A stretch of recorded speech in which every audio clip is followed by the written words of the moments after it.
Good afternoon, ladies and gentlemen. I don't know if I should say namaskara, vanakkam, namaskaram, or in Malayalam, one of my colleagues said namaskaram, also in Malayalam, because it's very rare to have all states from South India on one stage, but I guess that's what Rising Bharat is all about. A very warm welcome to HDFC Bank presents News 18 Rising Bharat Summit Regional Edition right here in India's global innovation hub, Bengaluru. I guess Hyderabad and Chennai might have something to say about that, but we'll come to that in a bit. It's an absolute pleasure to welcome an inspiring gathering of innovators, entrepreneurs, policymakers, industry leaders, and change makers who are shaping India's future. Over the years, News 18 Rising Bharat has emerged as one of India's foremost platforms for conversations that shape the nation's progress. Joined by the biggest national and global leaders, business pioneers, thought leaders, and cultural icons, the summit has become a powerful forum for ideas that drive action. This year, our journey is guided by one defining theme: Enterprise Nation. An India that builds, innovates, and leads, an India that transforms ideas into enterprises, regional strengths into national capabilities, and ambition into progress. Nowhere is that vision more visible than right here in South India, a region that contributes nearly 1/3 of India's GDP while leading the country in everything from technology, innovation, manufacturing, entrepreneurship, and now AI. And there could be no more fitting host than Bengaluru, a city where research becomes enterprise, engineers become entrepreneurs, and ideas born in India become global solutions. Before we begin, we extend our sincere gratitude to our presenting partner, HDFC Bank, co-presenting partner, White Gold, and associate partner, Reliance Industries Limited. With that, let's turn to the first session of the day. Now, they say the best way to predict the future is to build it, and Hyderabad has emerged as one of the most dynamic innovation hubs, home to more than 470 GCCs, a thriving life sciences ecosystem, a fast-growing engineering R&D base, and an expanding space tech and deep tech landscape. As global enterprises reconsider where they innovate and scale, this city is not waiting its turn. It's setting up the pace. So to take that conversation forward, please join me in welcoming the Money Control Managing Editor, Nalin Mehta. And joining him on stage is the leader behind this transformation. In just 30 months, he's driven India's highest greenfield GCC count and the most Fortune 500 investments in the country. He runs the government like a CEO, treats the state like a startup, and approaches every emerging technology with the curiosity of a lifelong student. Across boardrooms, they call him the GCC Minister. Ladies and gentlemen, it's an absolute pleasure to welcome all the way from Hyderabad.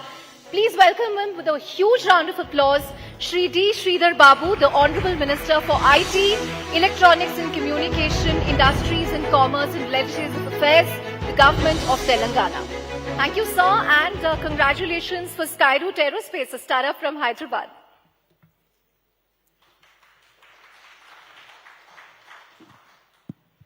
Thanks very much, Chandra and Mr. Babu. Thanks very much for joining us at Rising Bharat's regional edition in Bengaluru. Chandra, of course, began by talking about Bengaluru and said that as an innovation hub, and she said that Hyderabad will have something to say about that. Well, you are the right man to respond on behalf of Hyderabad. So let me begin by asking you, sir, that if you compare, say, Bengaluru or Hyderabad, now Bengaluru remains the leader in terms of the absolute number of GCCs because of its lineage and its legacy. But in the last couple of years, the most number of new GCCs have been commissioned in Hyderabad, over 80 if I'm not wrong. So if you can tell us, so Hyderabad is getting more GCCs than anybody else compared to other cities. So has this transformation been by design? And what is your vision for Hyderabad for the next 5 years? Thank you, Mr. Mehta. In fact, it's a great pleasure to be here in Bangalore. In fact, that to the South Indian state, my colleagues are all over here. And I would like to thank Money Control and the News 18 to make everybody bring to a platform, a single platform. I can see many, investor friends over here, many stakeholders over here who are very keen to know about Hyderabad and state of Telangana.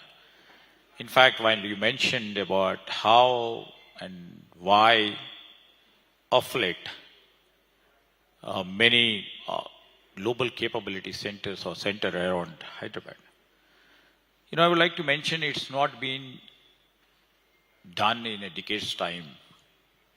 Over a period of 2 to 3 decades, the trust, the faith that we created among the companies overboard. And as you rightly told, the legacy of Karnataka, and especially the Bangalore, always leads in front. And we see Karnataka, especially the Bangalore, as our healthy competitor. We take the nuances and the best experiences and the best things what we can really imbibe from Karnataka, especially the Bangalore. And over a period of time, we could able to raise ourselves to the next level.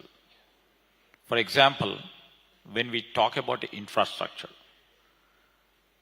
when we talk about the resources, when we talk about innovation, and we talk about the government planning, these are all the 3 or 4 key areas where we take it very seriously, very piously, and to move forward. Every state has enough resources at their end. Like every state can provide land, any state can provide power, any can provide, the incentives or the subsidies, because we are in the rat race. You were saying when we were coming outside that investors come like walking in a shopping mall and they compare different states. And so what are the discounts that you offer, sir, to investors? Yeah, absolutely, absolutely. I just compare, with all due respects to the investors coming to different states in the world.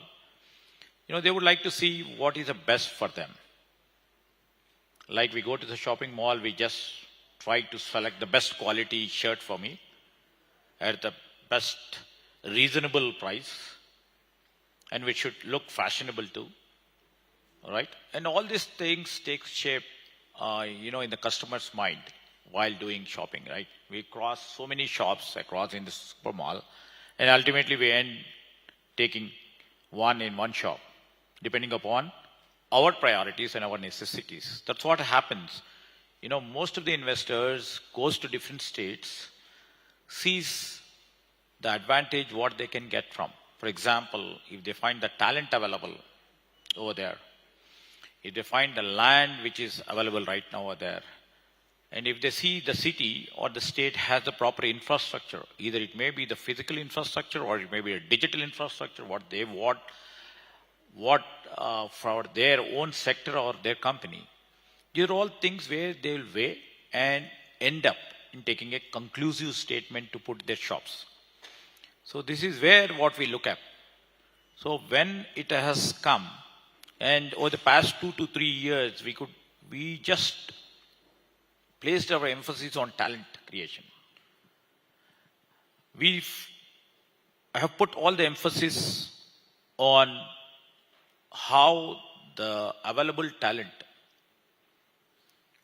can be curated to the global world, whether it may be the reskilling and upskilling the skill strength. So what is the comparative advantage that Hyderabad brings in for investors compared to, say, Bengaluru or Chennai for that matter, or Telangana versus a Maharashtra or a Karnataka? And you're not just competing with them, you're also competing with Vietnam and other places globally. So what is it that you tell investors? What is the extra edge that you think Hyderabad provides, or what's your pitch to investors? Yes, absolutely. It's not about Bangalore, or it's not about Mumbai or Pune or Noida from the north, but we are also have a equal competition between the other countries, the small countries, where the technology is leading its face. So when it comes, why somebody has to select Telangana or Hyderabad? We have the best of the infrastructure. If you see the seed which we laid about exactly 20 years back, with a $2 billion investment, although it was high capital intense project like Outer Ring Road. You know, we faced, I was in the government too. We faced so much of criticism why $2 billion investment is being made for Outer Ring Road. It doesn't fetch that sort of a return back. Now, if you see the results and the dividends which we see right now, in terms of that physical infrastructure of building Outer Ring Road, which can connect to each and every part of Hyderabad in a matter of 40 to 50 minutes. This is a beautiful facility. And the first ever private airport, privately built on the PPP model, on the international scale, the airport, the ORR, or the creation of the high-tech city. They're all made us, more, solid, strengthened over a period of these 20 years. And we haven't left that space out, not only creating the physical infrastructure, we have built the digital infrastructure. If you see Telangana right now, our optical fiber is connected to the remotest part of the village. Any company can put their office. For example, I hail from a very remote area. They can put their software company over there. You're a five-time MLA from Manthani. Yes, with the blessings of my people over there from Manthani have been done. The optical fiber cable is been laid to the last mile. So you, Ms. Mehta, can keep a company over there where networking is not at all a problem. A network is not a problem. And I also see that the talent is also available. So this is the main reason. And at the same time, this physical and the digital infrastructure, what we placed, and also the talent available according to the need of today, especially in the cutting edge technologies which are shaping up to. Either it may be AI or cyber security or data analytics. The skill is available right now over here. And if you see, not only specific core engineering disciplines, the GCCs have come. More 10 to 11 verticals of the industries, GCCs have come over here. So which are the main sort of industries which are investing in Hyderabad in terms of GCCs, and which sectors are you seeing the most investments in? Apart from, if I see, I could, on this platform, I'd like to mention 6% of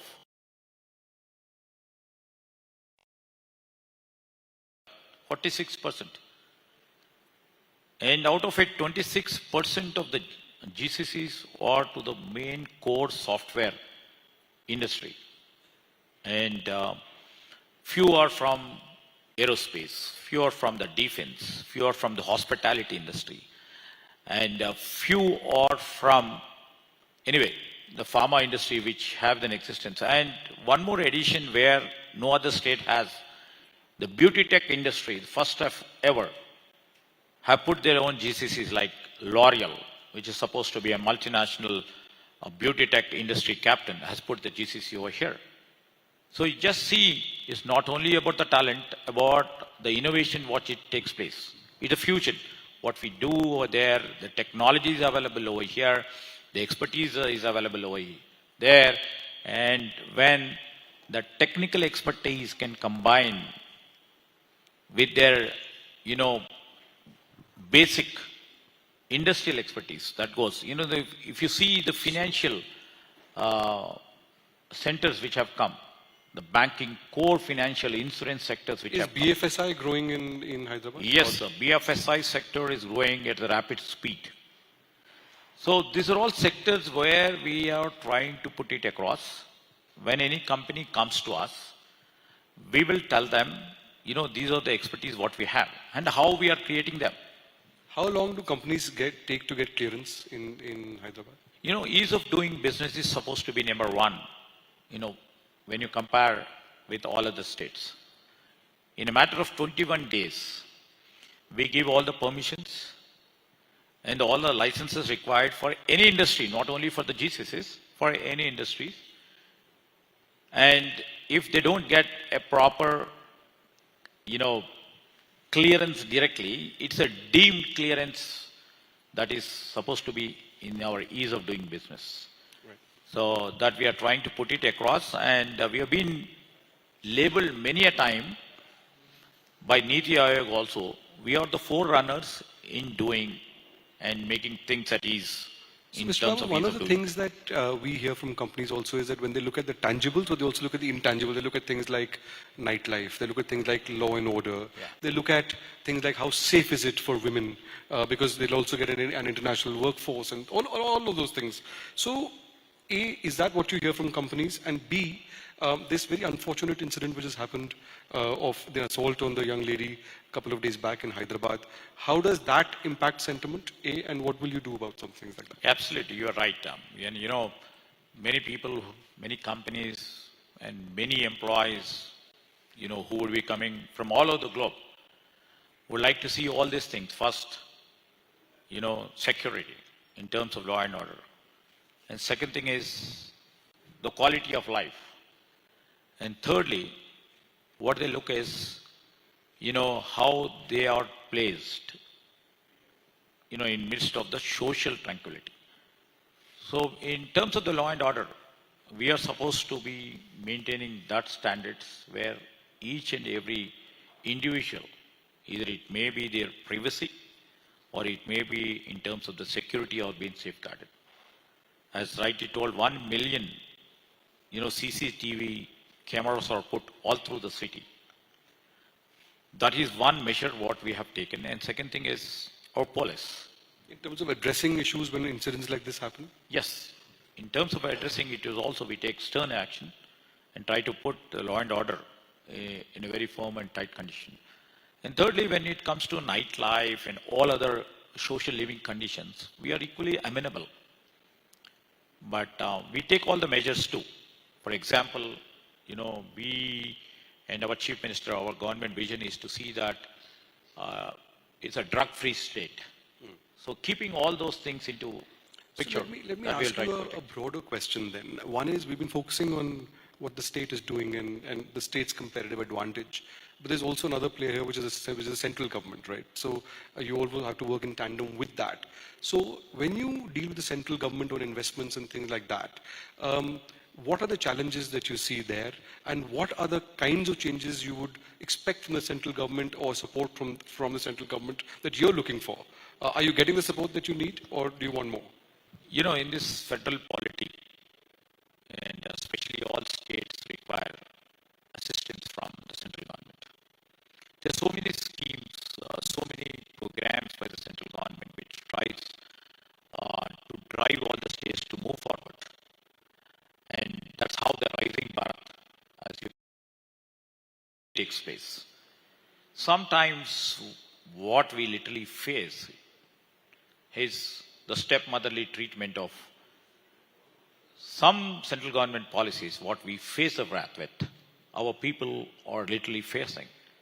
For example, if I can quote, you know, we have an Indian Semiconductors Mission, ISM mission, wherein we would like to take the advantage. Either it may be, you know, this state of Karnataka, or my state of Telangana, or it may be Tamil Nadu, or it may be Kerala, or it may be the Pondicherry.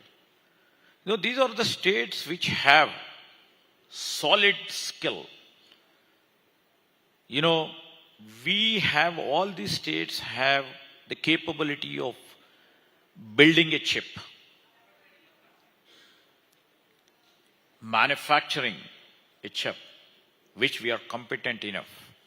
We have all the design companies. For example, Hyderabad owes all the top 5 design companies over there. We design basically for the chip.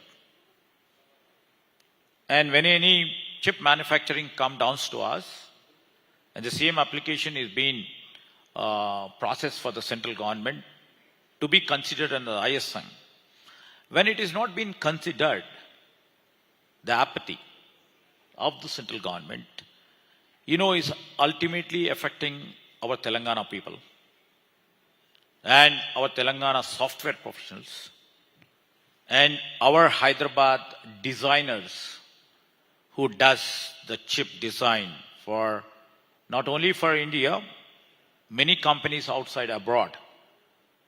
So when we are not considered, when any company who comes forward to put their manufacturing here, it is not being considered by ISM. That gives lots of heartburn for us. So we appeal to the central government many a time. You have to give all the positive encouragement to the states like Telangana. And also, I would like to say this state and other states which have the capability to build the chip. When it is not been done, I'm not disputing whether if some state is being selected, let central government give the encouragement for those states too to build up the capacities and make them compete with all other states.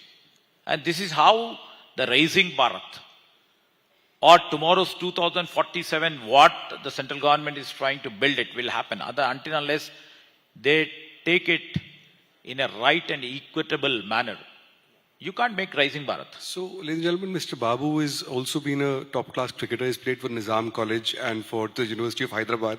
He's clearly batting on the front foot here on the central government issue as well. So, sir, when you have issues with the central government, do you take it up with them? What is their response when you raise these issues with the central government? Yes, many a time, we take up these issues with the senior colleagues at the union government, and they do the pep talk that next time we would like to literally see and do what best we can. We always, live our lives in hope. So in terms of the hope, hopefully in ISM 2.0, we will be getting our due share. So this is my hope, and we would like to really convince the central government too. And they would really understand the real issues, what a real competent IT state and the employees or our people can make it happen. How they would like to really understand and put it across is most important. Then we will, time and again, we will put our pressure, we will put our thinking, and we will put all the, answers what has been required before them to get a chip manufacturing here, back in Hyderabad, back in Telangana. Last question, so we're running out of time. Hyderabad, of course, is a technology hub. You have a lot of greenfield projects coming in, but other cities have other catchment areas as well. Do you have plans to expand beyond Hyderabad for investments and creating other hubs in the state? Yes, right question. Telangana is a very small state, and Hyderabad is the focal point. So we are also on the lines of building tier 2, tier 3 cities. I just mentioned about the digital infrastructure, which we have extended to tier 2, tier 3, and the smaller villages too. That is being done, and the talent is rightly available over here. And we are encouraging many, investors or companies to come put their GCCs over here and try to move forward. And we are trying to evolve a policy in terms of incentives and subsidies to come and put the shops in tier 2 and tier 3 cities. And one more point I would like to mention. Over here, and India has to literally look forward. Over a period of time, we have been the back offices for many multinational corporations. And, it's like in the older times, you export dough and get back the bread at a higher cost. That is what we have been doing in terms of IT too. Now, this is the time when technology is taking a new turn, and Hyderabad and the state of Telangana is literally thinking that all these capability centers should become the value centers. So one quick question, sir.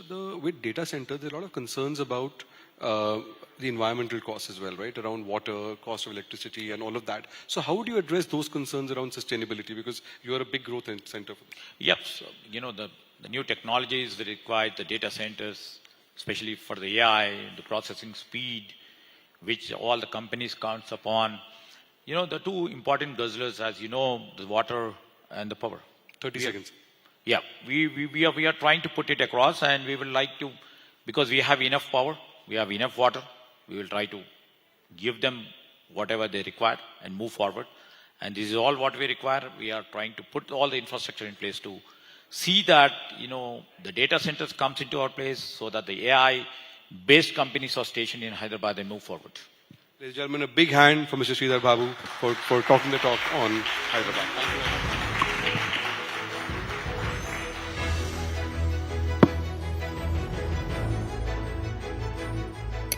Thank you very much for those valuable insights, sir. Let me introduce myself. I'm Nabila Jamal, and Nalin and our minister from Telangana had a great chat, insightful indeed. Now, to move on, artificial intelligence that's rapidly transforming healthcare. Studies have estimated that AI could help reduce diagnostic errors, accelerate drug discovery, and also improve clinical decision making, and further automate routine healthcare processes, allowing doctors to spend a lot more time with patients while also expanding access to quality care. Now, as India strengthens its healthcare ecosystem, the opportunity lies completely in combining technology with sound public policy to make healthcare not only smarter, but also more accessible and affordable. So how can AI, public policy, and medical innovation really come together seamlessly to improve patient outcomes while ensuring quality healthcare reaches every citizen? To deep dive into that and explore those questions, let me be joined in and welcome Vivek Narayan of Network 18 on stage, please. And also joining him is a leader committed to strengthening Tamil Nadu's healthcare ecosystem through public health, medical education, healthcare infrastructure, and also wider access to quality care. Let me welcome Dr. K.G. Arun Raj, Honorable Minister for Health, Medical Education and Family Welfare, the Government of Tamil Nadu. Thank you very much, sir.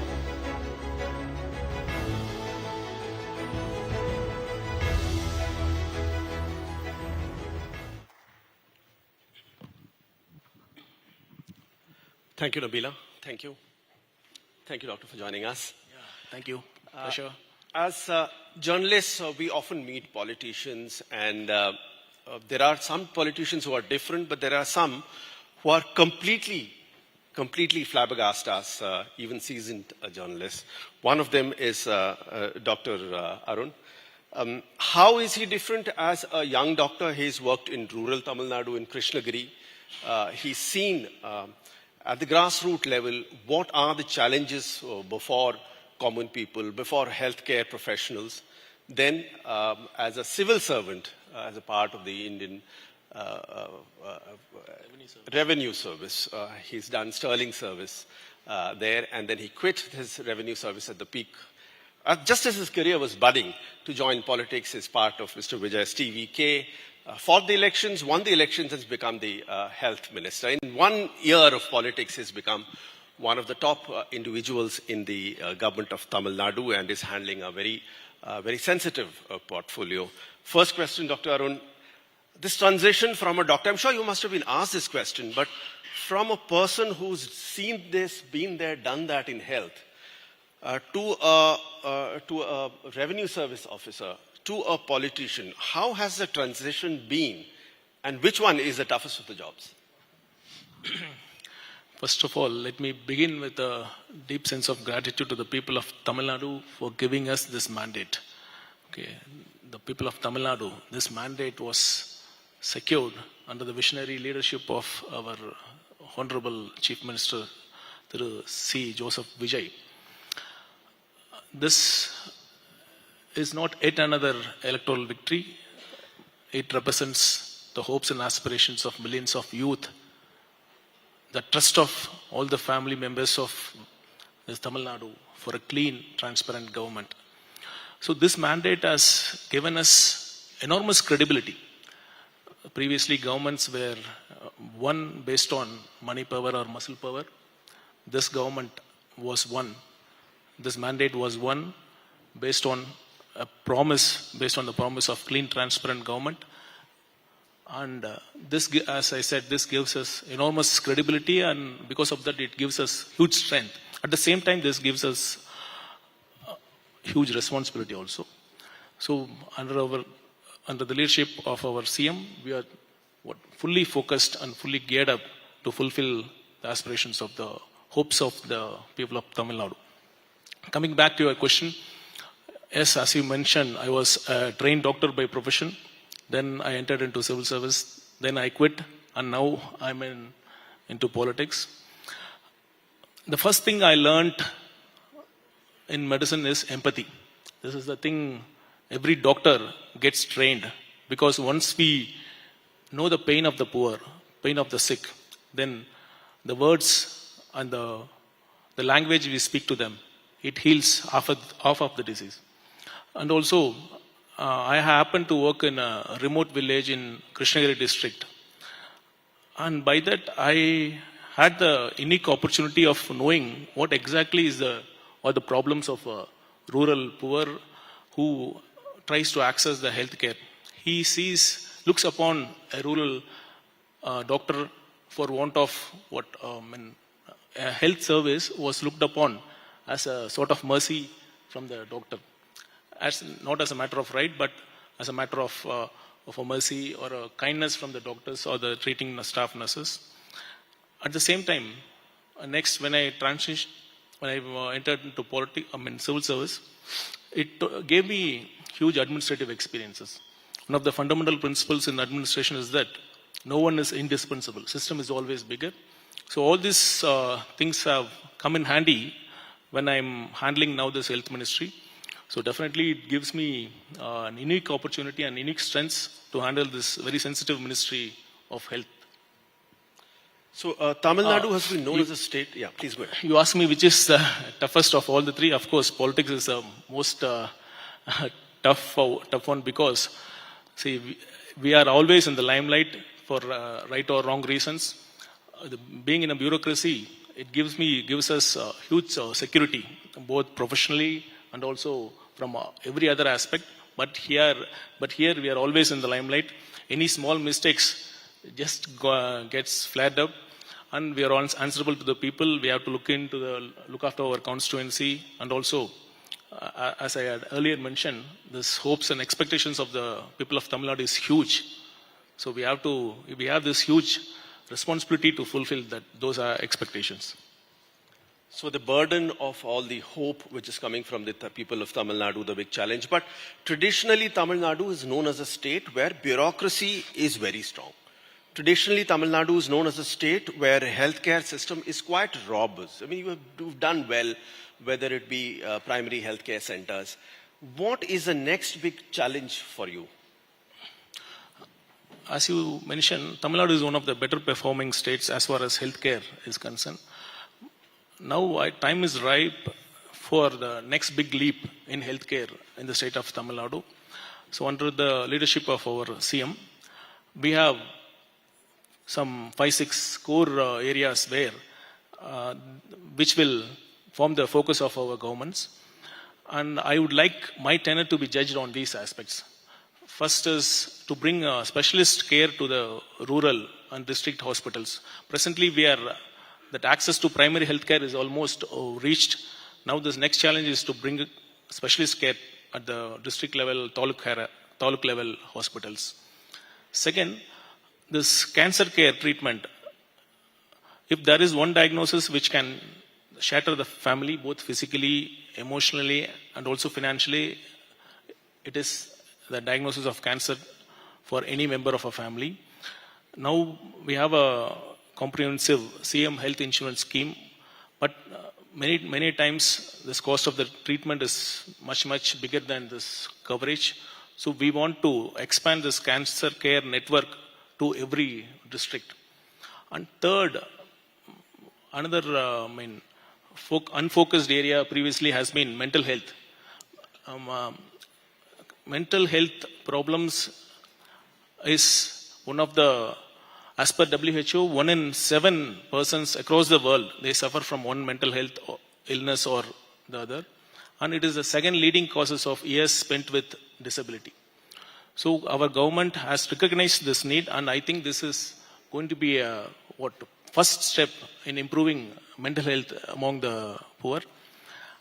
And apart from this, I would also say our government has special focus to improve the positive health among the people. See, all along these priorities of this government have been towards treatment, building new hospitals, buying latest medical equipments. All these were treatment oriented. Sufficient, I would say, this sufficient focus was not given to preventive aspect, primordial prevention like. So under the leadership of a CM, we want to give more focus on promoting positive health among the people, right from dietary advice, what foods not to have, and also this daily exercise routine. When we see many Western countries being fit and following daily exercise routine is part of their daily routine. Even if they come late, they don't tend to miss their routine. All these things we want to promote so that positive health is promoted among this community. And lastly, I would say we want to improve patient experience in a government hospital. Just like that people go for a shopping and that experience is measured, we want a patient's experience in a government hospital to be improved, starting from this waiting time and the cleanliness and the ambience of the hospital to the quality of the restrooms, the neatness of the restroom, the cleanliness of the restrooms, and the provision of proper drinking water facilities. All this we want to focus on so that overall patient experience is improved. Yes, this may look very basic, but of course it's extremely important. But going back to one or two points that you said, one is a tobacco ban in Tamil Nadu, which has been quite effectively done. Pardon? Tobacco ban, the ban on gutka, the way you have banned it and the way it's been carried out by the government, that is exceptional, the way it's part of your healthcare program also. Second is mental health care that you spoke about. Some of the pictures, for example, when one watches TV or social media, some of the most scary pictures come when you have this unrequited lover killing the lady. All these things are outcome of a society where there are issues which have not been addressed. So these two are interlinked, whether it be of abuse of substance or of people acting in certain manner. So aren't you focusing specifically on these two issues? Definitely. I mean, drug abuse is one of the key reasons for crimes, and especially crimes against women. So that this prevalence of drugs has increased in the last 5-10 years. It's because of poor implementation of law and order in the state, and also not giving the due importance it deserves. So one of the first things our government did was to appoint a regular DGP, which the post of which was vacant for nearly 2 years in the previous regime. And also this crimes against women, which you mentioned, they have to be addressed in a more holistic manner. See, right from school, we have to teach our students to respect the opposite sexes. It's not that just like having a relationship and it's not a matter of right, that other sex, they have a right to say no, we have to respect the decisions. All these things have to be cultivated and they have to be taught right from the school ages, and that's how these kind of incidents can be prevented. As a journalist, I cannot but ask you a political question. As a doctor, you have passed the NEET exam, not the entrance examination. You've been through that rigmarole, that challenge. Now you have students protesting on one hand. You have the government of Tamil Nadu, which has a slightly different approach towards a common entrance examination. What is your reading? What is your solution to the challenge? See, India is a federal country and also a very vast country. So lakhs of students take up this entrance exam for this medical admissions. See, our party, even before these elections, have taken a very consistent stand that let education and this medical education and healthcare be brought to the state list. As a federal government, it has enough things to do. Let it take care of this economy, defense, communications. Let it do it more effectively. Let these things be handled by the respective states. See, conducting one exam, one common entrance exam for this lakhs and lakhs of students across the length and breadth of the country, it's definitely challenging for any government, any party which is in the at union level. So why have this great inclination and great stubbornness in saying that it is me who will conduct. It is one agency which will conduct an entrance exam for the entire length and breadth of the state, because every respective states have taken great pain and efforts to establish medical colleges at their own cost. Counter to that, doctor, you also passed the civil services. Yeah. MBBS you passed, civil services you passed. The union public service examinations are very well conducted by the union government. There has never been a challenge to that. You cleared that also. No, I would respectfully disagree because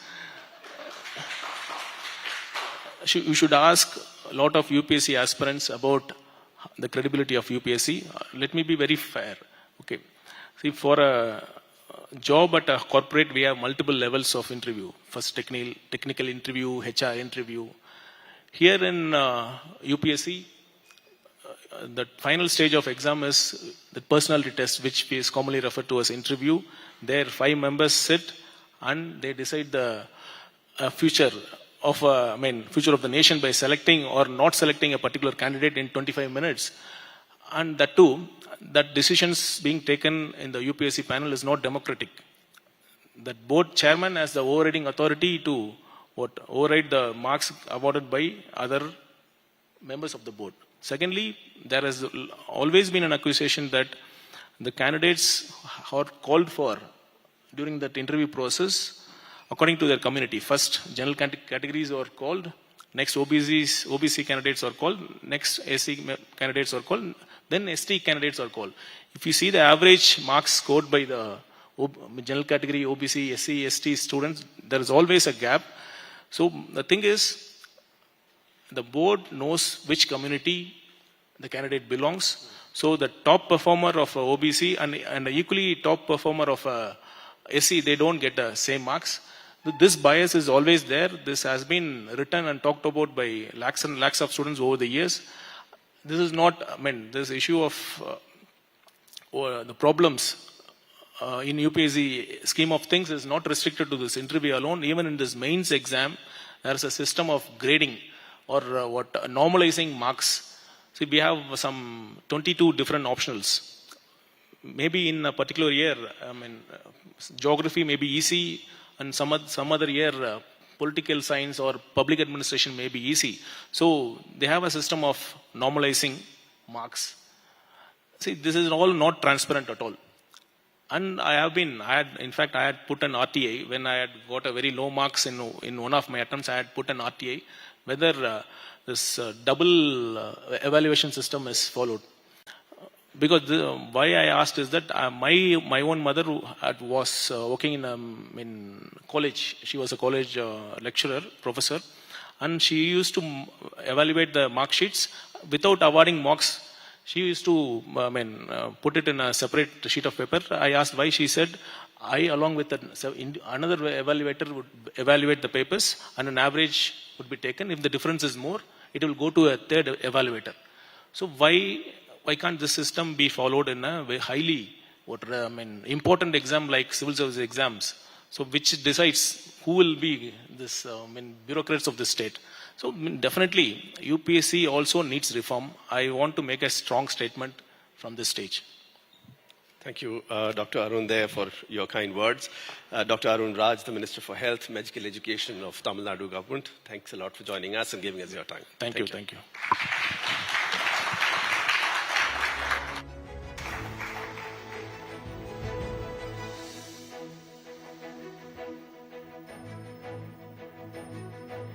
Thank you very much, sir, for joining us today. And thank you, Vivek. A wonderful chat there.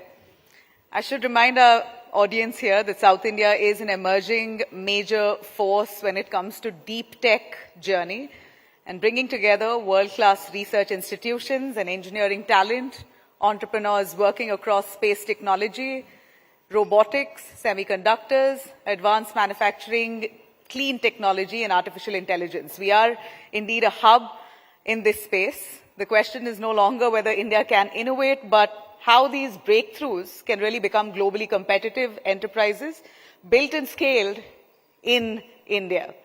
Now, to explore how South India is leading that front, that transformation, please join me in welcoming Chandra Srikanth back to the stage and joining her for that conversation our founders and ecosystem leaders who are building this globally competitive technologies from the south of India. We're so proud of them, and we have them right here. Kavikrut, CEO, T-Hub.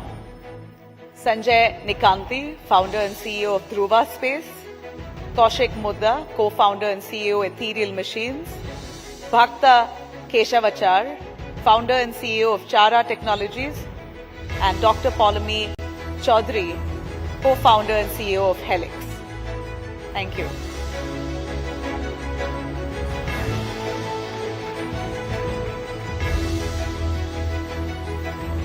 Thank you very much, Nabila. Two back-to-back very good sessions from the ministers of Telangana and Tamil Nadu. And, what was very refreshing for me is they really meant business. Both of them knew exactly, what they wanted to talk about and so very deeply involved with their portfolio. So it actually felt like hearing, two CEOs, if I can add.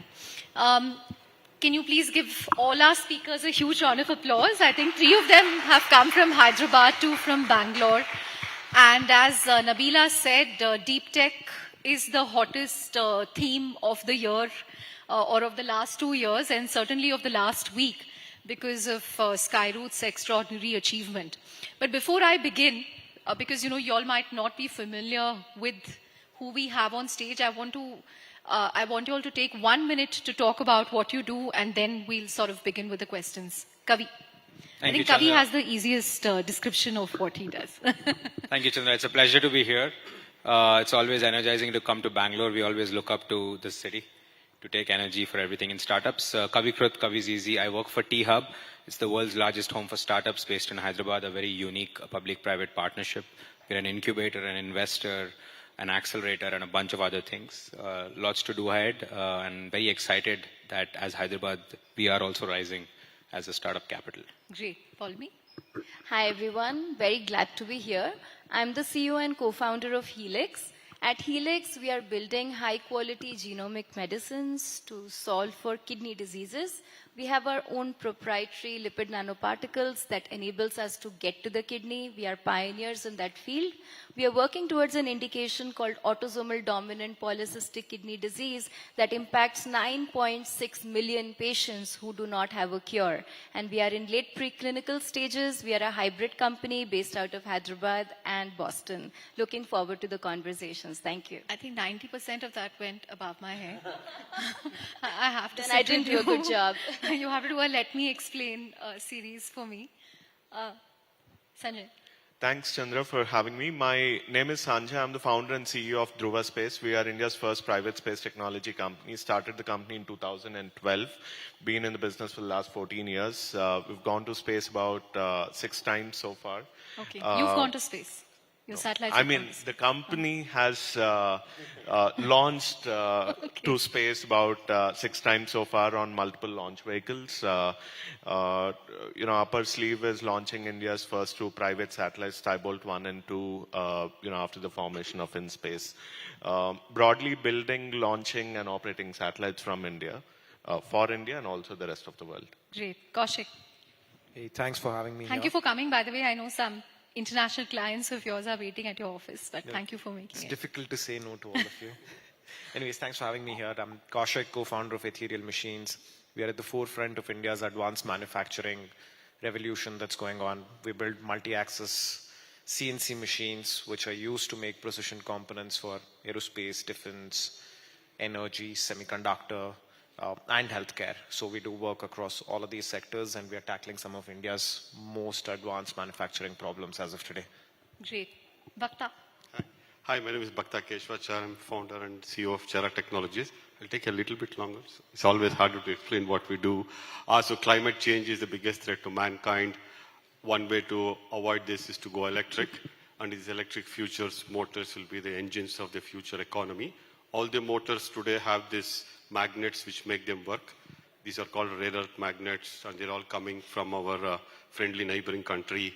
And last year we saw the geopolitical eruption based around this. So what we do at Chara, which stands for motion in Sanskrit, is very simple. We build rare earth-free motors and controllers for automotive and various other applications. Great. To the founders on this panel, is it very cool to be a deep tech startup now? Because for the longest time, people would go after, oh wow, you're building a quick commerce company, an e-commerce company, a D2C company, but now deep tech is the in thing. How has public perception, investor perception changed? Sanjay, maybe I'll come to you first. You've been at it for 14 years. Yeah, I think definitely the perception has changed. I think, when we started in 2012, hardware being done in India was not seen the right way. It was mostly, seen with the lens of, is this even possible?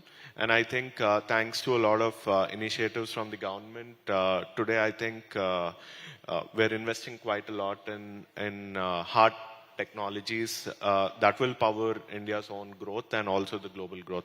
So I think from that perspective, we've really come a long way. Kaushik? So we've been... investors seem to love you, but... Well, so I say this whenever I meet a new investor, that there is no investor in India or no VC firm in India that has not passed on us and has not come back to us to see if there is some allocation that they can garner. And huge credit to the central government for this because of the RDI fund scheme that's happening. So I would say that deep tech is now the cool thing because the central government decided to go ahead with the RDI fund, and people need to start looking for deep tech funds to be able to tap into that pool of money. So it's good. It's good to be because this is what the country needs. This is what a few of us have been shouting for the top of our voices for more than a decade. We've been at it since 14. These guys have been at it since 12. So we've been saying this for the longest time, and it's fantastic to see, I think, the beneficiaries of this, right? Like I would say we are beneficiaries of what companies like IdeaForge, Tombow Imaging, Grey Orange, Aether did. And thanks to what's happening now, there will be a lot more beneficiaries downstream where people are attempting even braver things and even cooler things. Right. I'm not sure whether it's cool to be a deep tech startup, but it's definitely hard. But things have changed quite a bit. As Kaushik was telling, over the past decade or so, there's a lot more recognition both by the government policy and the investors. And everybody has their own reason. I mean, for us, it was like India as a country, as a society, is a net importer of technologies. I think we need to fix this to grow up the value chain. I think that's one of the biggest reasons why we should do deep tech startup. And now it's a good time to do it in India. Great. Polly? Yeah, I would say the perception has changed definitely. So 5 years back when we started Helix and we approached many of the investors in India and we said, oh, you know what, we want to be building gene therapies. And they looked at my face and like, that's a moonshot. Like, that's not going to happen. It's like a sci-fi movie. And then they also asked me after the whole conversation that, oh, to iska app banega kya? And then I was like, 10 minutes mein gene editing deliver. So then I was like, okay, I think we're addressing the wrong market. But I'm very proud to say that we closed our recent seed round and it was led by Indian VCs. Round of applause for that. That's it's not definitely easy. a change. Definitely a change, yeah. Kavi? I mean, our perspective is slightly different. Not Because as you're founders. the incubator that's sort of Right, trying right. to... I think we have to, so just to off on others were saying, the DPIT recently announced a couple of months ago that the new startup definition is now 20 years. And deep tech, see, VCs and investors and founders, the best talent of India wants to start a company. What do we bet on, right? You always want to bet on whatever is the next frontier. That's what we're seeing. But I just want to remind that, the iPhone is 19 years old, so is Flipkart. It's only 19 years old. What we're talking about that has burgeoned and grown is only 20 years old in India. 20 years back, nobody was starting companies. So the fact that today we are doing deep tech and we have 20 years ahead, right? And that's how we're defining startups is phenomenal. We at T-Hub and what we're seeing in Hyderabad is, from our lens, is primarily two things. People want to solve hard problems. And I think that is fantastic. That's where talent, money, and time should go. And the second is that capital, ecosystem players, partners, everybody is willing to be patient.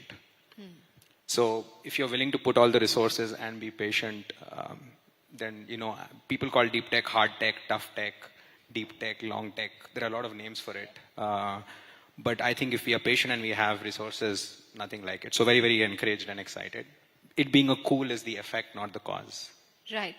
Kaushik, you brought up the RDI fund. 1 lakh crore is a huge corpus and someone told me now every VC fund wants to be known as a deep tech fund, or every VC has become a deep tech investor.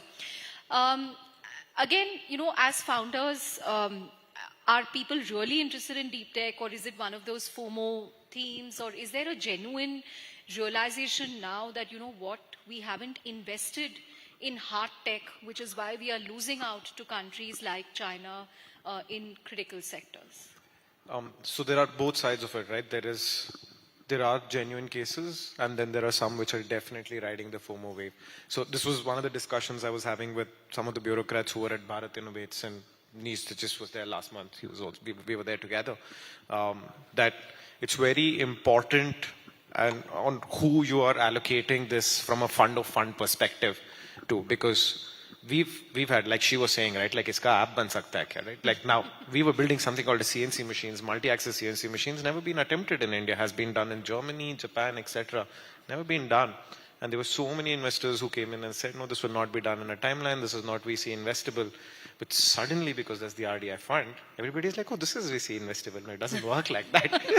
Because the tech changed overnight. Yeah, it doesn't happen, right? Because like you can call it cool, but you will still have to spend years and years in your garage. I don't know if you, yesterday I tweeted a picture from 2019 May when I couldn't afford backup of electricity. So I literally pulled in my car into the garage and he was using the headlights to continue building.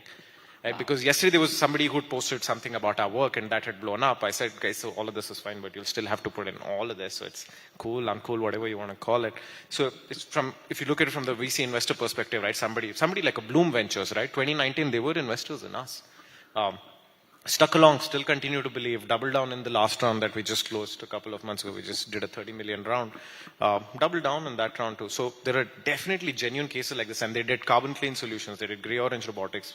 There are very genuine cases like Yali Capital, right? Ganapati Subramaniam, who was in Celesta, did Idea Forge, did Twanbo Imaging, now was doing Yali Capital purely in deep tech. So there are a bunch of genuine cases, and there are a bunch of people who are just trying to ride the wave. So it's very important for the government to actually check, create a mechanism either. So that was a conversation I was having at Nice, where how do you even create a mechanism for this? I said, trust me, there are lots of founders out there who tried to do things in deep tech and have interacted with people over time. Right. Bloom also happens to be your investor. Yeah. Yeah. So I think, honestly, from a space tech sector standpoint, I think the need has existed for a long period of time. See, we're a country with 1 billion people. We are one of those countries which has had its own capabilities in space. We have our own launch vehicles. We have our own communication, navigation satellites. But if you look at the numbers, right, we have not really industrialized the ecosystem, right? So today, India operates roughly about 60 odd satellites. If you were to look at US and China, US government has about 1,000 satellites, Chinese government has 1,000 satellites. And there are private companies in the US which are launching thousands of satellites. SpaceX is just one example. So from that perspective, I think there has been a need to build a India product stack that can truly service India's own needs, and at the same time power the rest of the world too. And in that context, I think space in general is also multidisciplinary engineering. So it's like a combination of deep tech companies working together, right? So we can use quantum sensors on the satellite. We can use different sources of energy on satellites, so on and so forth. That way, I think government, we are also the beneficiaries of RDIF. I think we were really looking for government to support some of these really hard. When Polymy, what's it like building a deep tech startup out of Bangalore? What's it like building a deep tech startup out of Hyderabad? I'm obviously not going to ask Kavi because he'll be biased. But what's the biggest plus? What's the biggest minus? So I didn't have a choice in the sense that I was born and brought up here. So, but I think Bangalore for... But you also, would the minus be that, at least till now, deep tech is lower in the food chain. Now maybe you're above. But automatically, disproportionate amount of attention among Bangalore VCs goes towards consumer internet and apps, as she said. Yeah, I think Bangalore had one advantage from before. I think probably because of its geographical. If you can hold the mic closer. Yeah, because of its geographical location deep in the south, a lot of these DRDO institutions were installed here. Yeah. I think there was a trained tech manpower which helped the startup ecosystem and definitely the deep tech ecosystem. The other cultural reasons probably. I think those things were the main reasons for Bangalore being the kind of the leader in tech and deep tech.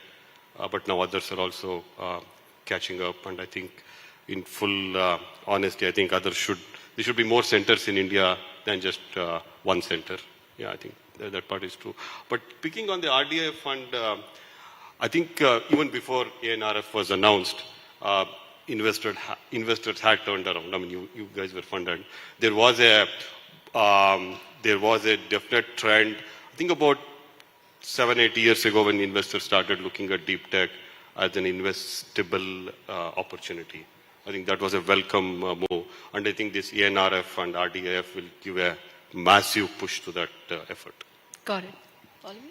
Yeah, I think I'll answer the Hyderabad piece and what gives us the advantage. So just to start with, right, like Telangana is known as the vaccine capital when you look at it globally. And it is not by accident. It is because of the infrastructure. It is also because of the people who are there. There is presence of something called Genome Valley there. I don't know how many of you are aware of it. It is mind-blowing to go and see what's happening over there, right? Like the biggest companies, Novartis, Lonza, Biogen, Amgen, they all are having presence there. And there is a reason why. So there's a lot of push. We have regular meetings with the Telangana Life Sciences, the association, to kind of think about how can we become from just like manufacturers to innovators. So I think there's a lot of push that comes. So that is a constant support that I've gotten. There are great VC funds who are out there, like India Partners, who actually host events almost at a regular basis, where we get to interact and talk about the tough questions with the regulators as well. We are kind of, going on a path which is absolutely novel for India, where we are looking at in vivo gene therapies. So there are no guidelines that exist. So it's really important for us to have that conversation with the VCs, with the regulatory bodies, and that is made possible in Hyderabad by IKP, by T-Hub, by many others who actually proactively take up that and ensure that we get the answers that we really want. So that really gives me the confidence of building what I'm building in Hyderabad. Chandra, you have to give me a minute on this. Okay. Obviously, Polumi did a good job of describing the city, but having lived in... Chandra will be happy, huh, in India. Yes, I've lived in Bangalore for several years and now I'm in Hyderabad. There is one very important difference, which either we can say we want to solve for, take for granted, or build upon. And that difference is having enough startup heroes to look at. So in Bangalore, you start, you go back many years, Infosys. Way back to, Infosys happened, Infosys. right? And then Flipkart happened. And then all the Swiggy, Razor Pays of the world are happening, and now everything else around us. You look at Gurgaon, right? He said grey orange, happened long ago. You look at Paytm, Oyo, Zomato. Yeah, In Hyderabad, Make My Trip. In Hyderabad, we missed the first consumer app internet wave. No unicorn or big notable company. When I say hero, you can measure it in many ways. Came out in the first decade. In the second decade, we missed the SaaS wave. Darwin Box, Zenoti and HighRadius came out of it, obviously. But I think, genetically we were thinking SaaS is ITES, so we got lost there. But this deep tech wave we won't miss. And as T-Hub, as how I think about it just personally, I feel like Bangalore has heroes, so do other cities, and Hyderabad doesn't. Now we're in a good place to say, because India's first private space rocket company, Skyroot's come from Hyderabad. You guys are speaking to Pawan later. It's a week old news. Dhruva's here. I think to spawn ecosystems and build for this nation, even with Chennai and what happened with Freshdesk and all the other companies there, we just need to find and back all potential heroes. And Hyderabad lacks that today, right? When you have heroes, capital comes, talent comes, people come, everything just explodes. That, I think, is the fundamental difference between us and all the other cities I mentioned. And I think it makes a huge difference. That you will have heroes in the deep tech wave that will spawn We definitely want to, and we want to throw the kitchen sink behind making that happen. Got it. Got it. I think we have 5 more minutes, so I'm just going to take closing comments. In terms of, while India is producing a lot of deep techs, how do you sort of convince customers, both in India, global customers, to buy breakthrough technology from India? Or, is that an old problem? Now people kind of know because of what we've managed to show with Apple and the whole China Plus One push. If you can give us your own perspective on how customer perceptions have changed about sourcing from deep tech companies in India. So, in our case, what we have seen is that the large companies in India are a little bit more risk aware in using new technologies like ours for various reasons, startup risk, new technologies and all that. That is slowly changing. I think we are getting a little bit of support from the large companies, but that has to change a lot to make sure that the deep tech companies like all of us here grow commercially. I think that support has to come from the corporate sector so that they buy our stuff, to put it simply, right? They buy our stuff. Apart from investment and RDIF and all that, I think a lot of deep tech companies have trouble growing up, and I think that problem needs to be fixed. And there we are seeing that the companies outside India are a little bit more risk averse than the corporates in India. Got it. Kaushik? I've always had the reverse problem. Oh. So it's 70% of my revenue today is exports. It used to be 90% at one point in time. We've had customers from Italy, UK, Japan, US, always willing to take the leap of faith. I've always found it tougher in India. But outside, it's always been easy, repeatable business. Last month, we were at Eurosatory, we were exhibiting there. Some of my team members are in Farnborough right now in UK. We have a stall there. I'm running out of a meeting with some American customers. I'm going to run back into a meeting with American customers. So we've always had it different for us. And I only see that increasing and increasing as I see more and more queries coming to us from the western part of the world. So China Plus One is real. If you were to look at it from a manufacturing perspective, China Plus One is very real. India is being considered as a very serious alternative as a reliable advanced manufacturing partner. I see a lot more components, lot more projects moving into India. Great. Yeah, from our perspective, I think the initial few years was very, very slow. Primarily because, in this sector, customers would actually like to see how the product is functioning, right? And this is quite literally space. So, people would expect that, you would have launched, you have built some credibility, so on and so forth. And I think that's where government kind of pitched in a very big way. So government has been the first backer of some of these technologies, which kind of built the trust not just within India, but also outside of India.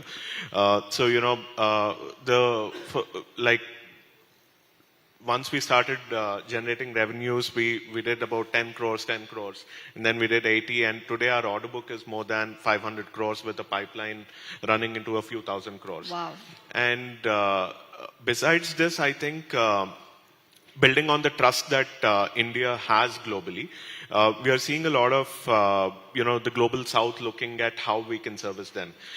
So we are today exporting to other countries. In a few cases, actually powering champions in those countries. So that way, I feel the policies and the frameworks that have come up by the government have all been adding as the fuel quite literally to all the rocket ship companies. Got it. Palmi?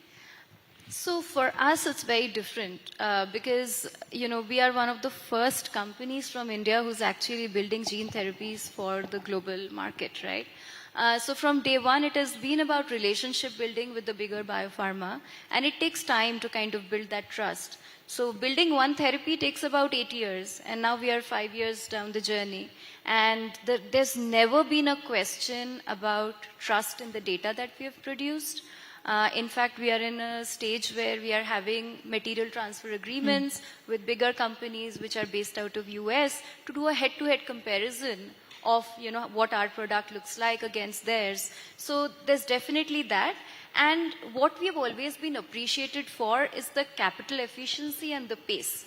So with China, in terms of therapeutics, one of the things that they've really accelerated is to do first in human trials. So literally from discovery of the drug to testing it in patient takes about 16 months, which is insane because in reality it should take about 6 to 8 years. But they're really considering India as an alternative, and that's why our go-to is to do phase 1/2 trials in India because it's an orphan drug. We want the regulatory support to enable that. So if it has to be a China plus one model, we really have to build the infrastructure. We have to ensure that the regulatory bodies are aligned and there is enough capital because you need patient capital in order to kind of build something that innovative. So I think that's what is needed. Got it. We're in the last 4 seconds, so Kavi, I'm going to let you have the last word. We covered the government's role with respect to the RDI fund and, how investors also have warmed up to the sector. But are you seeing India Inc. invest, in a big way? I mean, we spoke to the head of Google DeepMind India last week, and he said it's disappointing how, as a percentage of R&D, India is way lesser than what Chinese companies and American companies spend. Again, do you see that changing, or is it... because they're still not spending that much on R&D. I don't know if that's because they are listed and their incentives are different. It's geared towards shareholders. Great question, Chandra. I'll not take too much time. I think at T-Hub we work with about 100 companies to find proof of concept pilots from startups for these companies, right? There are two lenses for this that matter. The first is, what does a founder need early stage? They need either capital or they need an endorsement which can come from a invoice. Yeah. It could be free too. And I think India Inc. is behind. Family offices are investing in companies, but how many CVCs, corporate venture capital firms, do we have? So even if you're not doing R&D, because that takes a lot of commitment, are you actually investing and supporting startups, right? And I just want to, so it's behind, and I think we need to do a lot of work for getting out of the next 20-year deep tech wave and to build companies. I think India Inc. has to step up. It has to do free POCs, it has to do paid pilots, it has to take experiments and bets and CVCs. And I think we are far behind. We don't even need Google to do it. We have enough large Indian companies, that are large companies from India for the world. I want to just quote one example and wrap up with that. I think the government is ahead on this, interestingly enough. We have a vantage point as T-Hub. We are the largest defense incubator in the country, lesser known fact. We've hosted about 70 plus challenges now, IDEX challenges, right? So IDEX, which is launched by Ministry of Defense, you guys should look it up if you don't know. Just from our startups, more than 350 crores has come up in purchase orders, right? So if Indian defense buys, it answers the previous question also we were talking about, which is, quality. Yeah. Of manufacturing from India, because we are at a very interesting eclipse. There's sovereignty, macroeconomics, geopolitics at play. India is building real stuff. Indian defense is buying from Indian companies, right? So if more companies can do that, take a straw from IDEX, launch problem statements, get more startups to participate.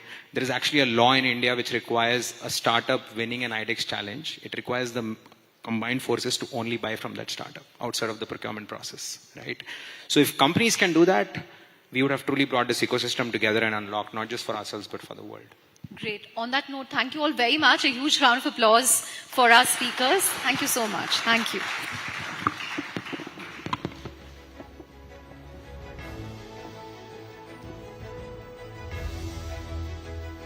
Thanks all of you. Wonderful conversation there, insightful indeed. Empowering all our guests. I really appreciate you joining us, including Chandra. We're breaking into lunch. We have an exciting lineup right after this, several conversations that includes actor and entrepreneur Rakul Preet Singh, who joins us. We also have Olympic medalist Saina Nehwal, Karnataka's Chief Minister himself, DK Shivkumar, who will be in. So enjoy your lunch and we'll see you back right after. Artificial intelligence that's rapidly transforming healthcare. Studies have estimated that AI could help reduce diagnostic errors, accelerate drug discovery, and also improve clinical decision making, and further automate routine healthcare processes, allowing doctors to spend a lot more time with patients while also expanding access to quality care. Now, as India strengthens its healthcare ecosystem, the opportunity lies completely in combining technology with sound public policy to make healthcare not only smarter, but also more accessible and affordable. So how can AI, public policy, and medical innovation really come together seamlessly to improve patient outcomes while ensuring quality healthcare reaches every citizen? To deep dive into that and explore those questions, let me be joined in and welcome Vivek Narayan of Network 18 on stage, please. And also joining him is a leader committed to strengthening Tamil Nadu's healthcare ecosystem through public health, medical education, healthcare infrastructure, and also wider access to quality care. Let me welcome Dr. K.G. Arun Raj, Honorable Minister for Health, Medical Education and Family Welfare, the Government of Tamil Nadu. Thank you very much, sir.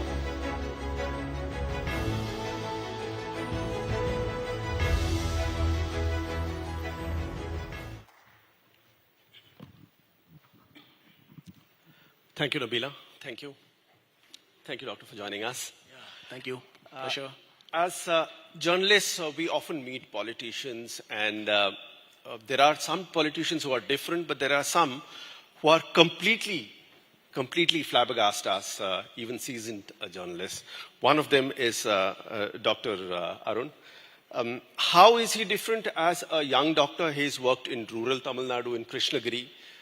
He's seen at the grassroots level, what are the challenges before common people, before healthcare professionals? Then, as a civil servant, as a part of the Indian revenue service, he's done sterling service there, and then he quit his revenue service at the peak. Just as his career was budding to join politics as part of Mr. Vijay's TVK, fought the elections, won the elections, and has become the health minister. In 1 year of politics, he's become one of the top individuals in the government of Tamil Nadu and is handling a very sensitive portfolio. First question, Dr. Arun.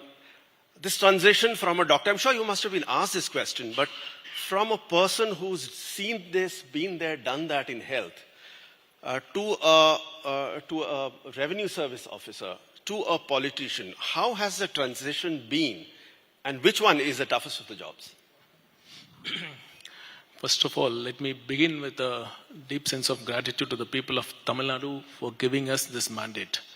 Okay, the people of Tamil Nadu, this mandate was secured under the visionary leadership of our Honorable Chief Minister, Thiru C. Joseph Vijay.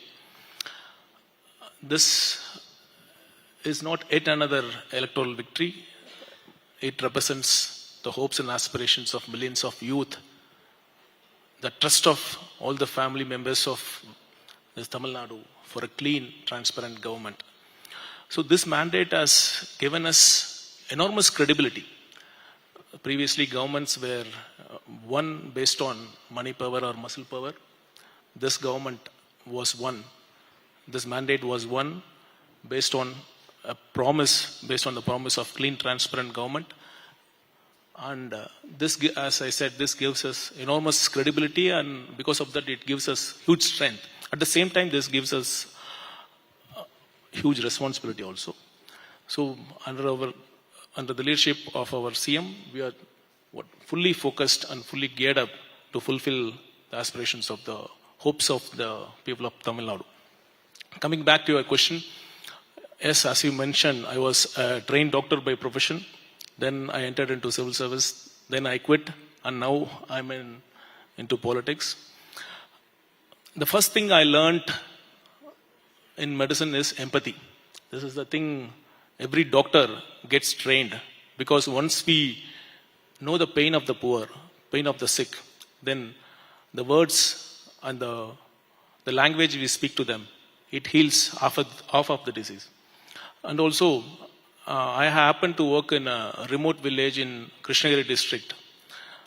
And by that, I had the unique opportunity of knowing what exactly is the problems of a rural poor who tries to access the healthcare. He looks upon a rural doctor for want of a health service was looked upon as a sort of mercy from the doctor. not as a matter of right, but as a matter of a mercy or a kindness from the doctors or the treating staff nurses. At the same time, next when I entered into civil service, it gave me huge administrative experiences. One of the fundamental principles in administration is that no one is indispensable. System is always bigger. So all these things have come in handy when I'm handling now this health ministry. So definitely it gives me an unique opportunity and unique strengths to handle this very sensitive ministry of health. So Tamil Nadu has been known as a state. Yeah, please go ahead. You asked me which is the toughest of all the three. Of course, politics is the most tough one because, see, we are always in the limelight for right or wrong reasons. Being in a bureaucracy, it gives us huge security, both professionally and also from every other aspect. But here we are always in the limelight. Any small mistakes just gets flared up, and we are answerable to the people. We have to look after our constituency, and also, as I had earlier mentioned, this hopes and expectations of the people of Tamil Nadu is huge. So we have this huge responsibility to fulfill those expectations. So the burden of all the hope which is coming from the people of Tamil Nadu, the big challenge. But traditionally, Tamil Nadu is known as a state where bureaucracy is very strong. Traditionally, Tamil Nadu is known as a state where healthcare system is quite robust. I mean, you've done well, whether it be primary healthcare centers. What is the next big challenge for you? As you mentioned, Tamil Nadu is one of the better performing states as far as healthcare is concerned. Now, time is ripe for the next big leap in healthcare in the state of Tamil Nadu. So, under the leadership of our CM, we have some 5-6 core areas which will form the focus of our governments. And I would like my tenure to be judged on these aspects. First is to bring specialist care to the rural and district hospitals. Presently, that access to primary health care is almost reached. Now, this next challenge is to bring specialist care at the district level, taluk level hospitals.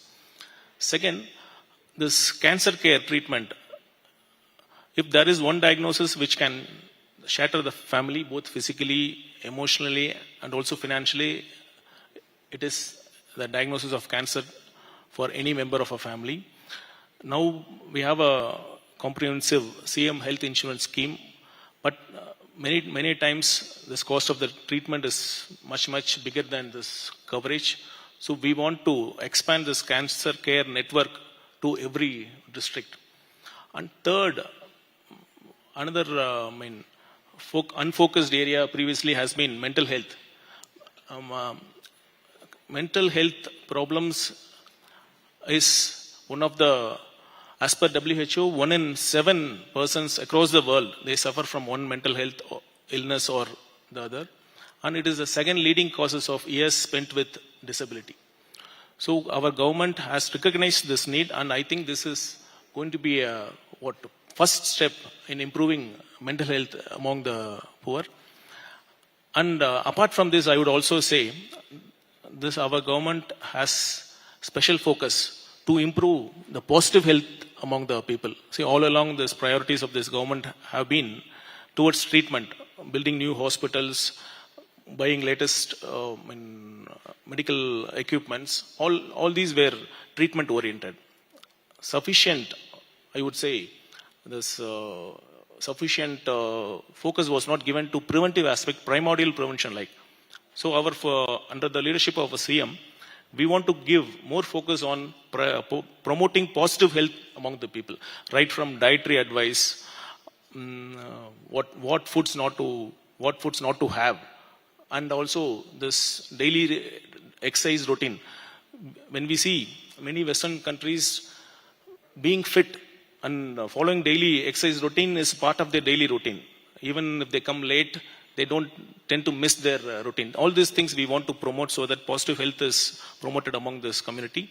And lastly, I would say we want to improve patient experience in a government hospital. Just like that people go for a shopping and that experience is measured, we want a patient's experience in a government hospital to be improved, starting from this waiting time and the cleanliness and the ambience of the hospital to the quality of the restrooms, the neatness of the restroom, the cleanliness of the restrooms, and the provision of proper drinking water facilities. All this we want to focus on so that overall patient experience is improved. Yes, this may look very basic, but of course it's extremely important. But going back to one or two points that you said, one is the tobacco ban in Tamil Nadu, which has been quite effectively done. Pardon? Tobacco ban, the ban on gutka, the way you have banned it and the way it's been carried out by the government, that is exceptional, the way it's part of your healthcare program also. Second is mental health care that you spoke about. Some of the pictures, for example, when one watches TV or social media, some of the most scary pictures come when you have this unrequited lover killing the lady. All these things are outcome of a society where there are issues which have not been addressed. So these two are interlinked, whether it be of abuse of substance or of people acting in certain manner. So aren't you focusing specifically on these two issues? Definitely. I mean, drug abuse is one of the key reasons for crimes, and especially crimes against women. So that this prevalence of drugs has increased in the last 5-10 years. It's because of poor implementation of law and order in the state, and also not giving the due importance it deserves. So one of the first things our government did was to appoint a regular DGP, which the post of which was vacant for nearly 2 years in the previous regime. And also this crimes against women, which you mentioned, they have to be addressed in a more holistic manner. See, right from school, we have to teach our students to respect the opposite sexes. It's not that just like having a relationship and it's not a matter of right, that other sex, they have a right to say no, we have to respect the decisions. All these things have to be cultivated and they have to be taught right from the school ages, and that's how these kind of incidents can be prevented. As a journalist, I cannot but ask you a political question. As a doctor, you have passed the NEET exam, not the entrance examination. You've been through that rigmarole, that challenge. Now you have students protesting on one hand. You have the government of Tamil Nadu, which has a slightly different approach towards a common entrance examination. What is your reading? What is your solution to the challenge? See, India is a federal country and also a very vast country. So lakhs of students take up this entrance exam for this medical admissions. See, our party, even before these elections, have taken a very consistent stand that let education and this medical education and healthcare be brought to the state list. As a federal government, it has enough things to do. Let it take care of this economy, defense, communications. Let it do it more effectively. Let these things be handled by the respective states. See, conducting one exam, one common entrance exam for this lakhs and lakhs of students across the length and breadth of the country, it's definitely challenging for any government, any party which is at the union level. So why have this great inclination and great stubbornness in saying that it is me who will conduct? It is one agency which will conduct an entrance exam for the entire length and breadth of the state, because every respective states have taken great pain and efforts to establish medical colleges at their own cost. Counter to that, doctor, you also passed the civil services. Yeah. MBBS you passed, civil services you passed. The union public service examinations are very well conducted by the union government. There has never been a challenge to that. You cleared that also. No, I would respectfully disagree because you should ask a lot of UPSC aspirants about the credibility of UPSC. Let me be very fair. Okay. See, for a job at a corporate, we have multiple levels of interview. First technical interview, HR interview. Here in UPSC, the final stage of exam is the personality test, which is commonly referred to as interview. There 5 members sit and they decide the future of, future of the nation by selecting or not selecting a particular candidate in 25 minutes. And that too, that decisions being taken in the UPSC panel is not democratic. That board chairman has the overriding authority to override the marks awarded by other members of the board. Secondly, there has always been an accusation that the candidates are called for during that interview process according to their community. First, general categories are called, next OBC candidates are called, next SC candidates are called, then ST candidates are called. If you see the average marks scored by the general category, OBC, SC, ST students, there is always a gap. So the thing is, the board knows which community the candidate belongs. So the top performer of OBC and the equally top performer of SC, they don't get the same marks. This bias is always there. This has been written and talked about by lakhs and lakhs of students over the years. This is not, this issue of the problems in UPSC scheme of things is not restricted to this interview alone. Even in this mains exam, there is a system of grading or normalizing marks. See, we have some 22 different optionals. Maybe in a particular year, geography may be easy, and some other year, political science or public administration may be easy. So they have a system of normalizing marks. See, this is all not transparent at all. And I had put an RTA when I had got a very low marks in one of my attempts. I had put an RTA whether this double evaluation system is followed. Because why I asked is that my own mother was working in college. She was a college lecturer, professor, and she used to evaluate the mark sheets without awarding marks. She used to put it in a separate sheet of paper. I asked why. She said, I along with another evaluator would evaluate the papers and an average would be taken. If the difference is more, it will go to a third evaluator. So why can't this system be followed in a very highly important exam like civil service exams? So which decides who will be this bureaucrats of the state. So definitely UPSC also needs reform. I want to make a strong statement from this stage. Thank you, Dr. Arun there for your kind words. Dr. Arun Raj, the Minister for Health, Medical Education of Tamil Nadu government. Thanks a lot for joining us and giving us your time. Thank you. Mr. Babu, thanks very much for joining us at Rising Bharat's regional edition in Bengaluru. Chandra, of course, began by talking about Bengaluru and said that as an innovation hub, and she said that Hyderabad will have something to say about that. Well, you are the right man to respond on behalf of Hyderabad. So let me begin by asking you, sir, that if you compare, say, Bengaluru or Hyderabad, now Bengaluru remains the leader in terms of the absolute number of GCCs because of its lineage and its legacy. But in the last couple of years, the most number of new GCCs have been commissioned in Hyderabad, over 80 if I'm not wrong. So if you can tell us, so Hyderabad is getting more GCCs than anybody else compared to other cities. So has this transformation been by design? And what is your vision for Hyderabad for the next 5 years? Thank you, Mr. Mehta. In fact, it's a quite pleasure to be here in Bangalore. In fact, that to the South Indian state, my colleagues are all over here. And I would like to thank Money Control and the News18 to make everybody bring to a platform, a single platform. I can see many, investor friends over here, and many stakeholders over here who are very keen to know about Hyderabad and state of Telangana. In fact, when you mentioned about how and why of late many global capability centers are centered around Hyderabad, I would like to mention it's not been done in a decade's time. Over a period of 2 to 3 decades, the trust, the faith that we created among the companies overboard. And as you rightly told, the legacy of Karnataka, and especially the Bangalore, always leads in front.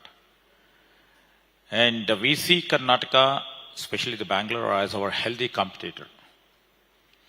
we take the nuances and the best experiences and the best things what we can really imbibe from Karnataka, especially the Bangalore. And over a period of time, we could able to raise ourselves to the next level. For example, when we talk about infrastructure, when we talk about the resources, when we talk about innovation, and we talk about the government planning, these are all the 3 or 4 key areas where we take it very seriously, very piously, and to move forward. You know, every state has enough resources at their end.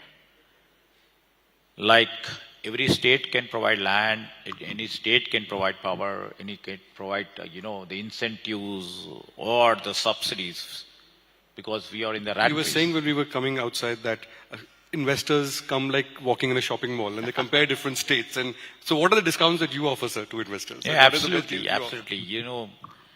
I just compare, with all due respects to the investors coming to different states in the world. They would like to see what is the best for them. Like we go to the shopping mall, we just try to select the best quality shirt for me at the best reasonable price, and which should look fashionable too.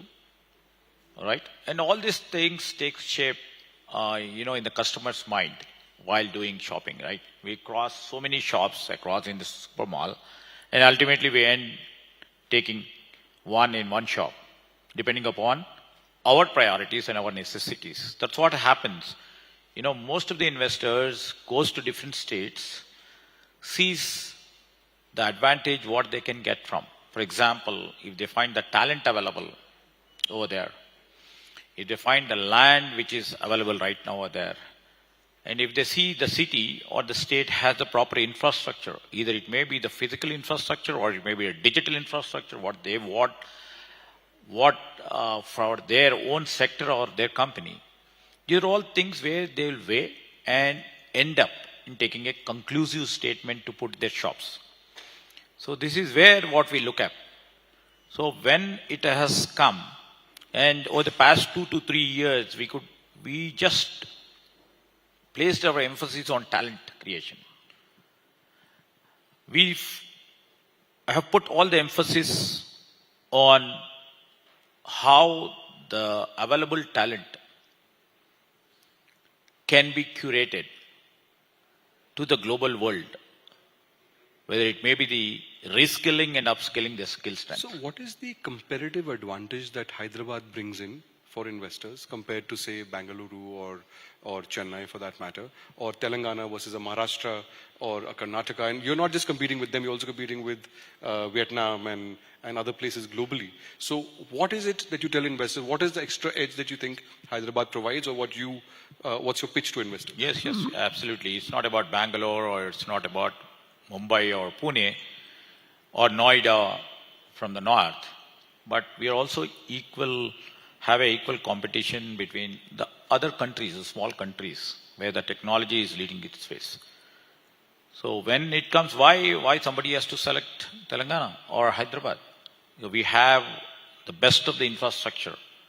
If you see the seed which we laid about exactly 20 years back, with a $2 billion investment, although it was high capital intense project like Outer Ring Road.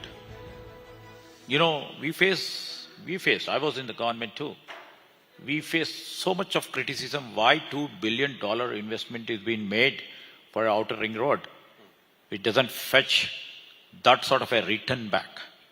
Now, if you see the results and the dividends which we see right now, in terms of that physical infrastructure of building Outer Ring Road, which can connect to each and every part of Hyderabad in the matter of 40 to 50 minutes. This is a beautiful facility. And the first ever private airport, privately built on the PPP model, on the international scale, the airport, the ORR, or the creation of the high-tech city. They're all made us, more, solid, strengthened over a period of these 20 years. And we haven't left that space out, not only creating the physical infrastructure, we have built the digital infrastructure. If you see Telangana right now, our optical fiber is connected to the remotest part of the village. Any company can put their office. For example, I hail from a very remote area. They can put their software company over there. You're a five-time MLA from Manthani. Yes, with the blessings of my people over there from Manthani have been done. The optical fiber cable is been laid to the last mile. So you, Ms. Mehta, can keep a company over there where networking is not at all a problem. A network is not a problem. And I also see that the talent is also available. So this is the main reason. And at the same time, this physical and the digital infrastructure, what we placed, and also the talent available according to the need of today, especially in the cutting-edge technologies which are shaping up to. Either it may be AI or cyber security or data analytics. The skill is available right now over here. And if you see, not only specific core engineering disciplines, the GCCs have come. More 10 to 11 verticals of the industries, GCCs have come over here. So which are the main sort of industries which are investing in Hyderabad in terms of GCCs, and which sectors are you seeing the most investments in? Apart from, if I see, I could, on this platform, I'd like to mention the 46% of the greenfield GCCs have come over the past 2 years only to Hyderabad. 46%. And out of it, 26% of the GCCs are to the main core software industry. And few are from aerospace, few are from the defense, few are from the hospitality industry, and few are from, the pharma industry which have an existence. And one more addition where no other state has, the beauty tech industry, first ever, have put their own GCCs like L'Oreal, which is supposed to be a multinational beauty tech industry captain, has put the GCC over here. So you just see, it's not only about the talent, about the innovation, what it takes place. It's the fusion. What we do over there, the technology is available over here, the expertise is available over there, and when the technical expertise can combine with their, basic industrial expertise, that goes, if you see the financial centers which have come, the banking, core financial insurance sectors which have come. Is BFSI growing in Hyderabad? Yes, the BFSI sector is growing at a rapid speed. So these are all sectors where we are trying to put it across. When any company comes to us, we will tell them, these are the expertise what we have and how we are creating them. How long do companies take to get clearance in Hyderabad? Ease of doing business is supposed to be number one, when you compare with all other states. In a matter of 21 days, we give all the permissions and all the licenses required for any industry, not only for the GCCs, for any industry. And if they don't get a proper, clearance directly, it's a deemed clearance that is supposed to be in our ease of doing business. Right. So that we are trying to put it across, and we have been labeled many a time by Niti Aayog also. We are the forerunners in doing and making things at ease. So one of the things that we hear from companies also is that when they look at the tangible, so they also look at the intangible. They look at things like nightlife. They look at things like law and order. Yeah. They look at things like how safe is it for women, because they'll also get an international workforce and all of those things. So A, is that what you hear from companies? And B, this very unfortunate incident which has happened of the assault on the young lady a couple of days back in Hyderabad, how does that impact sentiment, A, and what will you do about some things like that? Absolutely, you're right, and many people, many companies, and many employees, who will be coming from all over the globe, would like to see all these things. First, security in terms of law and order. And second thing is the quality of life. And thirdly, what they look is, how they are placed, in midst of the social tranquility. So in terms of the law and order, we are supposed to be maintaining that standards where each and every individual, either it may be their privacy or it may be in terms of the security or being safeguarded. As rightly told, 1 million, CCTV cameras are put all through the city. That is one measure what we have taken. And second thing is our police. In terms of addressing issues when incidents like this happen? Yes. In terms of addressing it, also we take stern action and try to put the law and order in a very firm and tight condition. And thirdly, when it comes to nightlife and all other social living conditions, we are equally amenable. But we take all the measures too. For example, we and our Chief Minister, our government vision is to see that it's a drug-free state. So keeping all those things into picture. So let me ask you a broader question then. One is we've been focusing on what the state is doing and the state's competitive advantage. But there's also another player here, which is the central government, right? So you also have to work in tandem with that. So when you deal with the central government on investments and things like that, what are the challenges that you see there? And what are the kinds of changes you would expect from the central government or support from the central government that you're looking for? Are you getting the support that you need, or do you want more? In this federal polity, and especially all states require assistance from the central government. There are so many schemes, so many programs by the central government which tries to drive all the states to move forward. And that's how the Rising Bharat, as you captioned it, really takes place. Sometimes what we literally face is the stepmotherly treatment of some central government policies, what we face a wrath with, our people are literally facing. For example, if I can quote,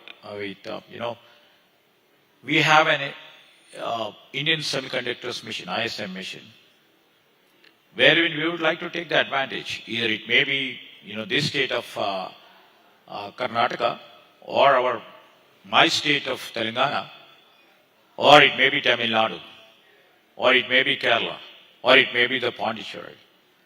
These are the states which have solid skill. We have, all these states have the capability of building a chip, manufacturing a chip, which we are competent enough. We have all the design companies. For example, Hyderabad owes all the top 5 design companies over there. We design basically for the chip. And when any chip manufacturing comes down to us, and the same application is being processed for the central government to be considered under the ISM. When it is not being considered, the apathy of the central government, is ultimately affecting our Telangana people and our Telangana software professionals and our Hyderabad designers who does the chip design for not only for India, many companies outside abroad. So when we are not considered, when any company who comes forward to put their manufacturing here, it is not being considered by ISM. That gives lots of heartburn for us. So we appeal to the central government many a time. You have to give all the positive encouragement to the states like Telangana. And also, I would like to say this state and other states which have the capability to build the chip. When it is not being done, I'm not disputing whether if some state is being selected, let central government give the encouragement for those states too to build up the capacities and make them compete with all other states. And this is how the Rising Bharat or tomorrow's 2047, what the central government is trying to build, it will happen. Until unless they take it in a right and equitable manner, you can't make Rising Bharat. So, ladies and gentlemen, Mr. Babu has also been a top-class cricketer. He's played for Nizam College and for the University of Hyderabad. He's clearly batting on the front foot here on the central government issue as well. So when you have issues with the central government, do you take it up with them? What is their response when you raise these issues with them? Yes, many a time, we take up these issues with the senior colleagues at the union government, and they do the pep talk that next time we would like to literally see and do what best we can. We always, live our lives in hope. So in terms of the hope, hopefully in ISM 2.0, we will be getting our due share. So this is my hope, and we would like to really convince the central government too. And they would really understand the real issues, what a real competent IT state and the employees or our people can make it happen. How they would like to really understand and put it across is most important. Then we will, time and again, we will put our pressure, we will put our thinking, and we will put all the, answers what is being required before them to get a chip manufacturing here, back in Hyderabad, back in Telangana. Last question, so we're running out of time. Hyderabad, of course, is a technology hub. You have a lot of greenfield projects coming in, but other cities have other catchment areas as well. Do you have plans to expand beyond Hyderabad for investments and creating other hubs in the state? Yes, right question. Telangana is a very small state, and Hyderabad is a focal point. So we are also on the lines of building tier 2, tier 3 cities. I just mentioned about the digital infrastructure which we have extended to tier 2, tier 3 and the smaller villages too. That is being done, and the talent is rightly available over here. And we are encouraging many, investors or companies to come put their GCCs over here and try to move forward. And we are trying to evolve a policy in terms of incentives and subsidies to come and put the shops in tier 2 and tier 3 cities. And one more point I would like to mention. Over here, and India has to literally look forward. Over a period of time, we have been the back offices for many multinational corporations. And, it's like in the older times, you export dough and get back the bread at a higher cost. That is what we have been doing in terms of IT too. Now, this is the time when technology is taking a new turn, and Hyderabad and the state of Telangana is literally thinking that all these capability centers should become the value centers. So one quick question, sir. With data center, there are a lot of concerns about the environmental costs as well, right? Around water, cost of electricity and all of that. So how do you address those concerns around sustainability? Because you are a big growth center. Yes, the new technologies that require the data centers, especially for the AI, the processing speed, which all the companies counts upon. The two important guzzlers, as you know, the water and the power. 30 seconds. Yeah, we are trying to put it across, and we would like to, because we have enough power, we have enough water, we will try to give them whatever they require and move forward. And this is all what we require. We are trying to put all the infrastructure in place to see that, the data centers comes into our place so that the AI-based companies are stationed in Hyderabad and move forward. Ladies and gentlemen, a big hand for Mr. Sridhar Babu for talking the talk on Hyderabad. South India is an emerging major force when it comes to deep tech journey and bringing together world-class research institutions and engineering talent, entrepreneurs working across space technology, robotics, semiconductors, advanced manufacturing, clean technology and artificial intelligence. We are indeed a hub in this space. The question is no longer whether India can innovate, but how these breakthroughs can really become globally competitive enterprises built and scaled in India.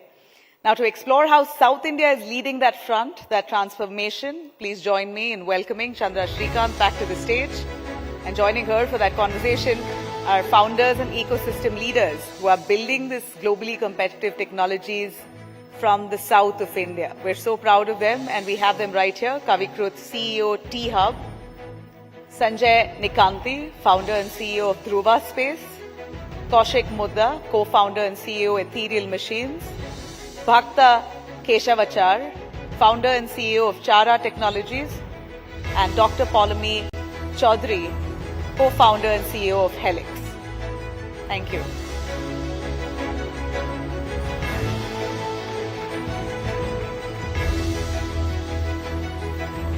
Thank you very much, Nabila. Two back-to-back very good sessions from the ministers of Telangana and Tamil Nadu. And, what was very refreshing for me is they really meant business. Both of them knew exactly, what they wanted to talk about and so very deeply involved with their portfolio. So it actually felt like hearing, two CEOs, if I can add. Can you please give all our speakers a huge round of applause? I think 3 of them have come from Hyderabad, 2 from Bangalore. And as Nabila said, deep tech is the hottest theme of the year or of the last 2 years, and certainly of the last week, because of Skyroot's extraordinary achievement. But before I begin, because you all might not be familiar with who we have on stage, I want you all to take 1 minute to talk about what you do, and then we'll sort of begin with the questions. Kavi. I think Kavi has the easiest description of what he does. Thank you, Chandra. It's a pleasure to be here. It's always energizing to come to Bangalore. We always look up to the city to take energy for everything in startups. Kavikrut, Kavi's easy. I work for T-Hub.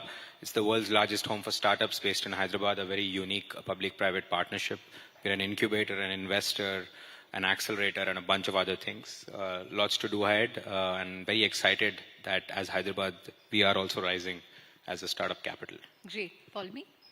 Hi, everyone. Very glad to be here. I'm the CEO and co-founder of Helix. At Helix, we are building high-quality genomic medicines to solve for kidney diseases. We have our own proprietary lipid nanoparticles that enables us to get to the kidney. We are pioneers in that field. We are working towards an indication called autosomal dominant polycystic kidney disease that impacts 9.6 million patients who do not have a cure. And we are in late preclinical stages. We are a hybrid company based out of Hyderabad and Boston. Looking forward to the conversations. Thank you. I think 90% of that went above my head. I have to say, I didn't do a good job.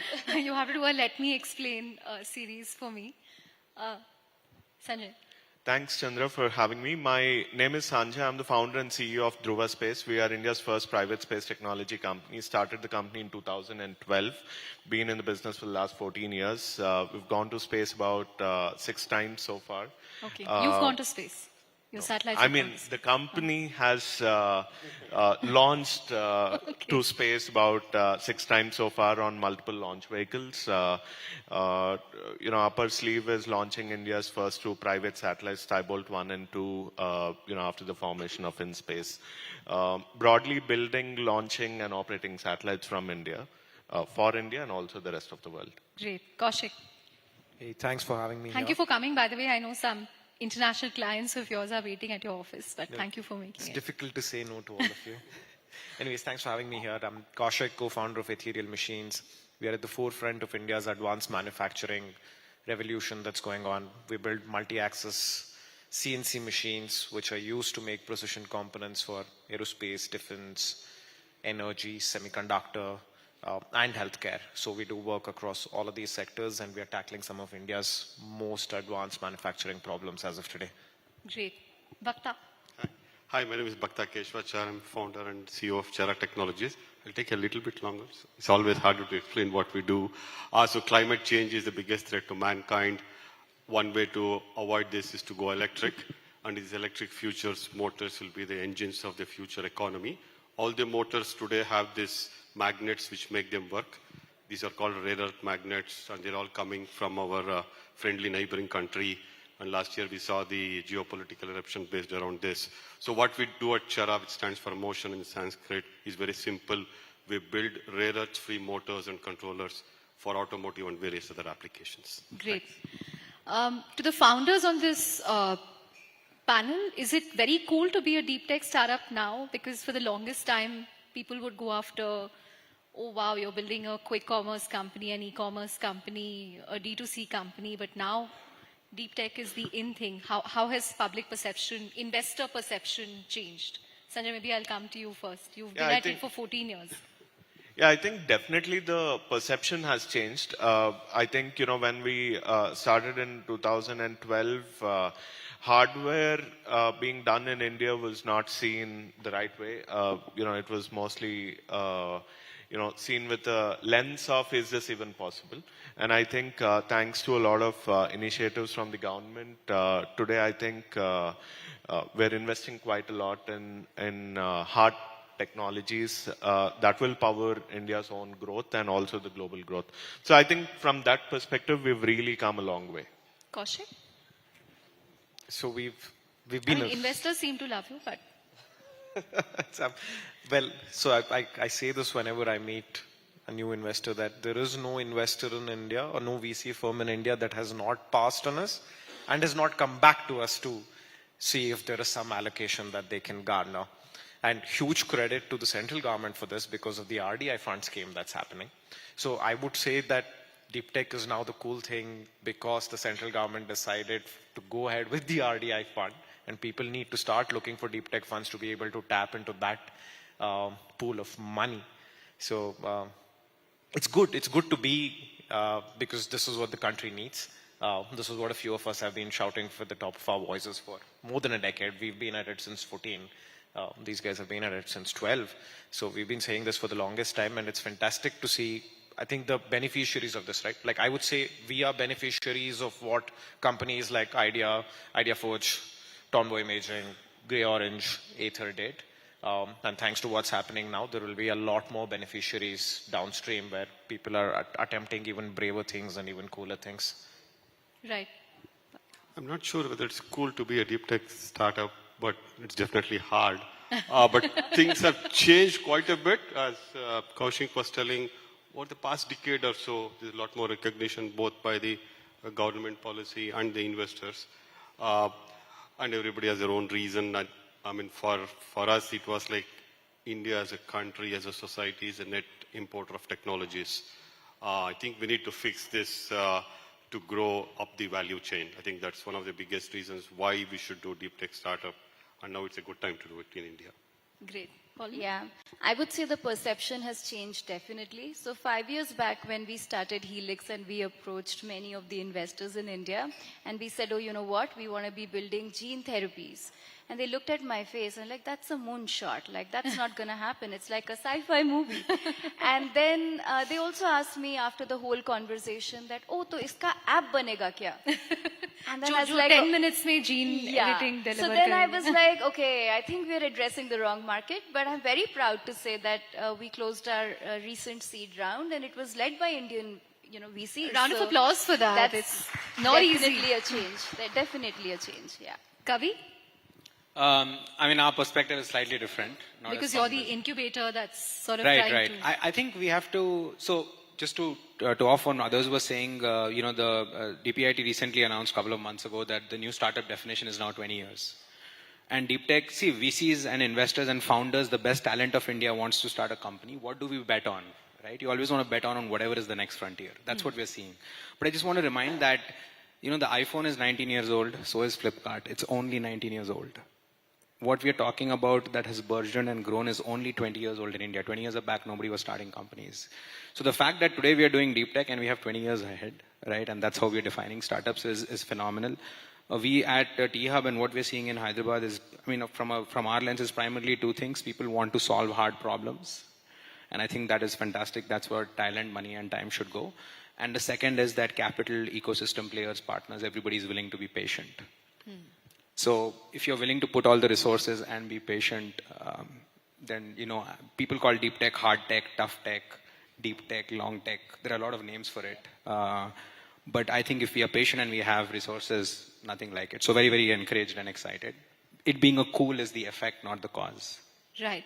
Kaushik, you brought up the RDI fund. 1 lakh crore is a huge corpus and someone told me now every VC fund wants to be known as a deep tech fund, or every VC has become a deep tech investor.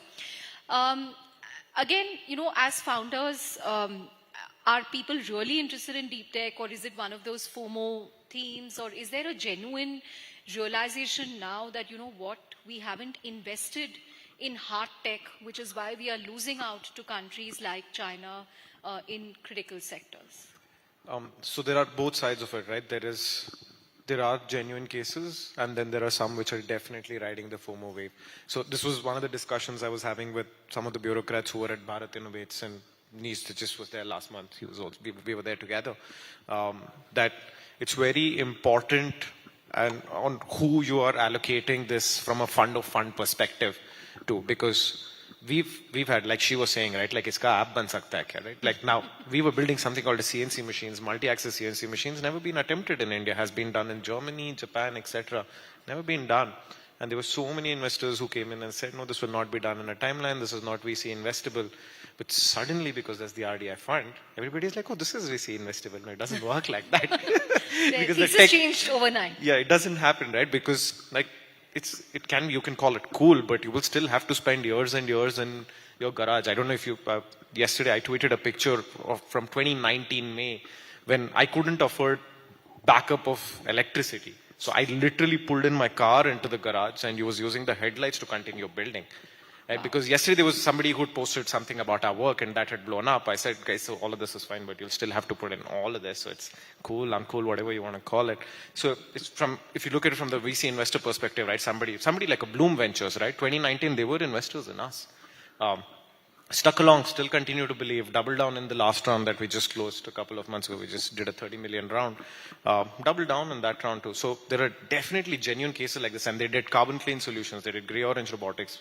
There are very genuine cases like Yali Capital, right? Ganapati Subramaniam, who was in Celesta, did Idea Forge, did Twondo Imaging, now was doing Yali Capital purely in deep tech. So there are a bunch of genuine cases, and there are a bunch of people who are just trying to ride the wave. So it's very important for the government to actually check, create a mechanism either. So that was a conversation I was having at Nice, where how do you even create a mechanism for this? I said, trust me, there are lots of founders out there who tried to do things in deep tech and have interacted with people over time. Right. Bloom also happens to be your investor. Yeah. Yeah. So I think, honestly, from a space tech sector standpoint, I think the need has existed for a long period of time. See, we're a country with 1 billion people. We are one of those countries which has had its own capabilities in space. We have our own launch vehicles. We have our own communication, navigation satellites. But if you look at the numbers, right, we have not really industrialized the ecosystem, right? So today, India operates roughly about 60 odd satellites.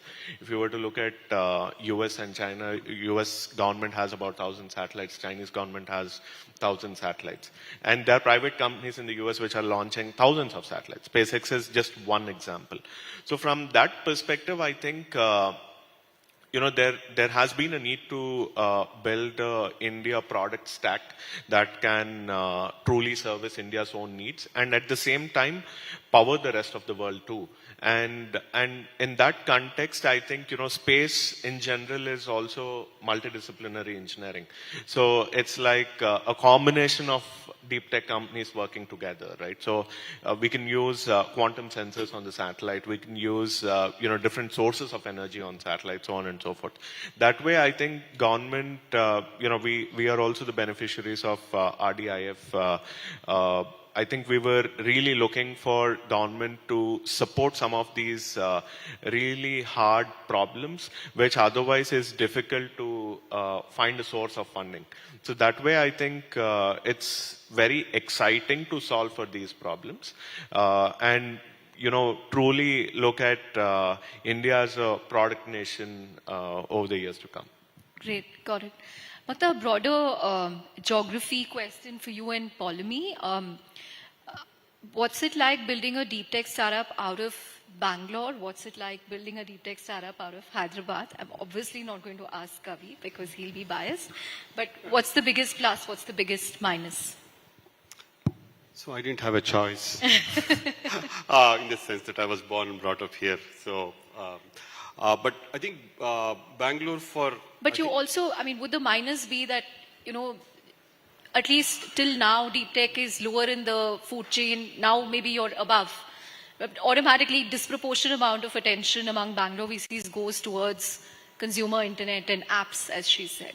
Yeah, I think Bangalore had one advantage from before. I think probably because of its geographical. If you can hold the mic closer. Yeah, because of its geographical location deep in the south, a lot of these DRDO institutions were installed here. Yeah. I think there was a trained tech manpower which helped the startup ecosystem and definitely the deep tech ecosystem. The other cultural reasons probably. I think those things were the main reasons for Bangalore being the kind of the leader in tech and deep tech. But now others are also catching up, and I think in full honesty, I think there should be more centers in India than just one center. Yeah, I think that part is true. But picking on the RDIF fund, I think even before ANRF was announced, investors had turned around. I mean, you guys were funded. There was a definite trend. I think about 7-8 years ago, when investors started looking at deep tech as an investable opportunity. I think that was a welcome move, and I think this ENRF and RDIF will give a massive push to that effort. Got it. Follow me? Yeah, I think I'll answer the Hyderabad piece and what gives us the advantage. So just to start with, right, like Telangana is known as the vaccine capital when you look at it globally. And it is not by accident. It is because of the infrastructure. It is also because of the people who are there. There is presence of something called Genome Valley there. I don't know how many of you are aware of it. It is mind-blowing to go and see what's happening over there, right? Like the biggest companies, Novartis, Lonza, Biogen, Amgen, they all are having presence there. And there is a reason why. So there's a lot of push. We have regular meetings with the Telangana Life Sciences, the association, to kind of think about how can we become from just like manufacturers to innovators. So I think there's a lot of push that comes. So that is a constant support that I've gotten. There are great VC funds who are out there, like India Partners, who actually host events almost at a regular basis, where we get to interact and talk about the tough questions with the regulators as well. We are kind of, going on a path which is absolutely novel for India, where we are looking at in vivo gene therapies. So there are no guidelines that exist. So it's really important for us to have that conversation with the VCs, with the regulatory bodies, and that is made possible in Hyderabad by IKP, by T-Hub, by many others who actually proactively take up that and ensure that we get the answers that we really want. So that really gives me the confidence of building what I'm building in Hyderabad. Chandra, you have to give me a minute on this. Okay.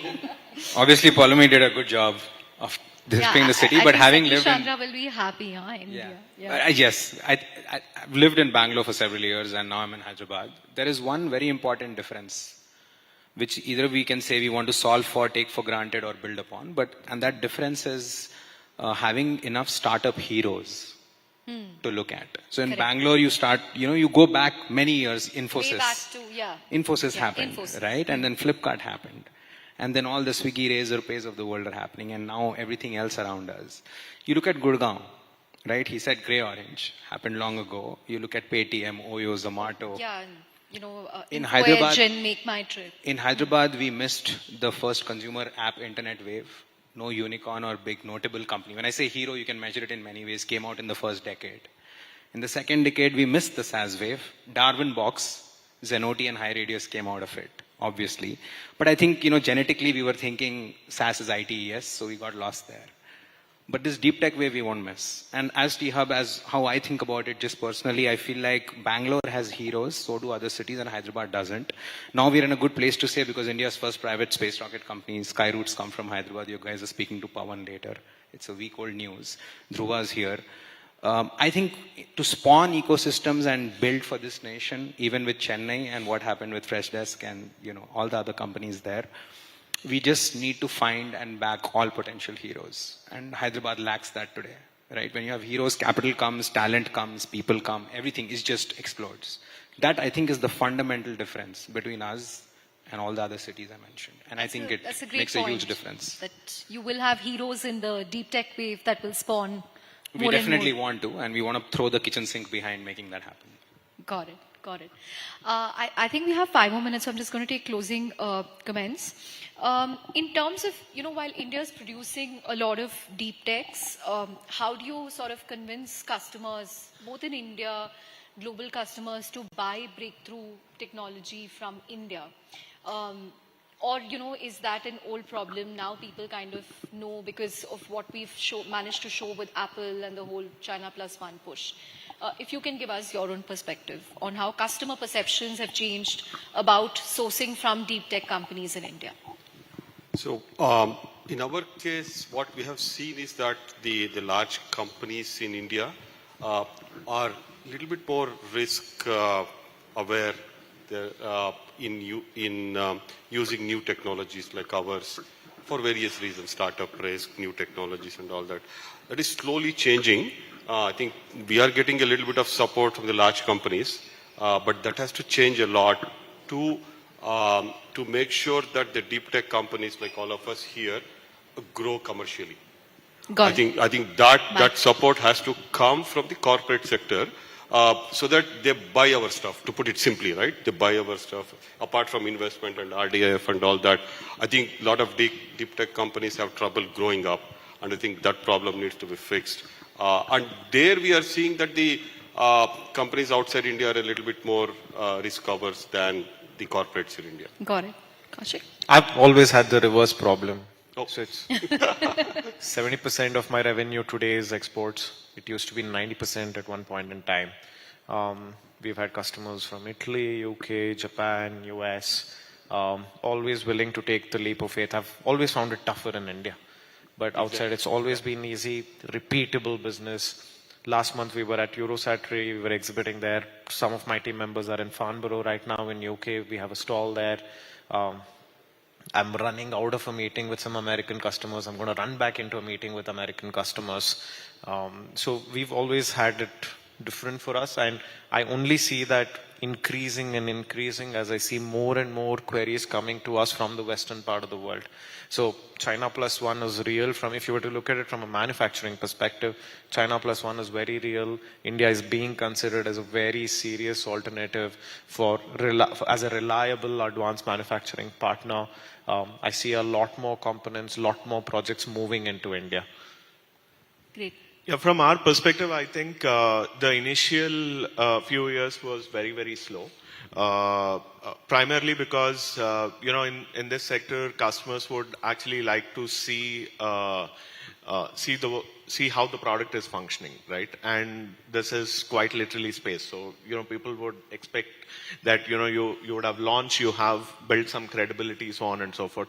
And I think that's where government kind of pitched in a very big way. So government has been... Welcome back, everyone. Thank you so much for staying on. We promise some very exciting sessions coming up. Look, success is rarely defined by talent alone. It is shaped by purpose, by resilience, and of course the choices that we make along the way. Our next conversation explores what it means to build a career with purpose, embrace new opportunities, and create an impact beyond one's primary profession. To lead this conversation, please welcome Nabila Jamal back on the stage.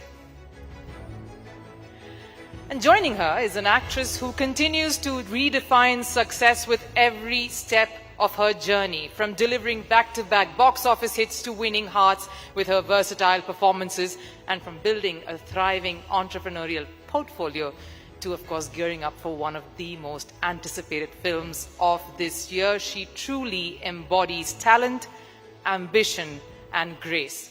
Please join me in welcoming the incredibly talented Rakulpreet Singh.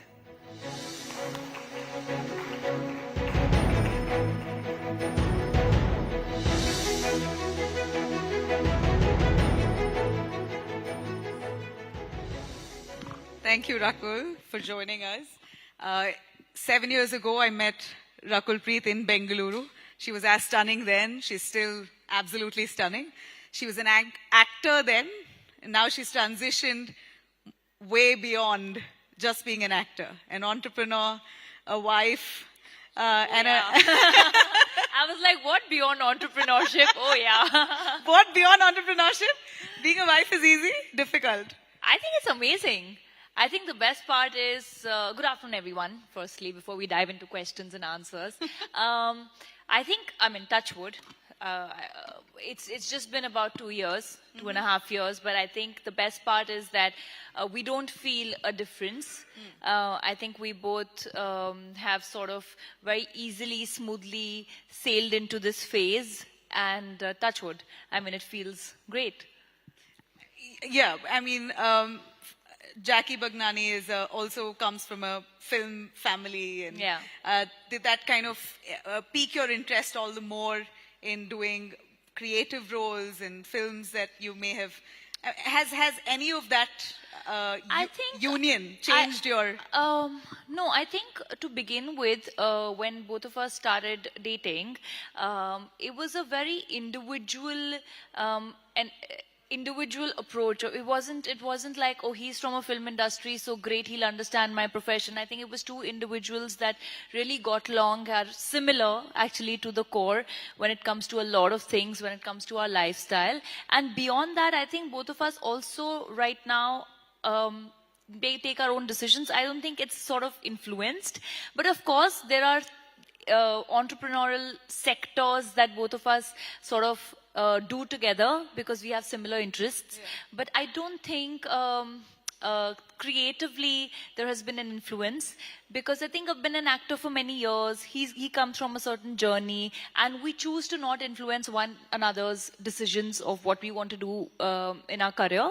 Having said that, yes, there are certain brands that we've co-founded together, that we're working on together because our ideologies match. So yeah. Amazing. I started off because I know you're newly married and I wanted to touch upon that. Not so new anymore. It's 2.5 years.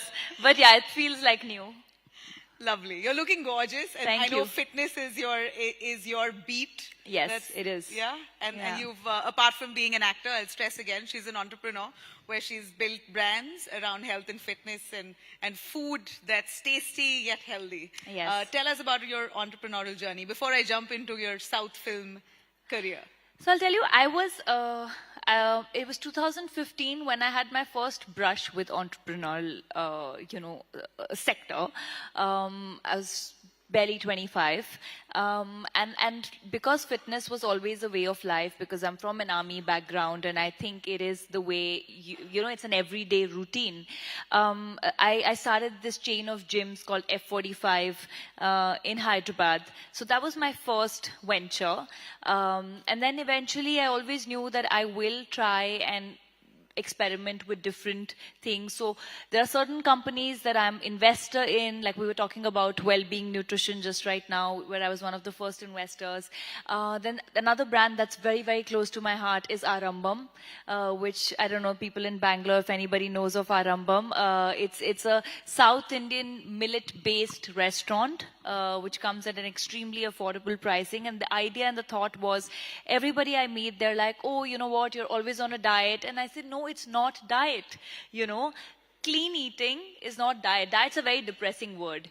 And, I wanted to bring in that change that even like clean eating, you can have ghar ka khana, you can have home food with healthier ingredients, and it can still taste the same. And that was the thought behind Arambam. And now we're over 40 stores in about 2 years, all across the country.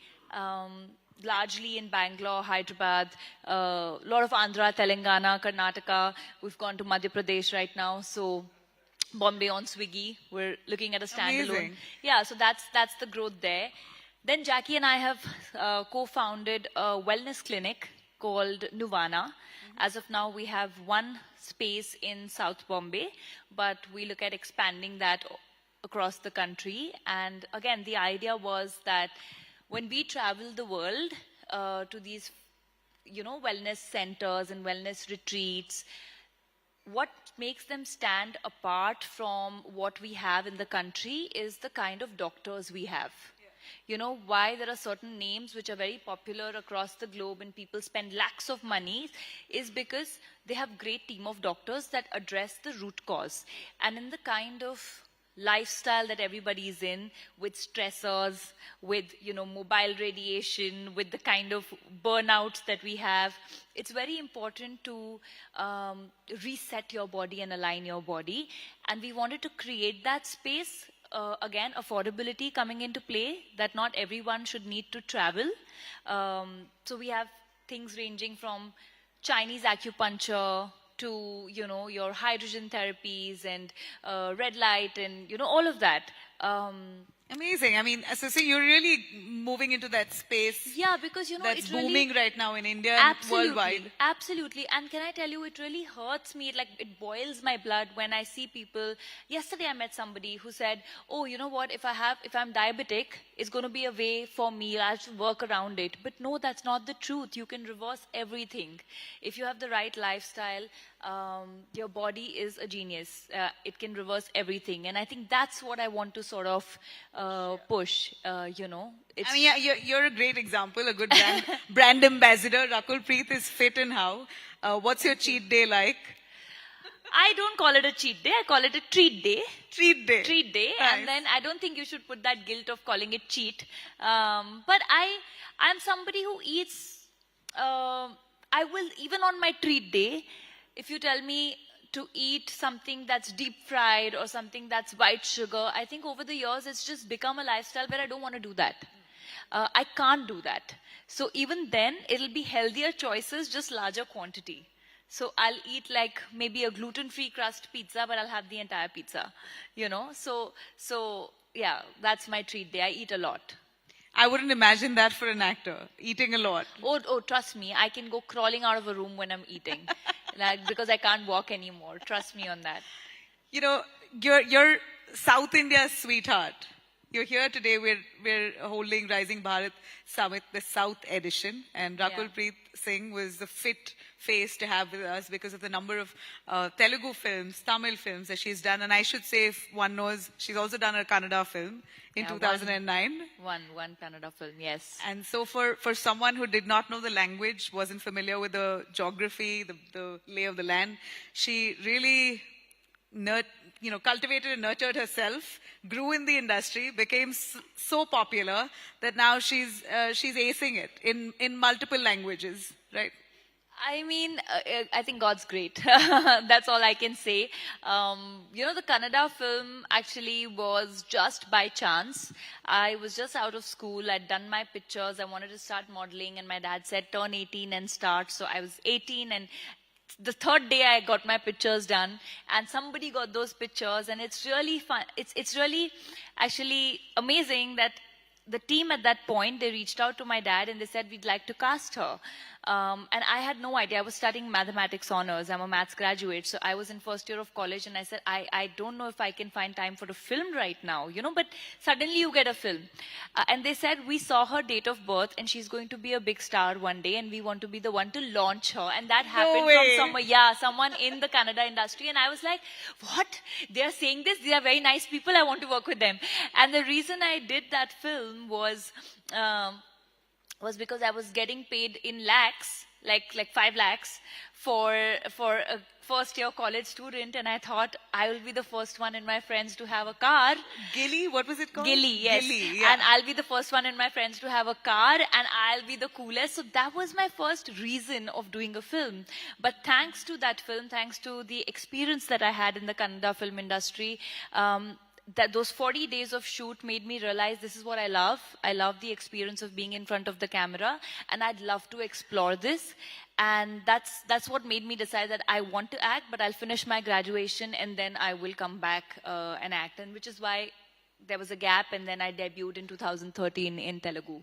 And very tactful move, right? Because Telugu, the fact is, it's the largest revenue generating industry. There was no tactic at that point. Now you understand these good things. Move, yeah, in at hindsight. That point, it's like, when you're not from the industry, when you really don't know what is right, what is wrong, what should be the tactful move. I think for me, I've learned everything on the go. I had no idea. People would call me after Gilly released, actually I used to get a lot of calls from Telugu, and there are big films that I said no to because I was still in college and I fell short of attendance and they would throw me out. So I said no, and I remember Mr. Puri Jagannath had called me for some film at that point, and he told my dad that ye degree kya gale mein tangegi, like what is she going to do? And my dad said, I can't force her to leave studies, you know, I mean, I can't do that. And so I didn't know. I hope you got your degree finally. Of course I did. What did you study? Mathematics. Wow. So hopefully those numbers help on the entrepreneurial side. That's what I was about to ask. Are you someone who's looking at the spreadsheet all the time? I am to check on numbers, profit loss. Let's just say that I'm good with numbers. Decent with numbers. Like, I mean, if there's budgeting, I always tell Jackie, I said, put me on the budgeting side, creative you handle. You know, that's a joke between us because I think I'm good with budgeting. Hey, you're good with a lot of things because it's difficult to get to a place where, you know, a city where you hardly know the language and then learn the language so thoroughly. I heard you speak in Telugu and I was zapped. That was beautiful. Yeah. I'm sure there are a bunch of Telugu people. So the thing is that if I meet a Telugu person, I end up talking in Telugu. This morning, the driver who came to pick me up from the airport was Telugu, and I start speaking. So every time I meet a Telugu person, because Telugu industry is the one that shaped me into who I am. And I say this very openly because those were my conditioning years. You know, I was really young. I went to Hyderabad. I got a lot of love. I worked with all the actors that I worked with and the directors, and those couple of years, the 7-8 years, shaped me into who I am. So before I transitioned to any other industry or Hindi, Telugu's been my home ground. So I think my soul is half Telugu. Hey, why don't you give us a line? How is Bengaluru treating you, Rakul? Chala baundi, chala baundi. What? So you're going to ask me a question in English and I'm going to say in Telugu? Yeah, sure. Okay, great. Okay, great. How is Bengaluru hege ansta ide? That's in Kannada. Now, Kannada I don't understand. I'm not so multilingual. I can understand Tamil. You want to try Tamil? I'm not that good at it. I can try Malayalam. Okay, no, I'm not good at that. Let's do. How do you like Bengaluru? నాకు చాలా ఇష్టం Bengaluru actually బెంగళూరుతో నాకు చాలా మంచి memories ఉన్నాయి నా first school బెంగళూరులో ఉంది which one it was a small Kinder garden ASHA Kinder garden అని అండ్ నా తమ్ముడు కూడా బెంగళూరులో పుట్టాడు కరెక్ట్ చెప్పాను కదా ఎనీ తెలుగు పీపుల్ కరెక్ట్ కదా you get a Thums up Yeah, so my brother was born in Bangalore. My dad's from the army, like I said, so we were posted here. And my first school, my kindergarten school was here. It was called Asha Kindergarten. So I have a lot of, yesterday this morning I was passing Cubbon Park. Yeah. And I used to go there as a kid and run around, so videos of that. So I was just telling my team, I said, you know, hey, we used to come here and I used to call it Banana Park. So yeah, the nostalgia. Yeah, the nostalgia, yeah. Amazing. So give us a little bit about your film journey, Rakul. Today in a space where there's OTT, you have so much more talent out there, so easy to tap into, you know, roles. There are multiple roles that people are essaying and they get opportunities. It's a lot more robust than what it used to be earlier, thanks to OTT. So in the face of OTT, how would you see an industry like Bollywood or Tollywood growing? And how are you finding your footing? I think the way people consume content always keeps evolving. You know, initially there were theaters and then there was satellite. And then, you know, slowly now OTT has come in. And I just feel the ways will keep evolving. The kind of content will keep evolving. But theaters will have its own charm. Certain stories will be for the big screen because the magnetic aura of certain stars, I mean, you like to see them on the big screen. You want to see that action. You want to see that dance on the big screen, right? You can't take that away. Having said that, OTT has created a great space for experimenting with content, you know, pushing the boundaries. And I think it's amazing because it gives opportunity to a lot of new budding actors, or also for us to experiment something which possibly theatrically may or may not work, you know, because at the end of the day, people, I think, have realized that they want to go to the theater and spend that kind of money if it's an experience. So I think both will have their own space. Which one do you enjoy more? I mean, I'd be lying if I say I haven't done a straight OTT show or anything. Of course, I've done a film, but I'd be lying if I say, I mean, I became an actor in the era of just theaters. So, of course, theaters, you know, I mean, it's just a different magic to see yourself on the big screen. And that excitement of the Friday box the office. Friday excitement, nervousness, yeah. Tension, you don't sleep. sweating. Yeah, you don't sleep till the reviews start pouring in, and then you know till the audience reviews comes in. So I think they've got both have their own boon and you know bane, and you gotta just there'll be just different stories for different things, and OTT has its own positives. There's no stress. You know that it'll reach a certain audience. I think what's amazing is that even if theatrically there are certain films that don't do well, not because the films aren't great, but it's just that how many films will people watch, right?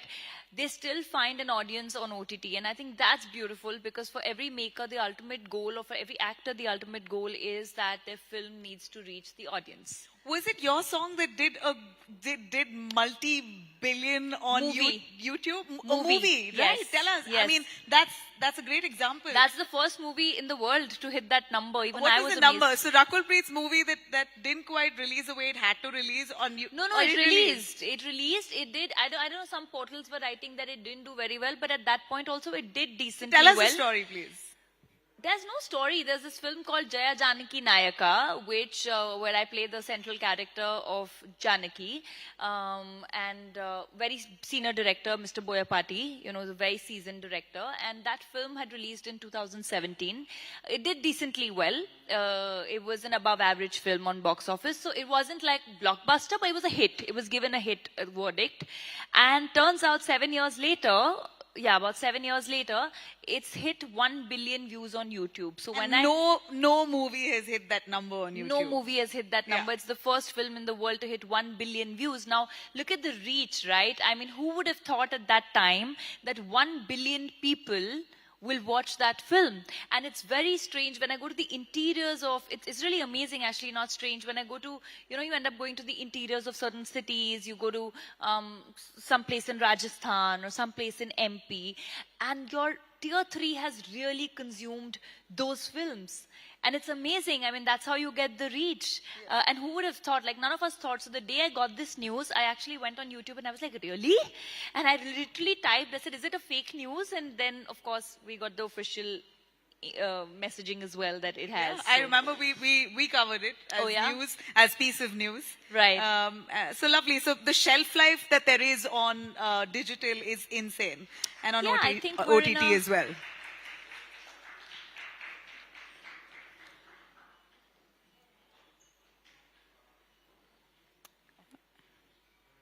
All right, we'd like to, of course, welcome Chief Minister of Karnataka, D.K. Shiv Kumar, joining us here.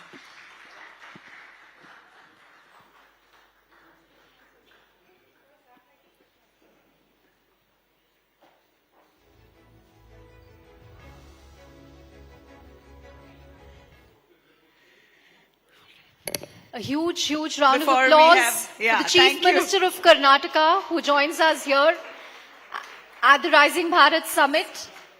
Let me also thank Rakul Preet. Thank you. We can just have...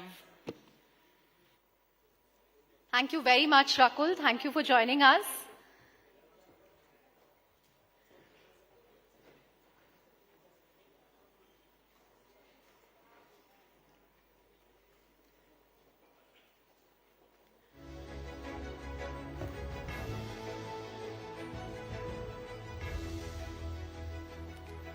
I'm going to request everyone to please settle down. We have the Chief Minister of Karnataka with us.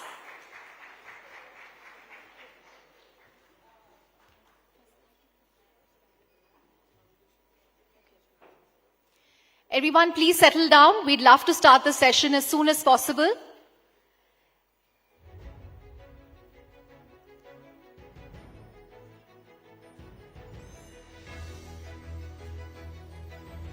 Now, Karnataka is one of India's strongest growth engines, contributing nearly 9% of the country's GDP and over 40% of its software exports. With more than 400 multinational R&D centers, the state has established itself as a global hub for technology, innovation and enterprise. Its next phase of growth will depend on stronger infrastructure, deeper industrial competitiveness and greater investment across AI, electronics, aerospace, biotech and advanced manufacturing. And driving its vision is a leader focused on translating policy into progress and creating new centers of opportunity beyond Bengaluru. It's an absolute honor to welcome Shri D.K. Shiv Kumar, Honorable Chief Minister of Karnataka, to share his vision for Karnataka's next chapter of growth. Ladies and gentlemen, please welcome him with a huge round of applause. So, before we begin your keynote, may I request you to kindly light the ceremonial lamp with Rahul Joshi, the Managing Director of Network 18 Group.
Us, just wanted to request you before starting your speech, since this is your first Network 18 event, after becoming the Chief Minister of Karnataka, Harish and I had a couple of questions. This is a platform for South India that we are hosting from Bengaluru. What would your larger message be, given we have representation from all southern states today? We had the ministers from Telangana and Tamil Nadu in the morning. We're going to have Andhra Pradesh as well in the evening. What would your message on Karnataka's potential be?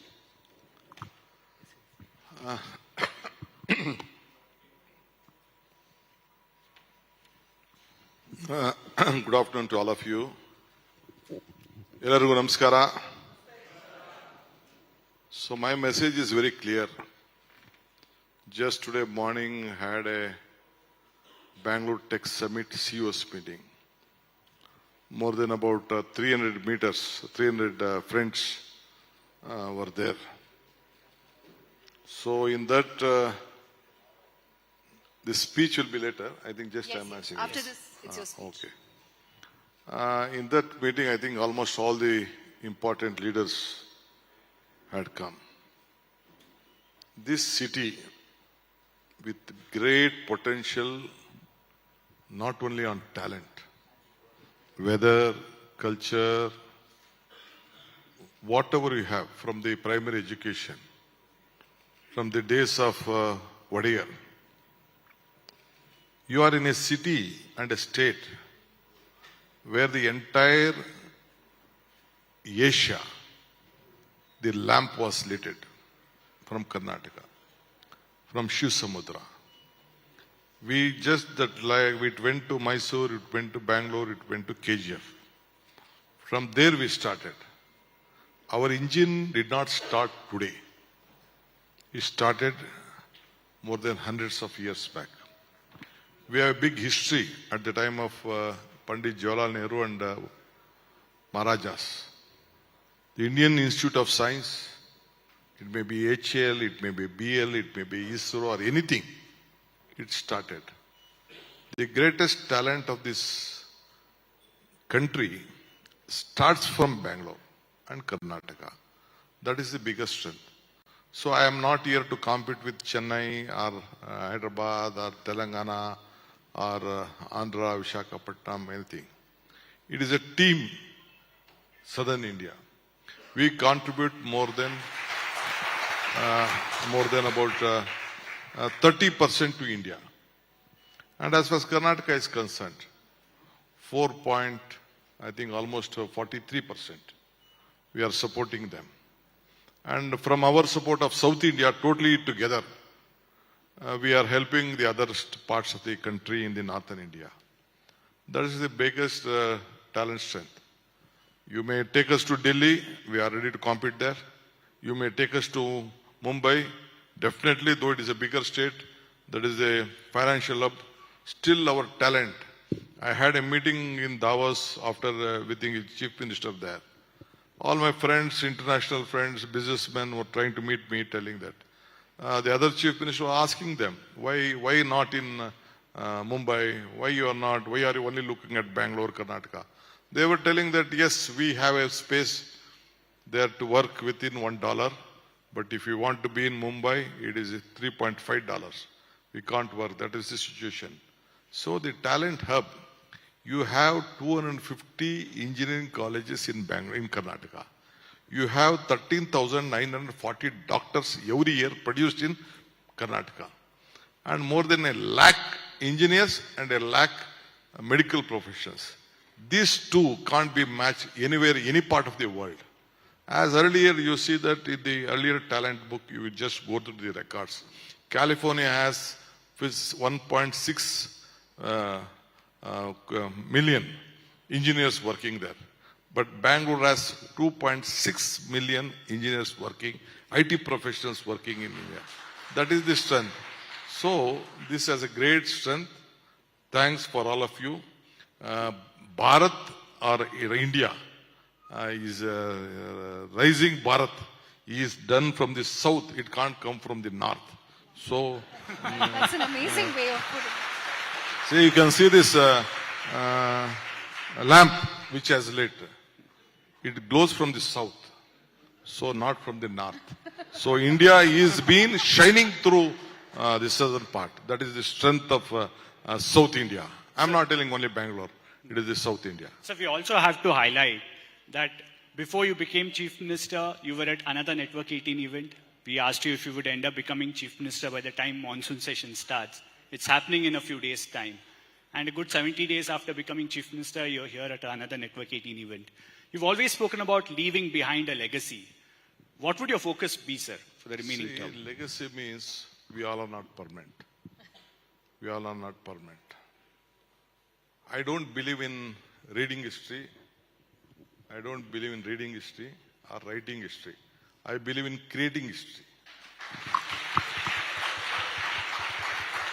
I was a power minister earlier at the time of Siddaramaiah ji. It was the worst situation. Our capacity of power was 11,000 megawatt. All of my friends said, why are you? There was two options, to take industry ministry or power ministry. I took power. Then I took out this one. I saw that. I saw the sun. I saw this one. You just inquire about, you make a big research.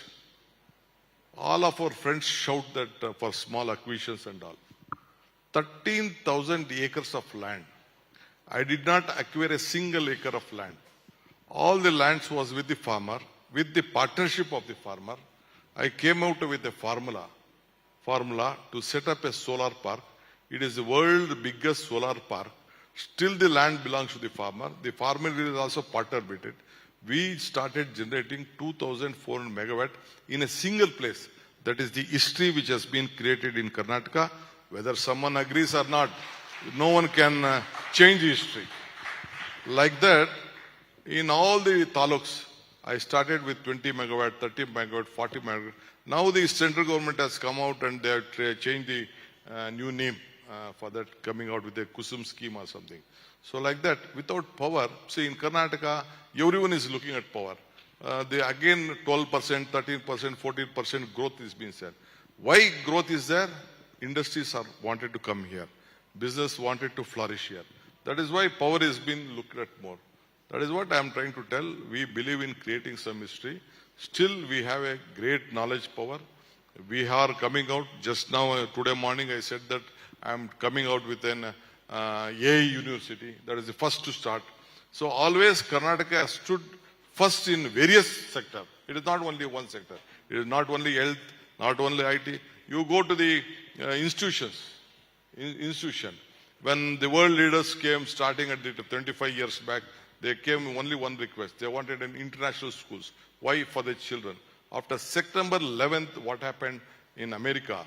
The world leaders thought that it is the only place in South India and Bangalore. They looked at Mumbai, they looked at Hyderabad, they looked at Delhi, they looked at Chennai and all. They thought that this is the only place which they can be safe with a good culture and a quality education here. They requested for an international school. Then we started. India has 140 big schools, that means international school. But Bangalore and Karnataka has 38 such schools. That means almost 36% of the international schools are there in Bangalore to compete with the world map, and 2 lakh the 2 lakh foreign passports are working in Bangalore. That is the strength of Bangalore today. Thank you very much, sir. On that note, we invite you to the podium to give your keynote address. Thank you very much.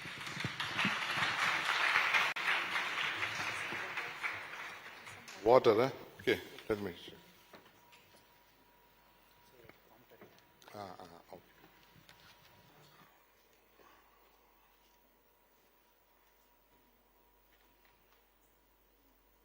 Okay, you're giving water? Oh, here it is there. Leave it, I'm angry.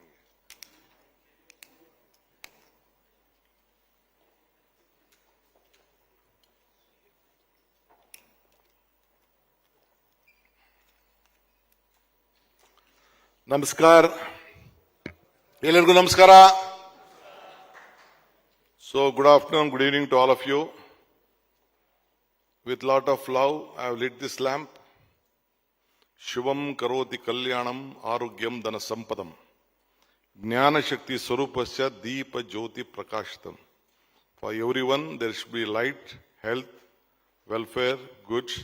So with lot of love and aspiration, with the love to all of you, I have lit this lamp so that everyone should grow, everyone should bread, and the entire country should rise with peace. That is what I have lit this lamp along with my colleague of your media friends. Anyway, friends, it is a privilege to join all of you at this Rising Bharat Summit today. The theme today before us is the Southern Growth Engine.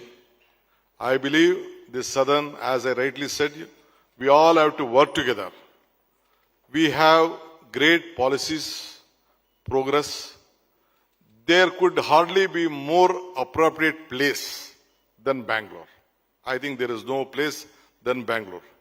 It is now that it has, in this conversation, in every century, it has been defining economics. Every great economy has its great regions. This industrial revolution that has in this mainland. Today we are just looking at England, we are looking at American century, the Silicon Valley, the China, whereas it may be. There is a remarkable change in all the parts of the world, even in the eastern coast. And now I believe that today in India, in the Indian century, this is that it could be that especially the South India, it is a great engine that is powering the journey for the success of this country. I do hope that East and North come up at additional engines, but still we have a genuine that every in the triple engine economy, the South India growth is making a robust growth. I hope you all agree that is what I was telling you, that this light is also glowing from the south to make the entire India shining more stronger. So, but let us come to the history of the interested, which is with a great responsibility. Today, India stands at the extraordinary moment. The entire world is also looking at India. We are looking at, so as such, with great confidence, we all are working to her. As rightly I have said in various occasions, on one day I said about Atal Bihari Vajpayee when he was the Prime Minister of this country. He came to Bangalore to lay the foundation of the Bangalore International Airport. Even today morning also I expressed that. He said that the world leaders, within 3-4 months, world 3 leaders, China Prime Minister, Japan Prime Minister, Poland Prime Minister and the British Prime Ministers came to Bangalore to lay the foundation to various programs. Then the Atal Bihari Vajpayee said that there was a time when these leaders first used to come to Delhi, then they used to choose a different part of the state. Now the situation has changed. Now first they are coming to Bangalore, then they are coming to Delhi. That is what Atal Bihari Vajpayee said. Why is that? As I rightly said earlier, it is the talent hub, the human resources. Never before that such time the nation looks at Bangalore. Now we have a talent, a technology, manufacturing, innovation, leadership, everything we have. So that is how we have become one of the fastest, largest growing economy of the world, and the entire world is looking at Bangalore. And now we are one of the top 3 size around in all the greatness. So let us, all of you are measuring this nation. So it has a greatest ability, a greatest opportunity to create more opportunity. That is that we are looking out. And we have, of course, we have many challenges and various opportunity also lies where. You want this to question? Okay. A lot of issues are there. So why this has come out? As my friends who I was telling earlier, in medical, just I am telling, we have a big history on various leadership. We have a number of, Mr. Patil is here, he is also running a medical college. He leads the medical college, one of the medical colleges. We have 13,940 doctors every year, produced in Karnataka. 1 lakh engineers produced in Karnataka. 1 lakh medical staff, that is the pharmacy, nurses, whatever is there, paramedical, we produce. Which other state has such a greatest position in health and the IT or the engineering program? No other state has. So the entire country looks at us.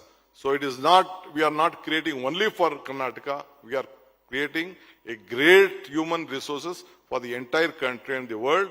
The best students have been picked by all over the world. It is not only Karnataka or not only India. You go to any university in the world, the kind of people who have been our academicians, various students who have been done well, they have been picked up with the different part of the world university and they are growing up. And again, they are trying to partner with us, they knowing the talent. So let us all work together. Again, I would like to request you that in any other issue, so we are creating more entrepreneurs.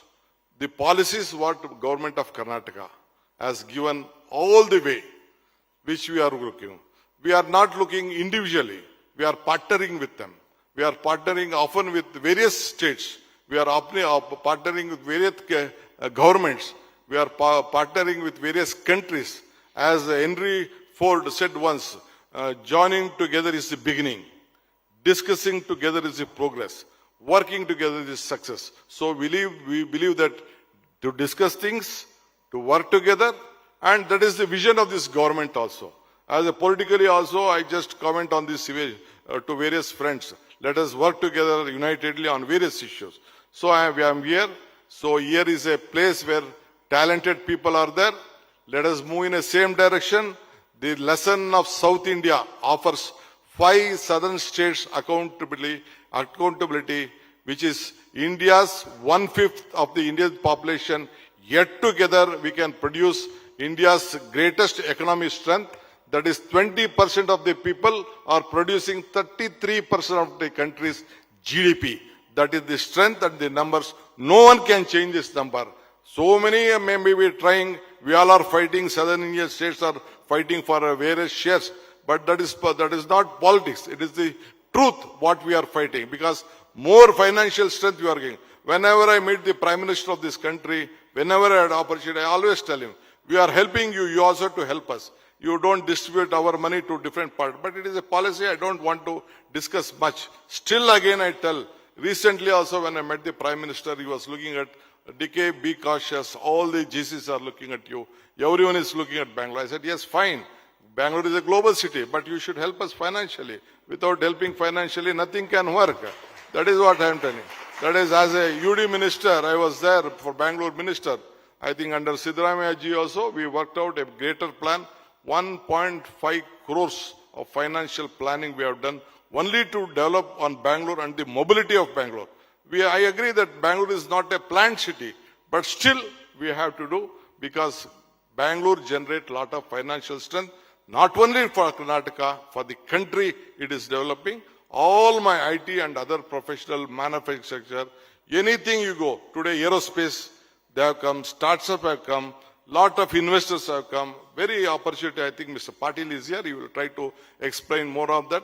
So many are coming to invest on education, invest on healthcare, and wherever, even agriculture. This is the second biggest state in the country. After Rajasthan, it is Karnataka. The agriculture sector, and even in the dairy farming, I think we are the second after Maharashtra and Gujarat. I think we are the second there. We are doing our best now. We have the highest production of milk is also from the state.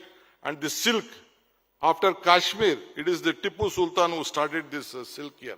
One of the best silks available in this country. And the world is from, after China, it is India. It is India. We produce the best fabric also. Then this is all. As you know, in power sector, we are leading. We set an example in the entire country for especially the green energy. It is maybe in wind or it may be solar. And now we may not have big rivers as we have in Himachal Pradesh or different part of the country for the renewable energy like other where they are producing. But still we have a great potential. We have seen that at no point of time there is any problem on power. That is why all the entrepreneurs, businessmen, industrialists are trying to come here. In any sector, manufacturing sector, our doors are open. So we'll work together. I still request all of you. Media plays an important role in helping all of us, because you are the one, you should be our ambassadors. You know the weather, the culture. Morning also I was discussing with my friends. Some of them telling India has been, Karnataka has given great things, India, they have supported, their policy is good, everything is good, they were telling. I said, you have not forgotten, you have beautiful weather here, good pubs are here, the highest number of pubs are also in Bangalore. That is also you are all enjoying. That is, I made a small joke with that, they all are very happy. So this is merely a numbers, it is an evidence, it is much deeper. So I would like to tell you, investments are going in education, strong institution, the ability to everyone, all the entrepreneurs, businessmen are there. So capital also may be attracted with late.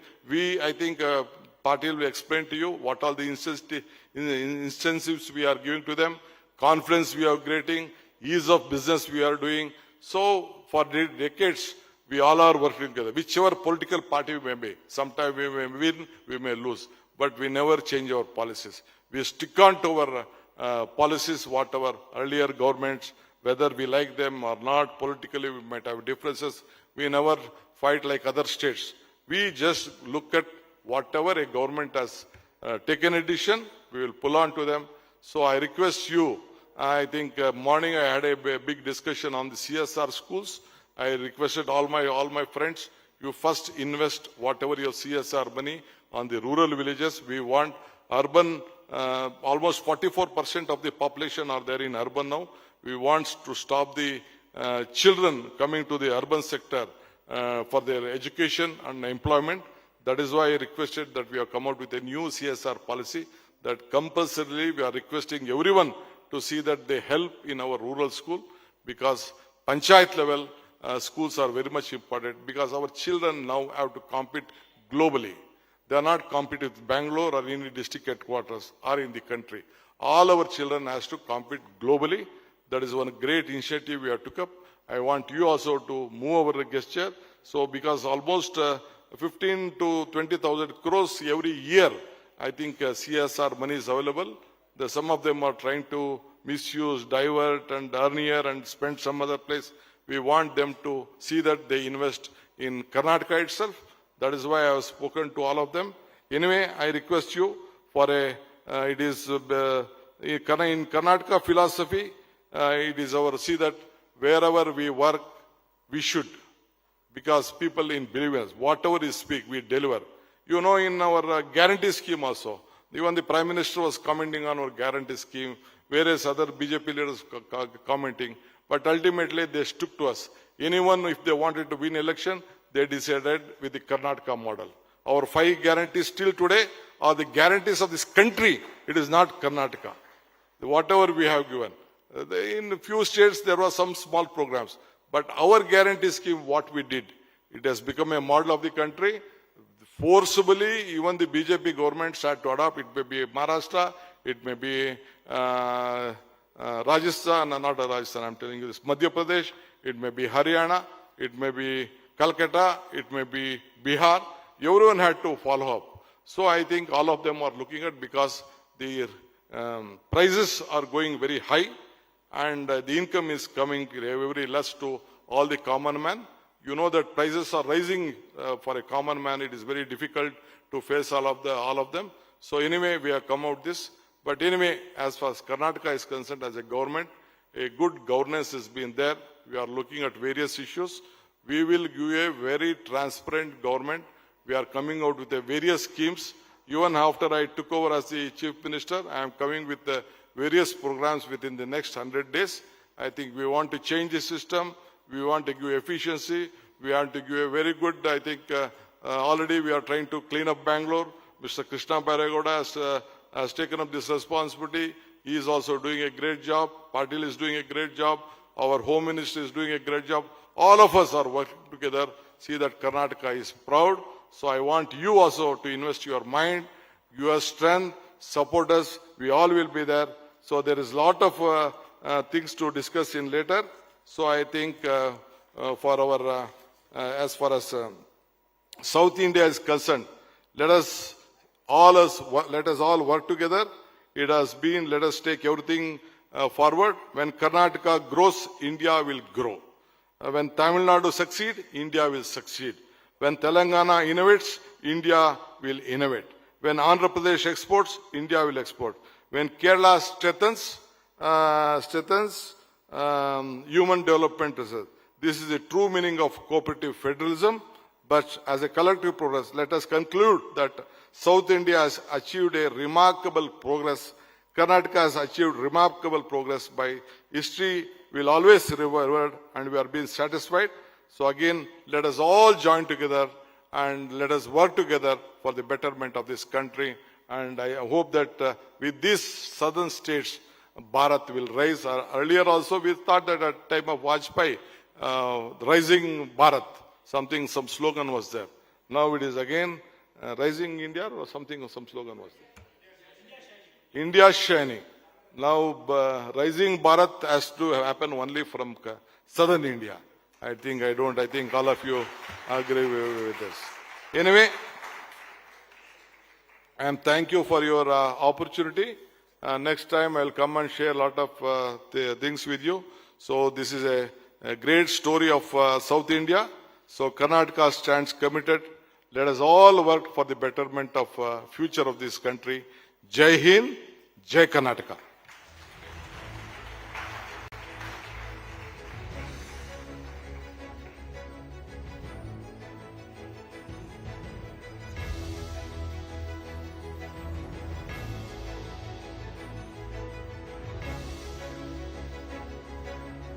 Let's give a huge round of applause to the Karnataka Chief Minister, Mr. D.K. Shivkumar, the Honorable Chief Minister, who left us with so many powerful messages.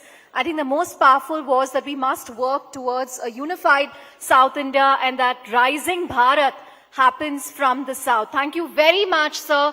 A huge round of applause. We request everyone to settle down because coming up next is another power-packed session right after the Chief Minister's session. we have a scintillating conversation coming up with the Industries Minister. I'm going to request everyone to please settle down for a conversation with the Industries Minister of Karnataka, Shri M.B. Patil. Can I please request everyone to please take your seats so we can continue this amazing event? Requesting everyone to please settle down. We have a conversation with the Industries Minister coming right up.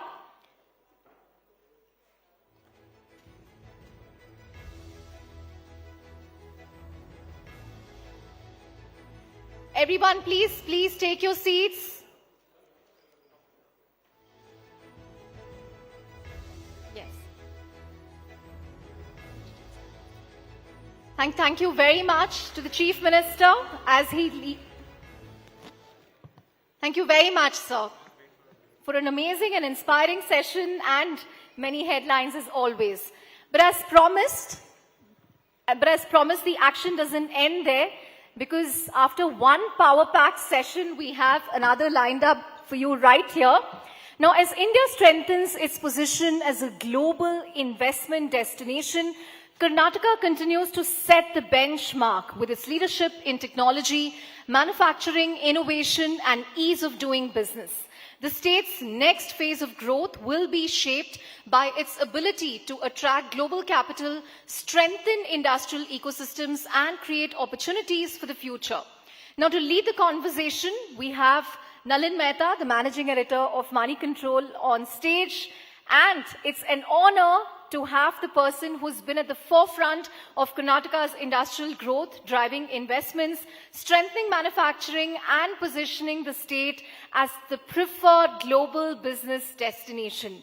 Please welcome Shri M.B. Patil, the Honorable Minister for Large and Medium Industries and Infrastructure Development, Government of Karnataka, with a huge round of applause. Take it away, Nalin. Thanks very much, Chandra. Mr. Patil, thanks very much for coming to Rising Bharat and our Bengaluru edition. Pleasure to be Pleasure here. to have you, sir. Yeah, please. So, Mr. Patil, Karnataka has attracted record investment proposals in recent years, right? So, at the Invest Karnataka event in 2025, there were commitments of about over 10 lakh crore of possible investments with the potential to generate maybe over 6 lakh jobs. So, since then, so how confident are you of these MOUs translating into real investments? And what is the current conversion rate? To be very straight and honest, when I took over as the industry minister, my commissioner, myself, we all decided, one thing. Whatever MOUs you sign have to be real MOUs, not on paper. We had a scrutiny of all the people who was to sign MOUs, and there are states, like they announced that signed 30 lakh crores, 40 lakh crores, 50 lakh crores, and I don't know how much it is translated there. So I do not believe in that, neither I believe now also. So we had all the genuine MOUs and understandings whatsoever, and we signed an MOUs and commitments of around 10.27 lakh crores, and I'm happy to share now, today 5 lakh crores has been already realized in various stages, and we continue so, and probably I think my target is to reach around 75% of that, so which is a fair amount of this one. That's because these are all realistic. Apart from that, apart from 10.27 lakh crores, and Davos we had a little, I have a different, this one vision of the Davos, this one there. Many a times we feel that the Indian companies, we go and sign the MOUs there in Davos. So Davos is the only thing to this is networking. It is to hear the people, the views, and all this. So signing MOUs also in Davos is one thing. I don't know. Even I think Prime Minister also, last time I was told by the Union ministers, he advised not to sign with Indian companies and all this. Okay, whenever there are global companies, you can do that. Signing, taking Jindal here and going sign there in Davos is, I don't think, the proper way to do. And apart from that, 10.27 lakh crores, Davos we had around 1 lakh crores plus. After that we had a summit also. we had around 1.5 lakh crores. Today, yesterday also I had a meeting. So nearly about 17,500 crores of investments are being tapped on now. And today also I did have some meeting in the morning. So there are other investments around 20,000 crores. We have to facilitate with them the land, the policy now, the new PLI scheme of semiconductors comes. So how that with applied materials, Lam Research, and many other companies, who have qualified in the semiconductor mission 2.0. So sir, we had the Commerce Minister from Telangana here earlier this morning, Mr. Babu, and he was making the point that Hyderabad has got over 46% of new GCC investments in the country in the last year or 2 years. So the question I'm asking is that Bangalore remains the leader for GCCs because of its legacy and its old history. But new investments, you're also getting new competition from cities like Hyderabad. So what is your plan to kind of counter that competition and keeping Bengaluru? There's no question of we countering anyone. We compete with the world, number one. Basically, when we say you got the FDI now, we have surpassed Maharashtra, we are number one in FDI. That tells the story. It's not this one. It's the statistics there. And when you say GCCs, we have around 875 GCCs here. You name any global Fortune 500 companies, 400 plus companies have their GCCs here, design houses, R&D and all this. And my new industry policy now, I said, when you design here, manufacture here in Karnataka, I have given up to 15% of special incentives to see that manufacturing is also done in Karnataka. So it should translate into manufacturing here. So Hyderabad, every state has got their own right. We compete. Some states say one rupee per for an acre of land. All going on, but Karnataka doesn't record. We have ecosystem, we have talent. So sometimes companies complain, sir, about delays in land acquisitions, in approvals, utility connections as an issue. So any specific reforms that you are introducing to improve the ease of doing business and to improve implementation? See, we are a democratic country. We are not China or any other country. See here, we do have, when we want to have to acquire land, we have to acquire the farmer's land. We have to be sensitive. And there is, in the democratic process, they have got the right to protest. We don't want to do agriculture. And we have to then classify which other lands are not suitable for agriculture and all this. And I am under so much of pressure. Every industry, they want to come around Bangalore. We are trying to go beyond Bangalore. We have 3 zones like incentives are lesser. Urban, of course, we don't have any incentive. The other zone number 3 has lesser incentive around Bangalore. So as you go to my district, Vijaypur or Gulbarga, they all comes in zone 1. We have higher incentives. All these things have been done. So naturally, in a democratic process, it doesn't happen like China. The day, whether it is industries or national level, when we acquire land for any other purposes, whichever state, even government of India, we face this one in India. And we have to bear with it. So let me ask you a specific question. So you proposed the Queen City area, near the Kempegoda International Airport and the Swift City near Sarjapur. So what is the timeline for these projects and how will they kind of differentiate themselves from existing technology parks or existing... Queen City already, the first MOU has been signed by Toyota. They're coming with a testing, research and a development center over there. We have... given them 300 acres parcel of that. The process has started. By December, I think there are, I don't know to name them, we have around 7-8 universities, including some of the top institutions in the country. They are all there, and there are some foreign universities and all this in December. Apart from the Queen, this one, we are also having yesterday also I made an announcement again that we'll have a semiconductor park. Apart from applied materials where we have given to next to the airport of the KSIDC land, we went all out to give that land to that semiconductor park, which is in the semiconductor next to the airport. So Queen City is this one has started. December, we'll have a full-fledged event in Queen City. The first phase of Queen City will be completed. Mr. Patil, I mean, there are often people when they complain about, say, traffic congestion in Bengaluru. Any particular solutions that you've been thinking about, and also as the minister in charge for the Bangalore suburban railway project, when can we see, which have been delayed for a long time in the past, so when can we see significant movement on infrastructure issues like that? See, Karnataka, no, as my chief minister was mentioning about various things of this one in his long talk.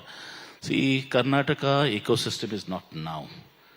It is pre-independence, 100 years back. You take HAL, BL, BHAL, ISRO, Indians of Science. So that led to the earlier ecosystem which our elders have built for us. And that was the second thing, as my chief minister was telling, the educational institutions. We are pioneers in professional education. Started with Manipal, with KLE, and so many universities. If you take 3 decades before, an entire country, the children used to come study, pursue their studies in Karnataka, in engineering, medicine, in a private capacity. I am also a president of an university. So this developed an entire country. There were no much colleges in Tamil Nadu, Andhra, Telangana, Maharashtra also, although I've been neighboring this one. So the entire North India, they all used to come to this one to sort of pursue. If you take Sajjan Jindal, the product of MS Ramaya. So that was the talent we developed, and that with that talent, it led with our homegrown companies, prestigious or Infosys or Wipro.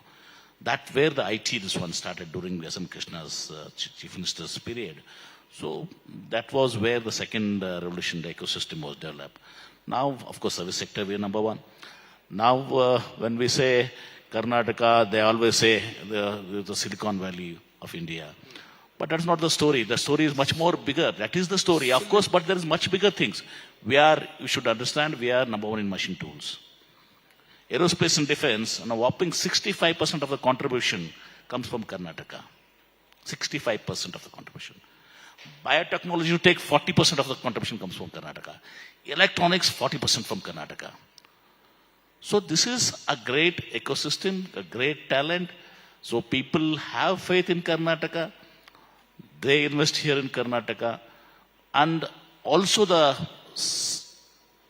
political scenario also, as my chief minister told, whichever government is there, the previous government had some policies and some project sanction project.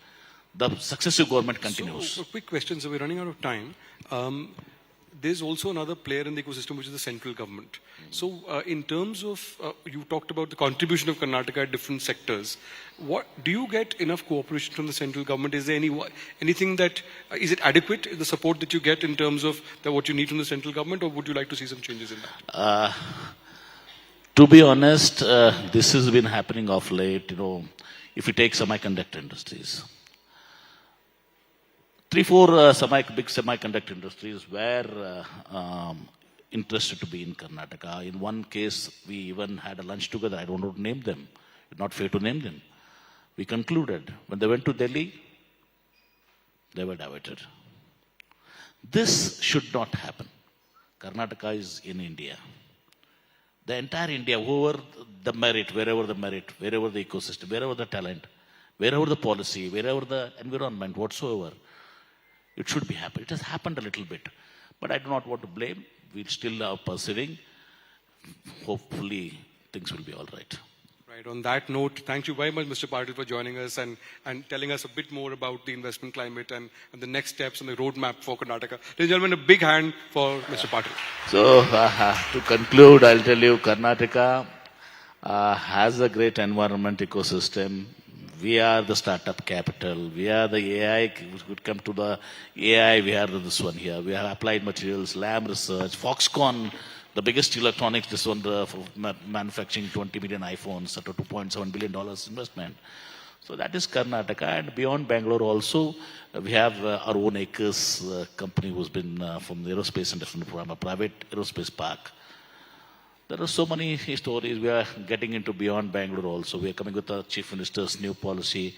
Industrial backward districts also we are planning with much more incentives so that at least in deep tech and certain sectors of this one, that even the other parts of Karnataka have to be developed. That's and I invite everyone, have confidence in us.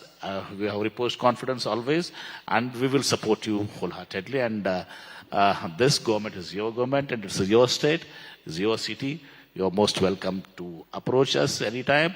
My commissioner, my principal secretary, and myself will be available to you. So see that Karnataka, we compete with the world.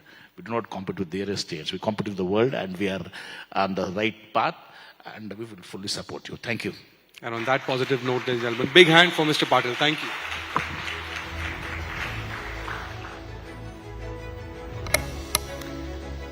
Thank you very much. Such an insightful conversation, Sir M.B. Patil. Really appreciate you joining us here. Thank you, sir. All right, up next, champions do a lot more than just win medals. They redefine what's possible, inspire a generation to dream bigger, to elevate a nation's confidence. They play an integral role on a global stage. Behind every triumph lies years of discipline, resilience, sacrifice, and an unwavering pursuit of excellence. Our next conversation explores that mindset of a champion, the lessons learned from success and setbacks, and the responsibility that comes with inspiring millions. To lead this conversation, of course, let me first welcome our moderator, Rupa Ramani, on stage, please. And joining her is the woman who's transformed Indian badminton forever, from her early training days in Hyderabad all the way to becoming the first Indian woman to win an Olympic medal in badminton, a former world #1, world championship medalist, and Padma Bhushan awardee. Her journey has really indeed inspired an entire generation of athletes to believe that India can compete with the very best. My favorite, Sania Nehwal, thank you very much. Welcome on stage.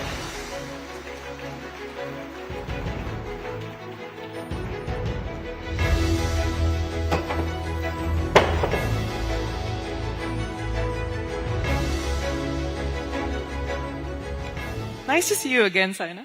Yes. Feels like we just met some days ago. Months ago. How you been? Good, very good. You know, we had this event here, Rising Bharat South Edition. Yeah. We hear so much conversations around South India and the power of South India. What is it different about athletes from here that sort of sets you all apart, and you being the primary example of that? I guess academies are good here in the south. We are improving in the north, but I think a lot of north people are coming here and winning the titles. But otherwise, I would say system is very good in south to get champions out. And you know, we had Gopi sir, we had Prakash Podkone sir, and then of course me, Sindhu, Shrikant. I mean, all of us are from south. But I can only say that system is very, very strong. Good coaches, good trainers, good physios, and that is required to produce a champion. And I guess if we have many more academies, many more sponsorships, because I guess somewhere all the talented athletes stop playing because they don't have proper jobs or they don't have good sponsorships, and they struggle to play at the highest level because they feel that how much can they spend on their own. So that is the challenges, I think, which the sports persons are facing. Otherwise, we have the same champions, you know, coming out from so many years. You know, by now, you know, if you see China, other countries, they get, you know, the next batch again in top 5. Again, if they retire, they have the next batch coming in. So something like that should happen in India. I can see in every school, in every colleges, they are trying to, you know, get some sports culture.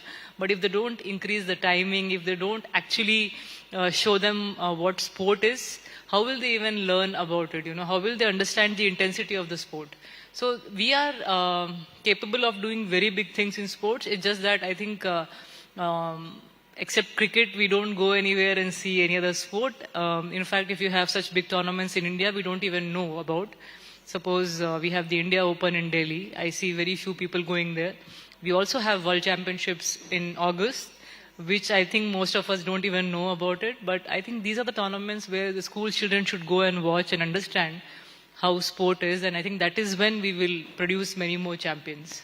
So you mentioned, of course, comparison with China, and the reason why we're saying it because there's so many champion sides, and they have this mindset that we want to be a sporting superpower. What is it that's one thing that's missing here? You're speaking, of course, about people just following cricket and not the other sport, but apart from that, what is the thing that is missing here in the Indian sporting landscape, infrastructure-wise or whatever, that we can learn from, even the East or the West? I guess getting more tournaments in, because cricket is also popular because they have very good system, very good leagues, and they are consistently showing them on TV, their matches. And the other sports, I guess, the tournaments are going on, but only the lovers will go and watch it on the particular channel. But I guess if you have, this is in a way, I think association should come in, and Sports Authority of India should come in and market the sport very well, and do the publicity of the sport very well. And that is when I think you can get the results how cricket is getting. But, that way I salute the way cricket has done their system, and perfectly, if the 16-year-old, just see at Suryavanshi how he's performed, and I mean, that is the kind of support you need, how they're giving him.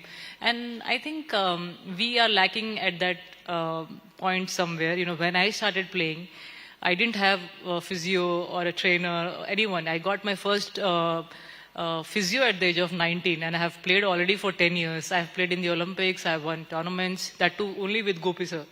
But later I realized that you need a team to win championship, where you actually also need the dietitian, the mental trainers, and nowadays you also have trainers who can make you sleep as well in between tournaments, because you don't even get sleep. You're just thinking about what will happen in the match. The whole night your mind is active. To relax it, you do meditation, of course, but again you have those thoughts coming in. How do you stop that? So these are the challenges which I initially, obviously, if I would have got it maybe at the age of 9, 10, you never know, the results would have been a little bit more different. But now I'm happy that at least the younger generation know about what is Saina doing, or what is Sindhu doing, or what is Pranoy doing, or what is Shrikant doing, and what tournament they have won. We are consistently getting medals. It's only because of our hard work, our initial push. My father took a lot of loans. My mom was 24/7 behind me. She's a housewife. She dreaming about me becoming an Olympic champion or a world champion. I'm surprised, till today, how did she get that kind of a thought when we didn't have a female player playing at that level? But I salute for her dedication and the way she's pushed me throughout, all these years. And she always kept me grounded, which is the result I could get so many titles. And but yeah, this was not something like I had the sponsorship from the age of 9 or 10. Everything what the other sports people get it is only after the performances. And I think that is where we lack. We have killed ourselves, we have got the championships, we are consistent, and that is when we get everything. But if you give the young sports person what it is required from the age of 9 and 10 to achieve the best at the highest level, and that can happen, you can see the results. If not, you can anytime come out of that sponsorship and, you can leave the kid. But I think this is what is China, Korea, Japan doing, where they have every village has an academy, every village has like 30,000-40,000 players playing. So, yeah. But you mentioned your mom, and she's right here. So big round of applause for you, ma'am. Thank you so much for producing and playing a part in producing a champion over here. And you're speaking about, we've got to bring in that South aspect for sure here, Saina. There's something about the upbringing of athletes here. You're speaking about the system, but what is it that sort of instills something different in you, and the pipeline, especially in badminton, all from the South? As I just mentioned, I think food is the same. Something in the food. Everything is same. Only, I think it comes down to good coaches and good trainers, which are there in the South. You have many centers which are very big. And now Guwahati is producing good players. They are also coming up very well. But this was there long before, I think, in South. And that's why I think we are able to produce many more champions from here. And I knew someone like Gopi sir, because he was the national champion. He was doing extremely well at the highest level. So I had at least, I was seeing him, I was seeing Lakshmi, his wife, I was seeing Jwala Gutta, I was seeing Shruti Kuri, I was seeing some top players. But if I was in Haryana maybe, there is nobody, right? So I think that is where we are lacking. So if we have champions and then if you're looking at them every day, suppose I saw my parents play in Hisar, they played at a club level, they were playing every day. And I never played badminton before that. And, I learned so much by looking at how they are playing. And the first shot I played in Hyderabad was a smash. So it was because I saw them play, that is what I learned from them. So inspiration starts at home, and is that how it should be, and is that how you can actually inspire? At home, I think kid has to be very motivated. I know it's not easy. Many of the times you give up, you feel, why is my mom scolding? Why is my father pushing me so much? But you won't realize you're only 9, 10. You will just have to follow their instructions. You are going to, even if you get hit, even if you get scolded, but I think you will forget in that age. You won't remember much. And by the time you're 13, 14, you're capable of thinking yourself. So I think initially what support you require should be there, but finally it's up to the kid. If the kid is motivated, if they really want to do well, and for me, I don't know, I just loved sports, I loved competition, I was ready at 4 a.m. every day in the morning to travel for 20 That is tough. That is tough. But who is the good cop and the bad cop in your home? You can see The bad cop. is here. Yeah, obviously, can't tell. Just sitting there and watching you quietly. Bad cop is always, very tough to handle because, I used to feel that she's very strict, she's very tough on me. But today I'm Saira Nehwal only because of her. I will give my father a lot of, even he encouraged me a lot. But what she did for me is, I was blessed, to have my mom as a housewife. Otherwise, today's mom, they come and ask me, how do we make our kids champion? And I'm standing there and I'm like, kya aap is pe haath utha sakte ho? And she's like, no, I can't do that to my kid. My kid is like my friend. I'm like, then champion is not made like this. You cannot think of having a friend, and it's very tough. There should be some strictness if you have to serve the country. You are finally serving the country. You are finally playing for the country. You cannot just say, let her do whatever she wants. It's okay, you let her do whatever she's doing, but don't expect her to be a champion just like that by saying you can play on the phone, you can just be watching TV, or you can just go out with your friends. It's not going to happen. What would you tell kids today? We look at Gen Z, we're looking at a time when Gen Zs are so proactive, so, Yes. in your face. What do you tell a Gen Z kid who has to be more disciplined, has to learn sacrifice, has to learn that, okay, I will forego my parties and I want to, there's a larger thing that I'm working towards. What is it that you're going to tell those kids out there today to succeed? I feel it's finally up to the parents, Gen Zs are very intelligent, very smart, there's no doubt. But physically, are we there? No. Physically, we don't like to work out. Physically, we don't want to kill ourselves to become something. It's like if I say something, they will say, "ठीक है ना, आपने कर लिया." So, ठीक है, मैंने कर लिया, and I'm happy about it. I'm proud that I could do something for my country. If you want to do it, it will not just happen. You'll have to push yourself. You will have to not make excuses, even if you're smart. Finally, hard work pays off, discipline pays off, and you'll have to. Suppose the best and the best people of the world are saying we hardly can sleep without doing our work, and that's the thing we want to do, and we're thinking about it 24/7. At certain point of time, money is not what you're thinking about. Money will come if you have done well. But you cannot be away from the work you love, right? So that is what should be your aim. If you really want to make your parents popular by your name, then I think you will challenge yourself. If your parents are giving you enough money, gaadi, mein jao, aao, then I think it is all very nice, very happy things which you can continue doing. I think it's not we have a lot of money, we have a lot of knowledge. My whole family members have doctors, scientists, engineers. And if I tell today to any of the kid also, I just look at them first, how they talk, because नहीं तो पहले आ जाएगा मैं depression में हूँ, मैं anxiety में हूँ. I said, okay.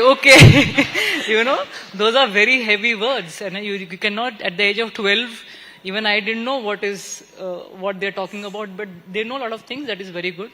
But they should not compare themselves to what is happening in social media.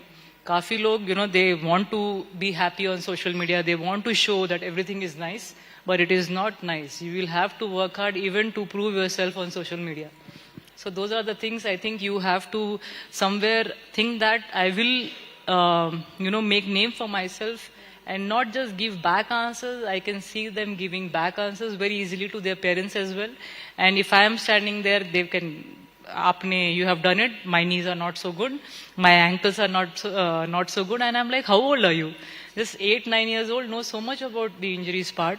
Lucky, in a way that I didn't have a physio at that point of time. Otherwise, I would have been with the physio only full time, sitting there and showing my back, my shoulder, my neck. And in a way, it was good and also bad. But today's generation coming in sports, I don't know how many marks I will give them. But I think just our generation where we had 10-15 players in top 20, now I think we are facing that difficulty somewhere, to produce champions, because they are very impatient. They just want result next day. They want to become world champions next day. And sometimes, I tell them, I started playing at the age of 9. I got my Olympic medal at 22. I was world number 2 in 2010. I became world number 1 in 2015. So you will have to go through a lot of ups and downs, lot of matches, lot of difficult moments. You can cry, you can share with your parents. But aajkal to parents ko dekhna hi nahi hai. I mean, they just feel like, no, parents are our, they don't know anything. I know Ronaldo, I know Messi, I know Virat Kohli. But the amount of hard work they do you know that? I mean, that's something which even when I see their stories or I read about them, I feel like, oh my God, what kind of hard work is this, Is this something that you see only with kids here, or have you seen this sort of reaction overseas, or are you even aware of how they are outside? Is China, for example, far more diligent no matter the generation? They start playing at the age of 3. And when I say something and the parents are saying that he's only 8, I'm saying 8 is too late. 3, 4 you should start them into some sports, gymnastics, swimming, so that they become a little stronger physically. I did karate for a year, and I was really strong physically to push for 11 hours physically.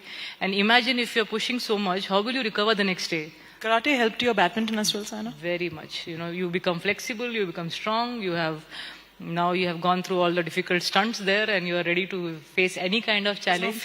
No fear at all. And I think that's why you get that confidence as well. And I think I was lucky to do karate before that.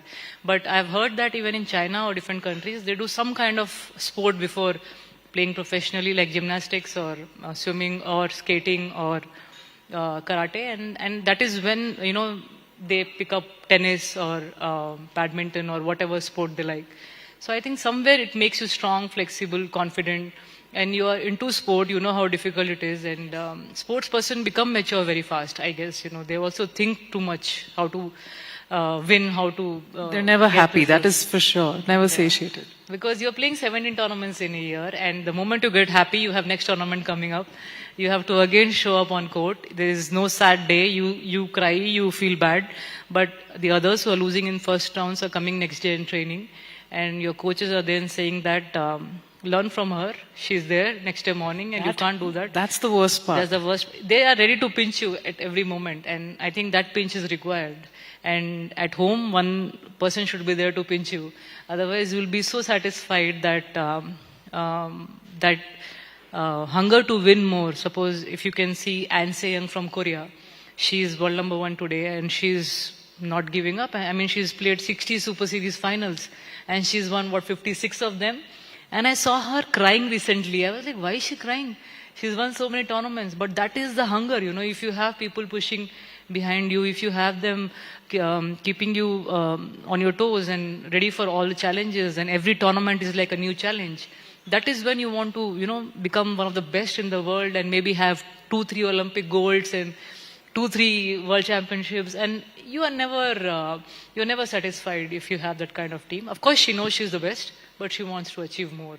You know, we're speaking about not being satisfied. We're speaking about moments of doubt as well. Recently, I have to bring this up, PV Sindhu, after what's been a very long break, she won a title, and what an incredible achievement. Again, someone you've played alongside. Tell me how she would be feeling, Saina, because you've seen highs and lows.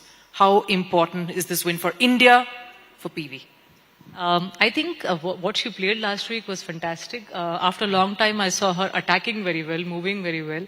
I mean, you cannot write a champion off because they are very experienced. They have played at that level. They know how to control their emotions. But I think more than the relief, she must be feeling very happy that she's back to that kind of performances she was doing in 2019 and 2020. And World Championship is coming ahead, and there is Asian Games as well. So, I mean, that is what I said, you know, we have Sindhu doing well from last couple of years, but by now we should even have 4 or 5 other younger players to be behind her. And maybe when, you know, she retires, there will be other players. But we're still waiting for, you know, other women player, yes. And the same goes with men player as well. We don't have anybody in line, maybe after Lakshya. There is Ayush Shetty as well, but Lakshya is, yeah. So that is, I think that is where we're missing the bus somewhere. You know, obviously, you want the youth to be energized, you want the youth to be inspired. Your story is one of it. We mentioned Asian Games. The Commonwealth Game is underway. How disappointing is it that a sport like badminton doesn't feature over there? Is that also another aspect that sort of can be defeating for, you know, the next generation to want to come and... I mean, we have so many gold medals in Commonwealth Games, in badminton, hockey, shooting. I think these are the sports not there in Commonwealth Games, and it's very surprising that how are the players feeling, because we have played all the Commonwealth from 2006 to 24 or 22, and it's very surprising because again 2030 we have it in India, and I'm sure these events will be there. But I don't know how can they just remove such big games, but it's very disappointing, but you know, players will never stop. They will have to keep working hard. They will have to look forward to next tournament. But it's obviously very tough for the youngsters. They will think that one tournament is gone. But I think, yeah, maybe Unnati would have got chance this time. Yeah, so that is one thing, you know. Good experience tournament. And she's missing that chance. But anyways, let us see how she performs in Asian Games, you know. Asian Games is coming up, but you know, speaking about your journey, we want to come back to that as well. Saina, you spoke about how it is important to keep forging ahead. Were there moments in your past as well where you probably thought, bahut ho gaya? I mean, I think there's enough now and I should probably take a pause. Were there moments like that? Every day you feel you want to give up. Every day you feel, why should I torture myself? But that feeling of, I don't know, there's some feeling when I won the first tournament, standing on the podium, you know, receiving that small amount, becoming like a hero in the school, and everyone is like, okay, you can take 2 periods off. Every good student is looking at me and they're like, she's a good sports person. And I'm like, okay, you're the front bencher, right? You got the first rank. Please help me with the notes, you know. So all this kind of thing used to be funny, and I never thought I'll be a top sports person from my country who will do well. I was just thinking about the state level, national level, and one day maybe I will get a good job to, you know, and that will be all. That is what is happening from so many years. But I don't know, she and Papa were like, it's not that you're playing for money, it's not that you're playing for job. For us, we want you to win medals. Give us the best you can, and we are there to support you in every way. I'm like, okay, because I don't know what to say. They have. So in that sense, is it important to have those challenges and hardships in the earlier phase? It is important to have heartbreaks? You know, if you want to get to that big goal, do you think that that is necessary? Like, thoda sa harna, thoda sa challenges are important? I guess champions like challenges. Champion likes tough moments. And we don't give up, you know. Somehow that challenge is like, suppose I am there and maybe one more girl is there. Maybe it's okay for me and it is so tough for her that she's not able to handle that kind of pressure. And I'm like, why can't you handle it? It's so easy. So these are the mindset as well, you know. Sometimes for you the problem is small, but for her it's big. I think that way, you know, champions are very few. And the moment they enter onto the court and the matter is like 20 all, and that 1-2 points if you are so strong mentally that you can take those 2 points, it depends on all the matches. You have played so many matches. I have seen so many players who are physically so fit, but the moment they are playing matches, the moment they have to show performance in the last 3 points, that is where they crack. So I think these challenges make you even more strong, but people who enjoy them, enjoy the pressure, enjoy the toughness from their coaches and parents, you realize it later why they did this to you, because you were capable. Otherwise, why will someone scold you just like that? Maybe I am sitting behind and I can tell you 10 players playing on the court. I can easily tell you who will be capable to achieve at the highest level and who are going to be okay. But you will not obviously tell them on the face, but you will directly go to that person who is doing well and maybe try and push them more because they are capable of doing that. And later I realized, when I was 15, 16, but by then it was already in me that I want to achieve it. So that initial years when you will forget what is happening, when even if she hits me, even if my papa scolds me, next day I'm like, okay, I'm alert at 4 a.m., I'm ready to go and challenge myself. And it will happen even on Sundays. That is when, you will, these challenges will become okay for you. Otherwise, if you are always scared of pushing yourself, scared of, people like scared of pushing yourself or coming in front and saying that I'm ready for these challenges, you will be there in your safe zone, and that's okay. That is what you want. That's fine. Never I didn't want that life. Never be in the safe zone. On that note, thank you so much, Saina. That's great pearls of wisdom, and I hope all of you enjoyed this just as much as I did. Thank you so much. Thank you very much, Saina Nehwal, for joining us. Such a honest, transparent, and lovely conversation the two of you had. Thank you. Thank you. All right, now moving forward with the innovation that's no longer measured by startup numbers alone, but by how effectively ideas move from labs to markets and from prototypes to globally competitive businesses. Karnataka has indeed built a very strong ecosystem linking entrepreneurs, researchers, investors, academia, and the government. The next challenge is to deepen leadership in AI, biotechnology, deep tech, and quantum computing, while also expanding opportunity beyond Bengaluru city. How can the state really build the next generation of global enterprise and reinforce its position as India's innovation capital? And to take that conversation forward, please join me in welcoming Nalin back on the stage, of course. And joining him is a leader who's been very instrumental in advancing Karnataka's startup technology and innovation ecosystem, strengthening its digital economy and creating new opportunities for entrepreneurs across the state. Please welcome Shri Priyank Kharge, Honorable Minister for Electronics, IT and BT, Rural Development, Panchayat Raj, Government of Karnataka. A huge round of applause.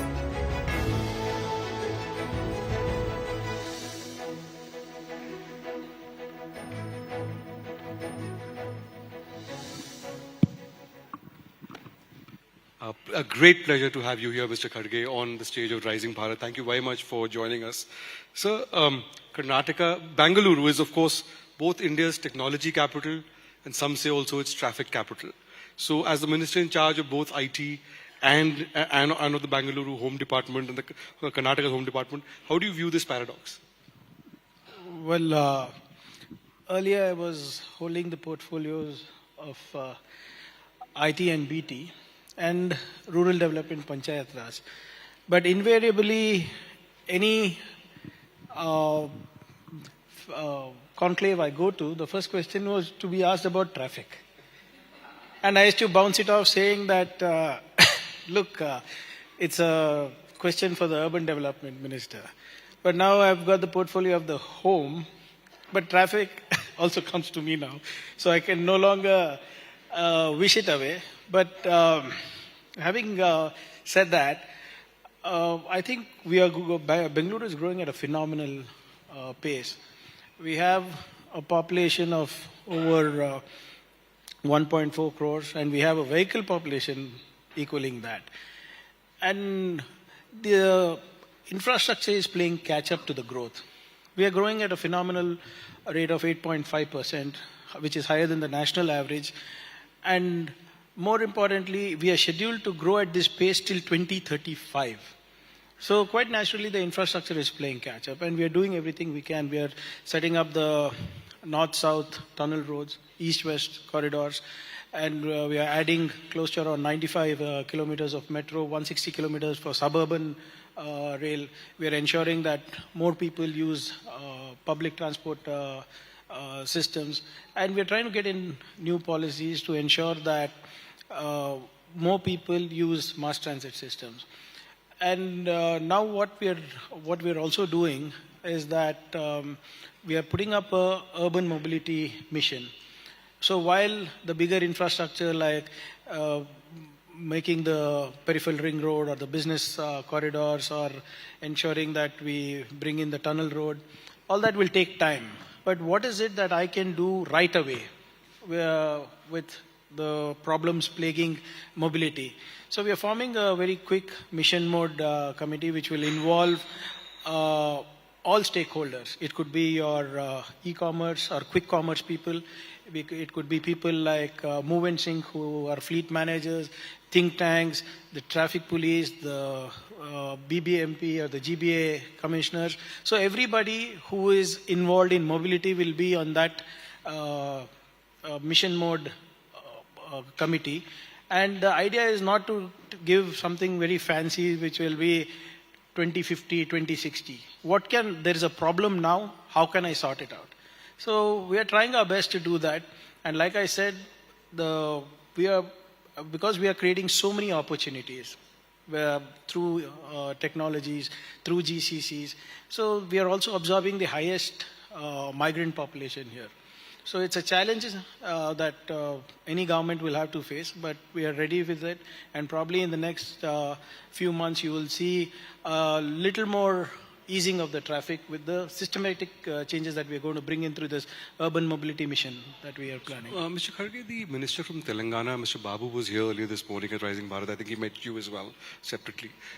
He made the point that one of the reasons why Hyderabad has been getting a lot more GCCs in the last year or 2 years and he traced it back to infrastructure and the investment they had made in the ring road around Hyderabad, which was a large investment, but over a period of time that's helped ease congestion and so on, and that led to a lot of other gains. Any thinking around something like that for Bengaluru?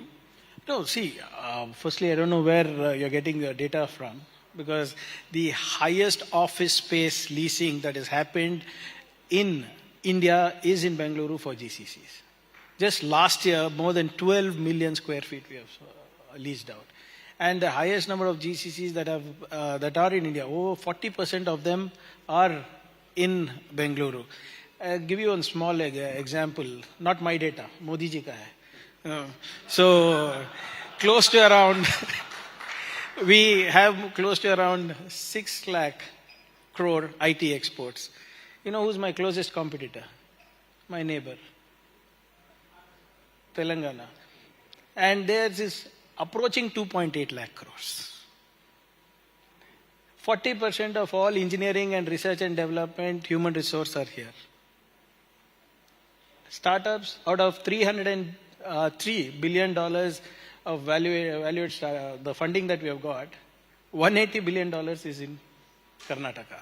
So while we love competition, the data speaks otherwise. And we are fiercely competitive, especially the south states. So as soon as we get to know that you are investing in Andhra, we'll give you more subsidies, we'll give you more incentives. We'll try to recourse some of our policies, some of our incentives. But Karnataka is very clear that we would not want to come up with any incentives, subsidies or policies that is a race to the bottom, like some of my neighbors are doing. We are very clear that we have what it takes to build world-class innovations and inventions. We know how it is to cater to geographies across the globe. We have India's most agile human resource, and we are ready to skill, reskill, upskill them, and do whatever it takes to ensure that we deliver on scale sustainably for geographies. And I think that's something that we are doing immensely well. We have like the Queen City that is coming up.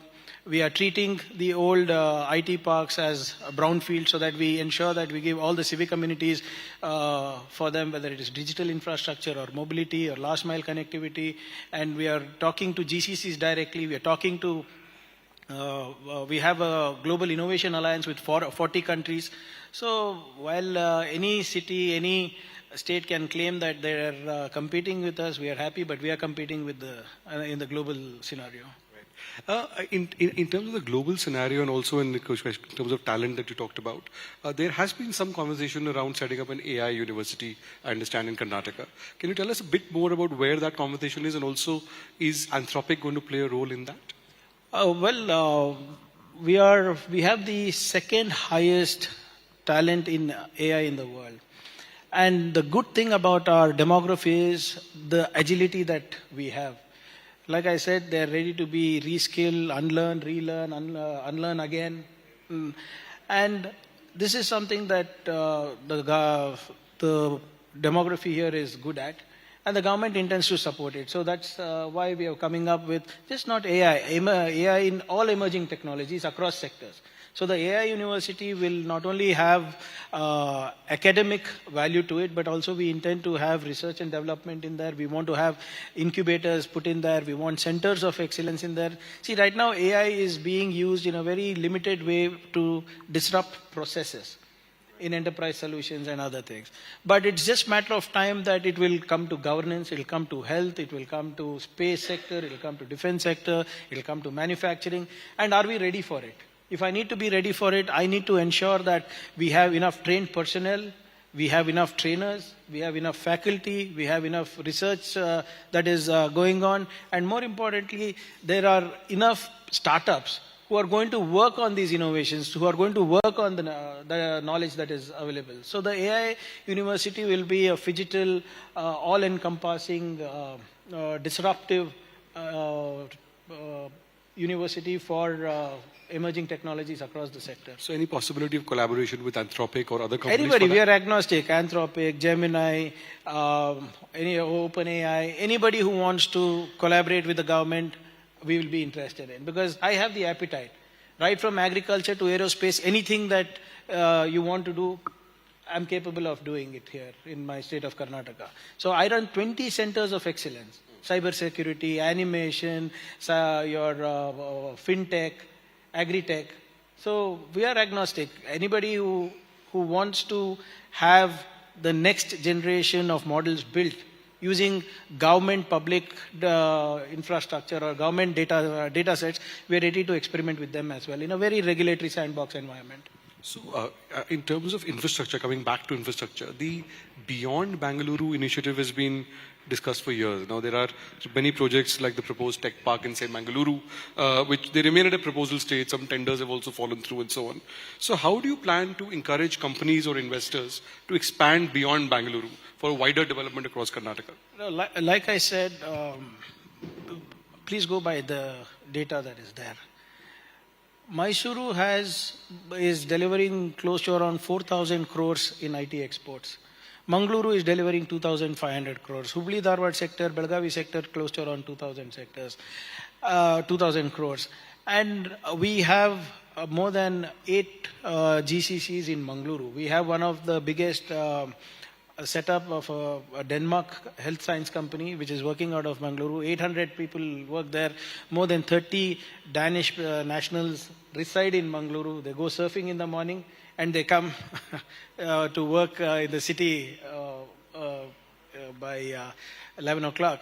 And we are seeing this shift. So the idea of the government of Karnataka is, instead of investments coming or talent coming to where investments are, investment should go where talent is.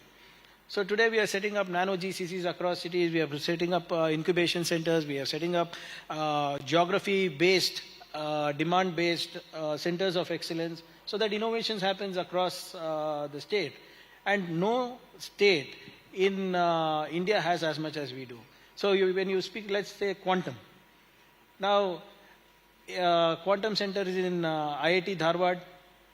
Artificial intelligence is in IIT Raichur. IIT Dharwad, Mysore in cybersecurity, my marine biotech center of excellence is in Mangaluru. So we are spreading ourselves everywhere. Chikbalapur has the Drone Federation of India's testing center. We are coming up with the EV testing center in just outside Bengaluru. So like in Kalburgi, we have the Agri-Tech Accelerator. So based on the geography, based on the talent available, and based on the interest of the local people, we are building these institutes. And it's working well for us. One of the areas where both your portfolios intersect is in the area of the gig economy.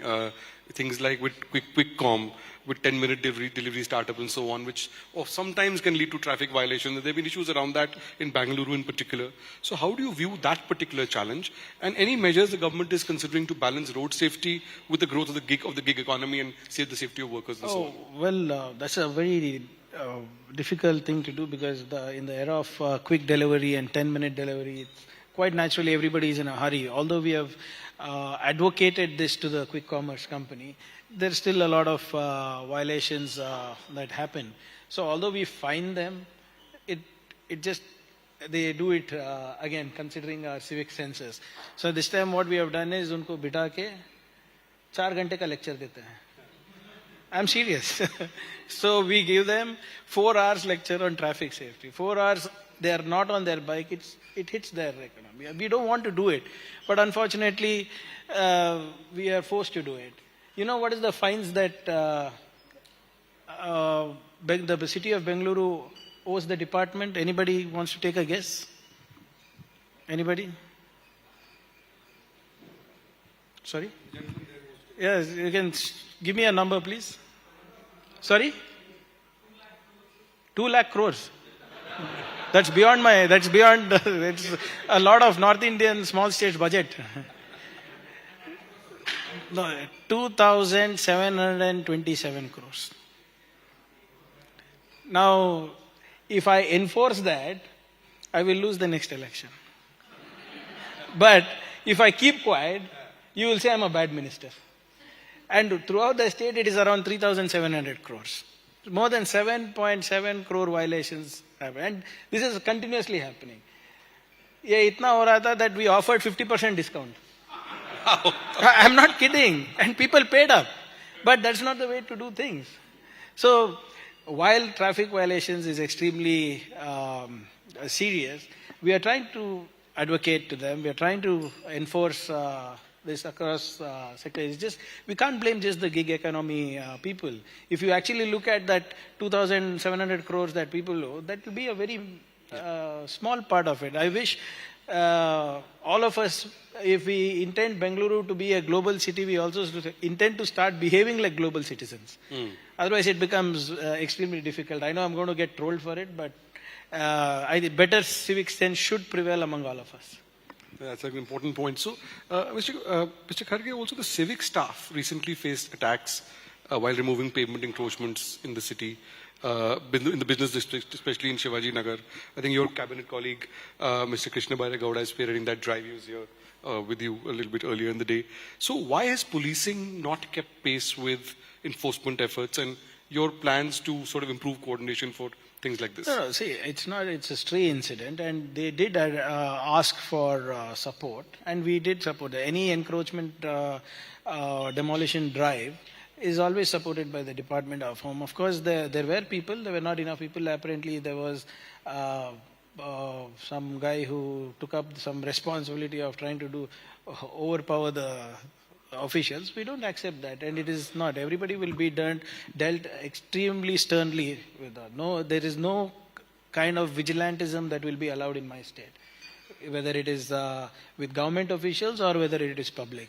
There is a law of the land that needs to be followed. If you don't know how to follow it, I will ensure you learn that. That is something that I'm extremely clear. So, irrespective of who it was who did that, where are they now? They're all behind bars. There was an incident yesterday about one of our own party men throwing an egg at BJP. We don't accept that. We have booked cases. 9 people are inside. You take action against them? Yes, of course. I took action against them. Similarly, one MLA threw a hollow block yesterday. A BJP MLC threw a hollow block. We booked a case. See, you cannot take law in your hands. If you are doing that, then what's my job? And if your actions are going to have a cascading effect on the society, trust me, we will not keep quiet. Whether whichever party, whoever it is, however big they are, the law is same for everybody. So can you tell us a little bit more about how your government is leveraging technology for more law enforcement, for policing, over traffic monitoring and enforcement? A little bit about your thoughts on that. So we use extensive technology across all units of the police department, whether it's in cyber security, whether it is in traffic, whether it's in policing as well. So we have some of the best systems in place in India. In fact, the central government has appreciated most of our efforts. So, for example, little things like the visibility on streets during peak hours of traffic. So we have an app in which the traffic police guys should go within 10 minutes of his or her duty. If they don't log in by that time, we get to know that he's not there, and there's an alert sent saying that you're not there, you're not physically present. And we also use technology to see where there are, how we can ease out these long jams that are there. We have a portal, we have an AI system called Astram that we are leveraging to do that. So it's in process, and probably in the next couple of months you will see that easing out. And fraud detection, your deep fakes, all those things that are happening right now, your digital arrests. I think we are one of the best practitioners of using technology or leveraging technology for policing. So in terms of things like carpooling, the Bengaluru Traffic Police has expressed support for it. The Transport Department decided existing regulations saying not really in favor of it. How do you resolve issues like that, and how does regulation keep pace with reality? Like I mentioned earlier, for your first question, we are forming this urban mobility mission in which Transport Department also is also a member of that committee. So we are going to advocate the point that you made about carpooling. See, the act that is, the Transport Act that is there is quite primitive. It doesn't allow carpooling, it doesn't allow ride sharing. It was pre-Ola, Uber thing. So there are a lot of new practices that have evolved in public transport that needs to come in as an act, and we are going to advocate that. So probably that also in the next couple of months, in coordination with the Transport Department, will be done. So coming back to the issues around tech and data centers, like you mentioned, the large legacy Bengaluru has, there are also issues around water and sustainability around that. What is your response to dealing with those kind of challenges with data centers, one? And two, sir, that how are you encouraging investments to move to other cities such as Bengaluru or Mysuru? Because Bangalore also has a water crisis. So how do you do a holistic sort of plan around this? So we were one of the first states to come up with a data center policy. In fact, the first perhaps. And slowly we have realized that the policy might not be catering to the entire global scenario of going green. And that's why we are coming up with a sort of a policy course correction that it will be needed to, and coming up with a sustainable data center policy.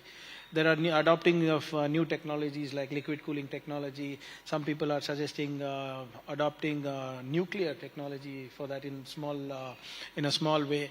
The companies have approached us saying that they have better technologies that are more greener in nature. So we are trying to figure that out, how to come up with a sustainable data center policy. It is data centers, like is it's absolutely necessary.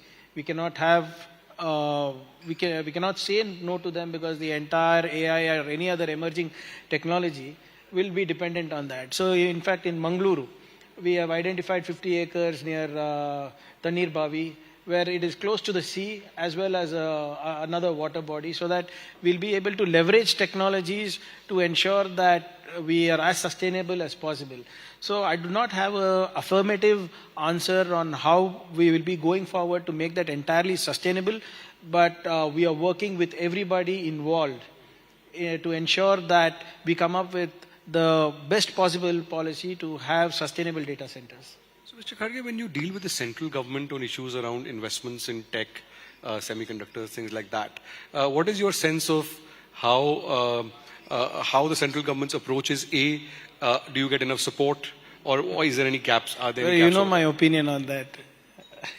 अब पूछते हैं मुझसे बुलवाते हैं फिर controversy होता है. Everybody knows that any investment that comes to Karnataka or Tamil Nadu or Telangana is diverted big time. It goes to Modi ji's favorite states, and where there is no talent, where there is no. I'm not against investments going to other states, but when the investor is saying मुझे यही जाना है, तो आप क्यों उसको बाहर भेज रहे हो? That's my only grouse. When as an investor you are saying my top priority is Karnataka, when you go for incentives to Delhi, how does that become Gujarat? That's why, see, you can't arm twist, and that's what is happening. And we have, and the ecosystem that we have here, it was not built overnight. It's taken us decades. The talent pool that we have here, it has taken us decades. If today we are the 4th largest technology cluster in the world, it did not happen overnight. But unfortunately, the Prime Minister of India thinks he's only the Prime Minister of Gujarat. That's the problem. Right. Well, on that note, a big hand for Mr. Kharge, ladies and gentlemen. Thank you very much, Mr. Kharge, for making the time. Thank you so much.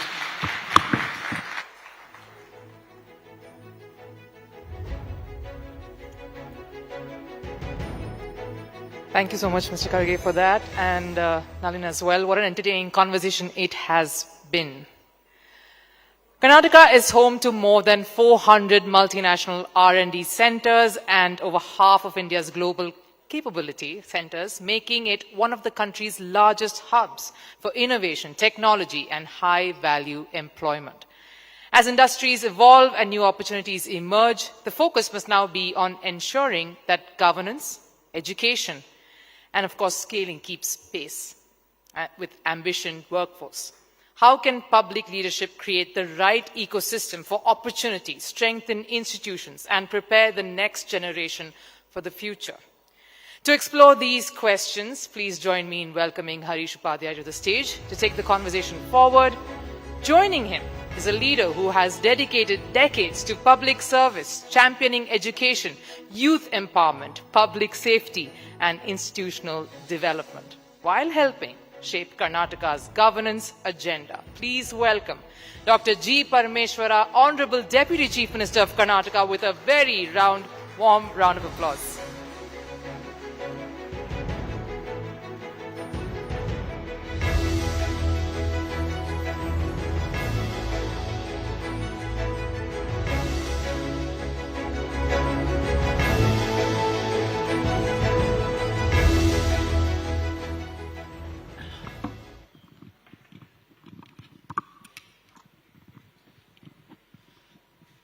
Sir, thank you for joining us today.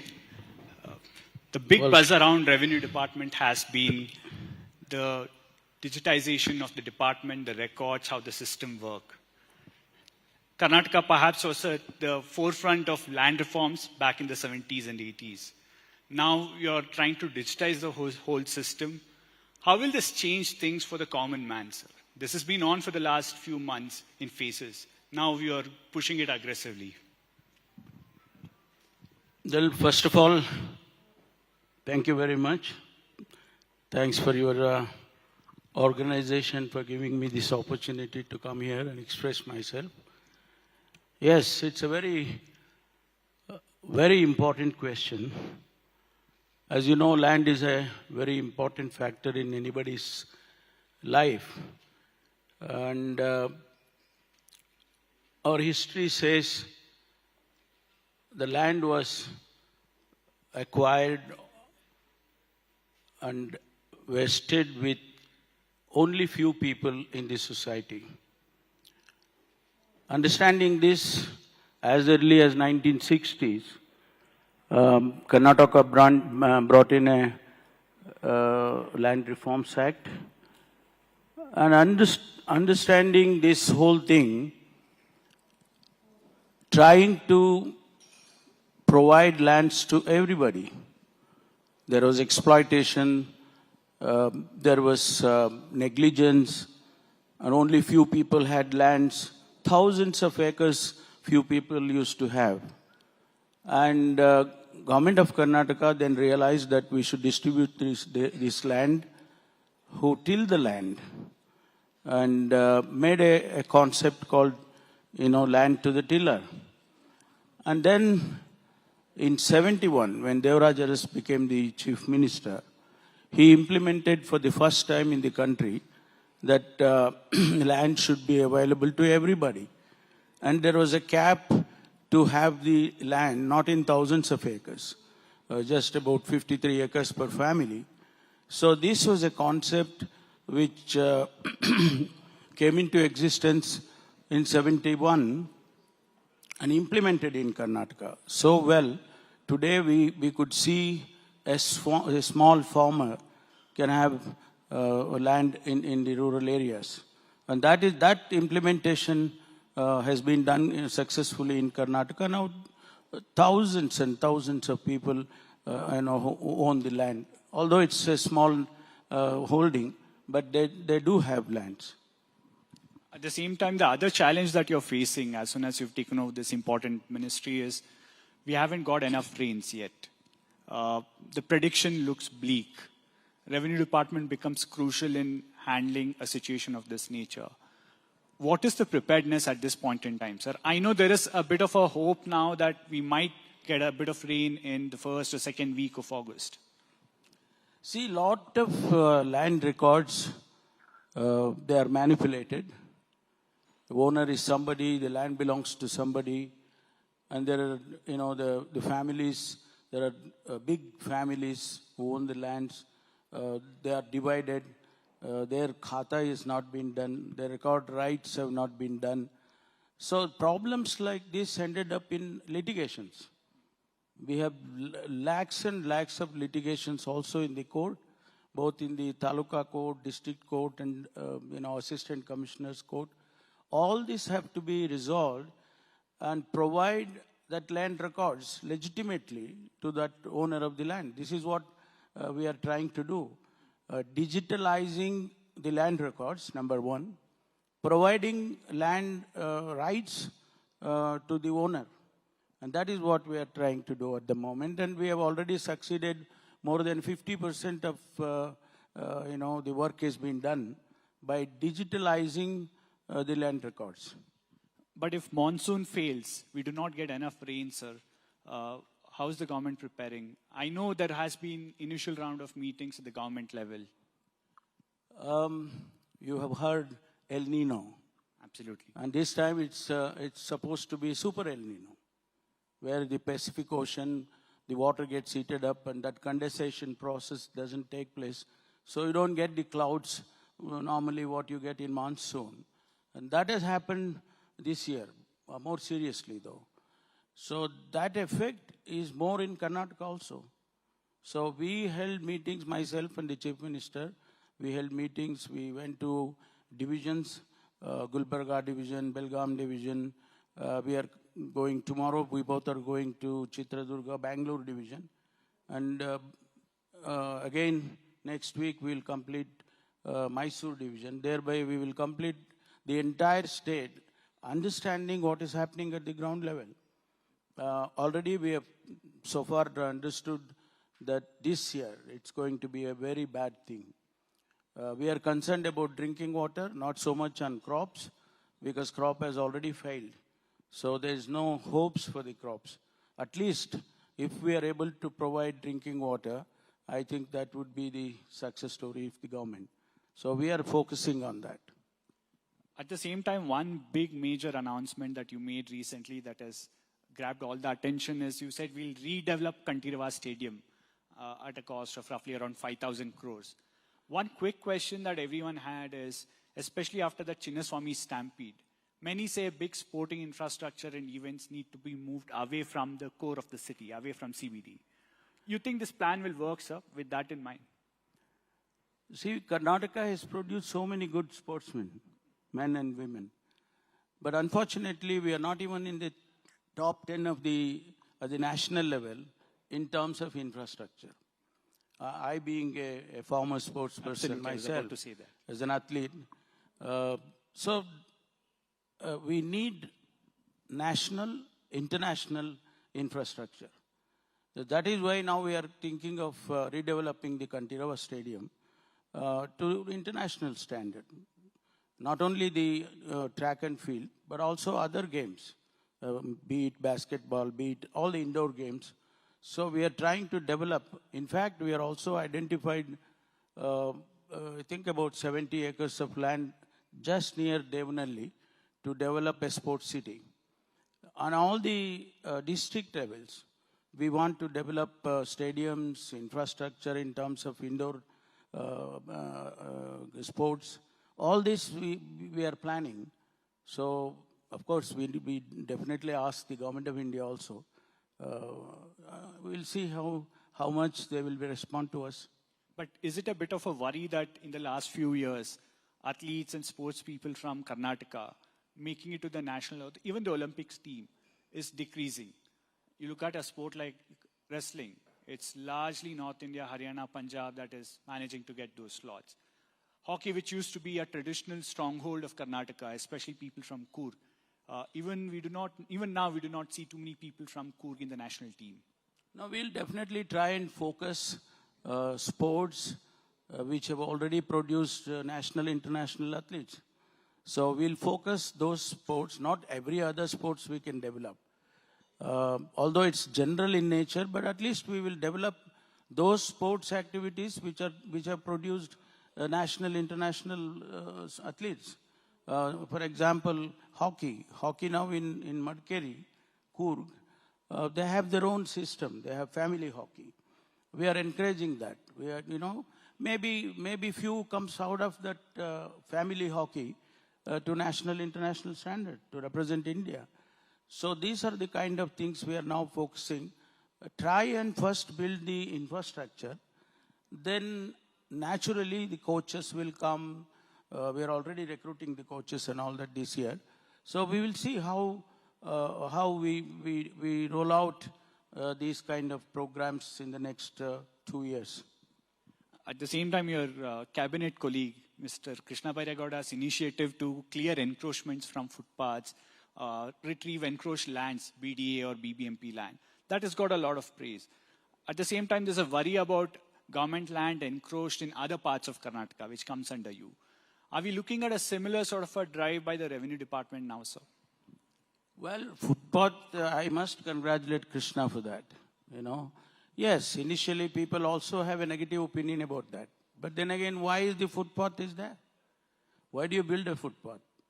First of all. And on that, you allow people to have shops and this, that, so many activities, which is definitely obstructing the people who are, walking on the road.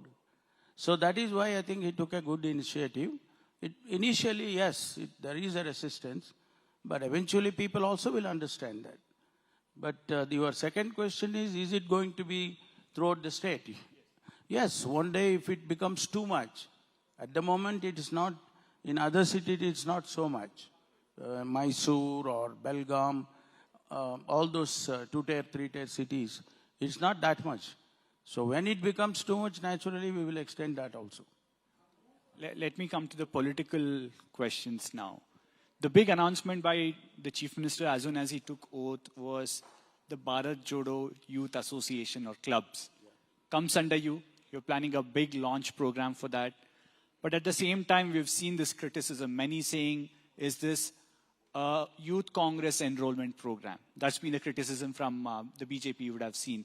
Many others saying it's a rehabilitation center for Congress workers at the district taluk levels. How do you monitor an organization or a structure of this level, sir? We are looking at 10,000 gram panchayats and other units. See, first of all, let me clarify to those who have misunderstood this entire program. Bharat Jodo is not our party program. It's a government program to bring youths together. At the moment, what is happening, particularly in the rural areas, you could see youngsters fighting each other on a caste basis. You could see on religion basis. You could see some people don't even allow them to enter the temples, let alone, attending the marriages and eating together. All this animosity which has already been created in the society, we want to bring them together. Bharat Jodo, the very word, you unite people. Not on the basis of caste, creed, all those things. We are trying to push in a program where you forget all this. Come together. See, we have, I think 60% of the population is younger population. What India has to give them? A divided society? A caste-based society? Or a religion-based society? India is not meant for that. India was never like that. What happened during independence struggle? Everybody, irrespective of the caste, creed, everybody joined. So bring in that atmosphere, that mindset among the youths. And today's youths, they don't want caste. They don't want your religion. They want employment. They want their life. They want their career. So that is why we are now trying to develop that mindset among youths in the villages. So we have well structured Bharat Jodo program. In fact, very soon we are going to launch in a big way. 10,000 units, 10,000 Bharat Jodo Sanghas are going to, almost the entire state we are covering. Every panchayat we are covering. Approximately 250, 300 youths join together. They celebrate Independence Day. They celebrate national days. And they also celebrate their own festivals together. So these are the kind of activities we are going to promote about culture, about literature, about so many things. And also give them an opportunity, train them in skills. Skill development is something which today's world we need. It's not just your degree. We need skills. So all these programs put together, Bharat Jodo is going to be a very unique and a successful one. Won't be restricted to Congress members? No, definitely not. We don't select those 250 members on the basis of party. Definitely not. Since we are talking about youngsters and since the NEET issue is in the headlines, you wrote a letter yesterday, sir. You are suggesting that CET should be brought back, abolish NEET, something that Tamil Nadu has been talking about for a very long time. On the other hand, you have this argument saying then how do you ensure that people or students are not burdened with too many state-level exams? See, there are two things. One is NEET is too big to handle. And that's why you get into problems like this. One small mistake by one person, one individual.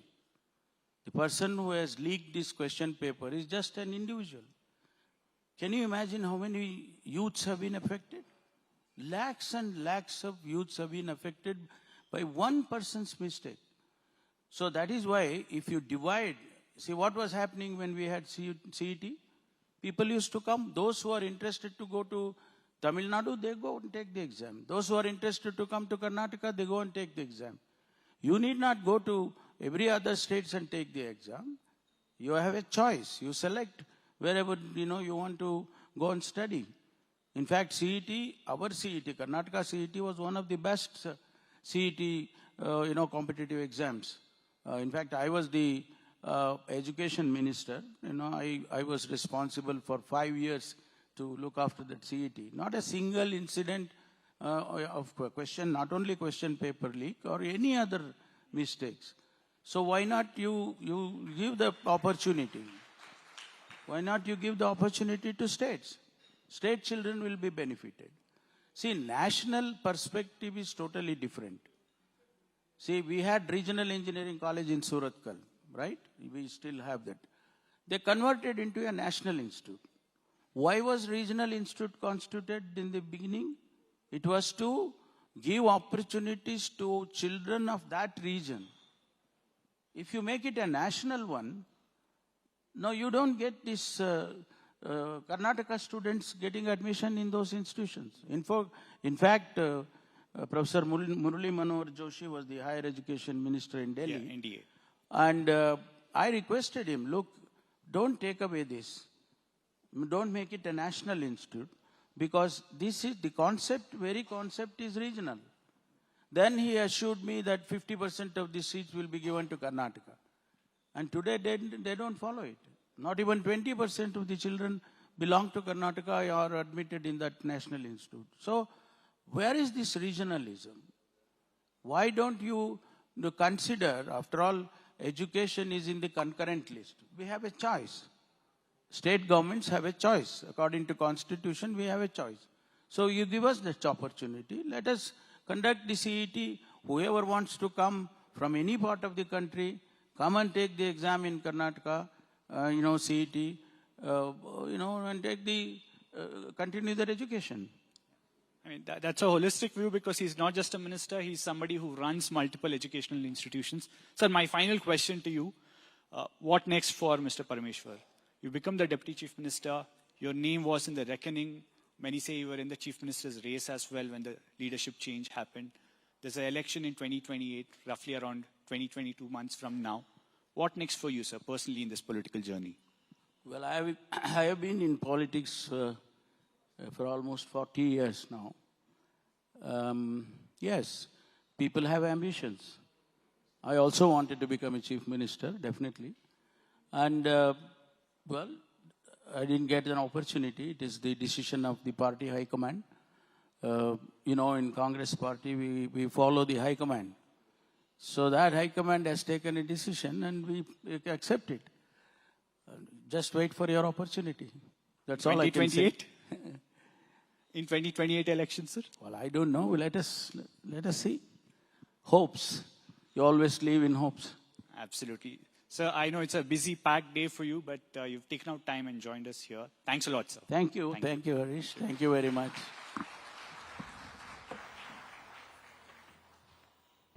Thank you, Dr. Parameshwara. Those, as a sportsperson myself, those insights were very, very candid. Thank you. Now, Andhra Pradesh is emerging as a major growth destination, leveraging its nearly 1,000-kilometer coastline, 14 ports, expanding industrial corridors, and strategic East Coast location to strengthen manufacturing, logistics, exports, and global investment. By connecting ports, production centers, and supply chains, the state is building a more integrated industrial ecosystem.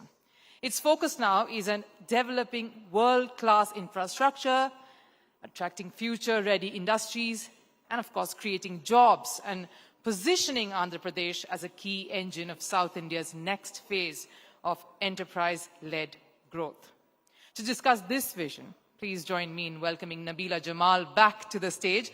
Joining her is a leader spearheading Andhra Pradesh's industrial transformation with a strong focus on manufacturing, ports, logistics, investment, and food processing. Please welcome Shri T.G. Bharat, Honorable Minister for Industries, Commerce and Food Processing, Government of Andhra Pradesh. Thank you very much, sir, for joining us. You know, the one thing that I could think of when I was told I was going to be talking to you was the spat that Karnataka and Andhra Pradesh has been having for the last few months or maybe a year on investments. Cheeky jibes that Karnataka ministers and Andhra ministers have been taking at one another on investments, trying to draw investments, global tech companies luring them into each one's states. And so I can say for sure, as someone from Karnataka myself, that if there is competition to Karnataka, I think it is the rising Andhra. And you're the Minister for Industries, Commerce and Food Processing for Andhra Pradesh. I'd like you to give us a sense on where Andhra Pradesh is heading. First, thanks for inviting for this session. So you must be knowing what's happening. Andhra Pradesh is an young state, I would say. You take Telangana, Karnataka, Tamil Nadu, there all ecosystems are built. It's in auto mode. For us, it's difficult because the state had split and then lots of things are happening after that. So 14 to 19, we did good job but 19 we lost elections, and then in 24 we were back with a great mandate. So people have hopes on our government. So point here is the industrialization for Andhra Pradesh is an important thing because we have a long coast. I think someone was briefing about how Andhra Pradesh is. We have a long coastline, 1,050 kilometers plus. So we are building ports, we are building airports, we are building, we have 3 industrial corridors. That is most important. And we have 3 NIGDIC projects that is going to be like a plug and play industrial zones. So you get a lot of industries. Basically of all this, we have a brand called CBN. I was telling one of your colleagues here in the VIP lounge. So I was telling that, he's a mix of IIT, IIM, IPS, IAS. A mix of that is a product called CBN. So if we are able to sell CBN brand well, we'll be able to get a lot of industries to our state, and that is happening. Today, because we are planning to build all these industrial zones, and you see any kind of projects are, it's been, we have done an MOU and they're getting grounded in Andhra Pradesh. So the good point is any kind of industry. It's not just one particular. You name defense, you name aerospace. You go to any particular sector, we can accommodate to Andhra Pradesh. Chemicals, pharma, anything. And I think for 19 to 24, the trust was lost. So after we are back, we build the trust, the confidence, the goodwill is back. So today, once the cabinet clears, the projects we have WhatsApp groups where the minister, the secretary, everyone are there on the groups. We have 110 plus groups which are cleared under the industries department. So the food processing must be around 30, 40. So we are continuously in touch with them, trying to clear. I think the best part is we have the caption called speed of doing business. And incentives, and anyone can compete. Ease of doing business. Andhra Pradesh tops Ease it. is on top always, but now we've gone further by saying speed of doing business, because initially when Chandrasekhar Garu, Tata chairman, and we had a meeting with the Honorable Chief Minister, everything, this caption came out and then said that you should be unique, you should think something differently. Then Chandrababu Garu told, I think if we do something like this, yes, it is very good. So speed of doing things and speed of doing business is a main thing that is Andhra Pradesh, where we are able to get a lot of projects. I think today we have projects more than 20 lakh crore worth, which are MOUs and which are cleared from cabinet. I was reading up on how Andhra Pradesh is now ensuring a single window clearance in projects. Yeah. Very difficult because there are states that are, in general, there's a perception that it's difficult to do business in many states of India. But in Andhra Pradesh, you've changed that perspective for people. Single window clearance, that's what I read about. Could you explain to us? And what are the industries that are thriving under your watch? So basically, if you see ArcelorMittal, a project which was discussed in 2018 in WEF by Nara Lokesh Garu, the initial discussion started there. 19 to 24, nothing happened. They tried hard for other state, but nothing happened. Then after government was formed, Nara Lokesh Garu had a Zoom call just for 45 minutes, convinced him whatever you want, and we are able to clinch that deal, 1,35,000 crores of worth, and it is going to be India's largest steel plant coming up in Anakapalli district. So how this happened is, it's about the speed. The environmental clearance, we were able to complete the environmental clearance also within 9 months. So these are something, it's like the whole machinery is working, from the ministry, from the government side, from political side, pushing things, and that's the best thing. So that is how we are able to get the deals. I mean, the steel plant, Vizag steel plant, if you take the history, it took more than a decade to get grounded after they decided. I think 15 years or 10, 15 years too. But here we are planning to complete the project within next 2-3 years. I think this is one project I'm saying. You take Google, the same thing, data center. Discussions happened, we were able to close the deal, 1.5 billion, I mean close to 1,50,000 crores worth data center is coming in Vizag. So it's about the speed, and it's like monitoring. Once it is cleared from cabinet, we are in WhatsApp groups, there is one dedicated person to him. And then one more example I would like to say is, recently I went for an inauguration for MSME Park. So he was saying, sir, in 21 days, online, everything was clear. There was no interference from the, any government officer or anything. We were able to clear. In 3 months, we are able to start the project. It's a contract manufacturing from Reliance. So I'm saying the confidence, the goodwill, and how we are able to explain them, the things, and I think that's the most important thing, that we are able to get projects. Give us a little more on the talent in Andhra. You know, Nara Lokesh is one of your young leaders. And also, Chandrababu Naidu, he has been credited to be a visionary, built Cyberabad, Malaysia expand. And he wanted something as futuristic here in India, and expanded, tried to extend Hyderabad to a neighboring Cyberabad. So he's credited for that. He has proof of pudding to show. So under his, and his son Nara Lokesh, the very cheeky messages on social media while he's trying to attract investors to Andhra, it's a very young, fresh take on attracting investments. Very true. So Nara Lokesh Garu, I think he's, his qualification is from Stanford. And You're Cardiff yourself. Yeah, I did my MBA.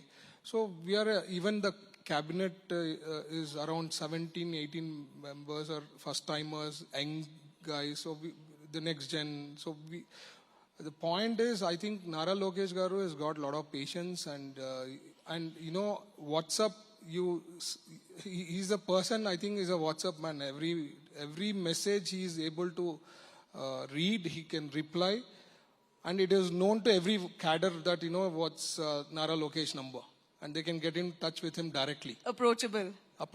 That's I think it's very difficult at that stature, and, second in line, and to be so accessible to everyone. I think that is one of the most important thing, and whatever issues are, that gets to him, he immediately informs either the ministers or the particular secretary or whatever. I mean, if he gets to know what's happening. And I think that is the USP, I would say, I agree. I've had a good highly experience. educated. So he's got the team, he's got the whole structure built. So he's able to handle things. And not just, I don't know, you're saying phone number, but even on Twitter or X platform for that matter, he's so responsive. He responds to... So a lot of things, medical things also, they request Nara Lokesh Garu tagging him, and they're all sorted out. Yeah. A lot of things. Yeah, those are the kind of politicians we look forward to as citizens, right? Someone who's engaging, who's responsive, interactive. And so Andhra Pradesh, we know at this point, is attracting a lot of tech companies. And I believe that there was a period where you had announced land prices as low as 1 rupee for companies like Cognizant and TCS. I mean, what a jackpot for companies to get land for ₹1. So it is not for all the companies, right? So we had the lift policy that in that policy for 1 rupee, only the lift, the companies which are top 500 or something, they are only eligible for that. And if you see 25% from last year, April till March, we were able to attract 25% of investments either from abroad or in India. If someone would like to invest or do something, 25% we were able to attract. And this, after our state, was Orissa at 13%. So it's basically the confidence and CBN brand that has been able to, I think, push things, and they're very comfortable. And I hope our government continues for decades and decades, so that, things will improve like how Hyderabad has improved. Like if you see, second time Chandrababu Garu had come in 99. So the airports today, if you see all over India, the first airport has happened in Hyderabad, the outer ring road, the concept. I mean, a lot of thinking was done, and the vision 2020 was built that time, and today it is all implemented. I think looking at Hyderabad, a lot of other cities have grown to what Hyderabad has done. You know, this whole tussle between which is the capital of Andhra Pradesh, did that take away from the direction where investments were flowing earlier? Now Amravati. Now I don't know whether you're following the new thing that he's talking. The opposition leader is talking about Mavigan. That's another place. Okay, I didn't know that. So he's talking about Mavigan, and he went with 3 capitals. The mandate was given clearly in 2024. So we got 93% strike rate, and Janasena, who's our partner, has got 100% strike rate. So he's now talking about a Mavigan as a capital, where the parliament has passed the bill, Rajya Sabha and parliament, everything is cleared, and now he's talking. So let him talk like that. So we are comfortable. We'll continue for decades, right? You don't believe in multiple capitals? I don't think. I mean, every state has got only one capital, and I think we have decided as Amravati as a capital, and it is being done, and it will be, most of the things are on progress, and we have kept a target before 2028, most of the infrastructure works to be done, and I think it's online. And all the work that had happened earlier in Visakhapatnam and... No, Visakhapatnam is growing city. It has been, it's like South France. If you have been to South France, it will look like that only, the Vizag region. I mean, now that a lot of IT companies are there, coming there, and then you have the steel plant, the big steel plant coming there, data centers. So I think Vizag will grow on its own. I mean, it's been a good city for Andhra Pradesh, Vizag, and it will grow. There's nothing like that. I mean, for us, from north to south, east to west, every area, districts has to grow. It is not like, and you know, we are planning 175 MSME parks. Yeah. Every MLA wanted to, promote their assembly segment so that they have the park they can promote. You should have some industrial park to promote, right? So that's the plan. We want to complete 175 MSME parks.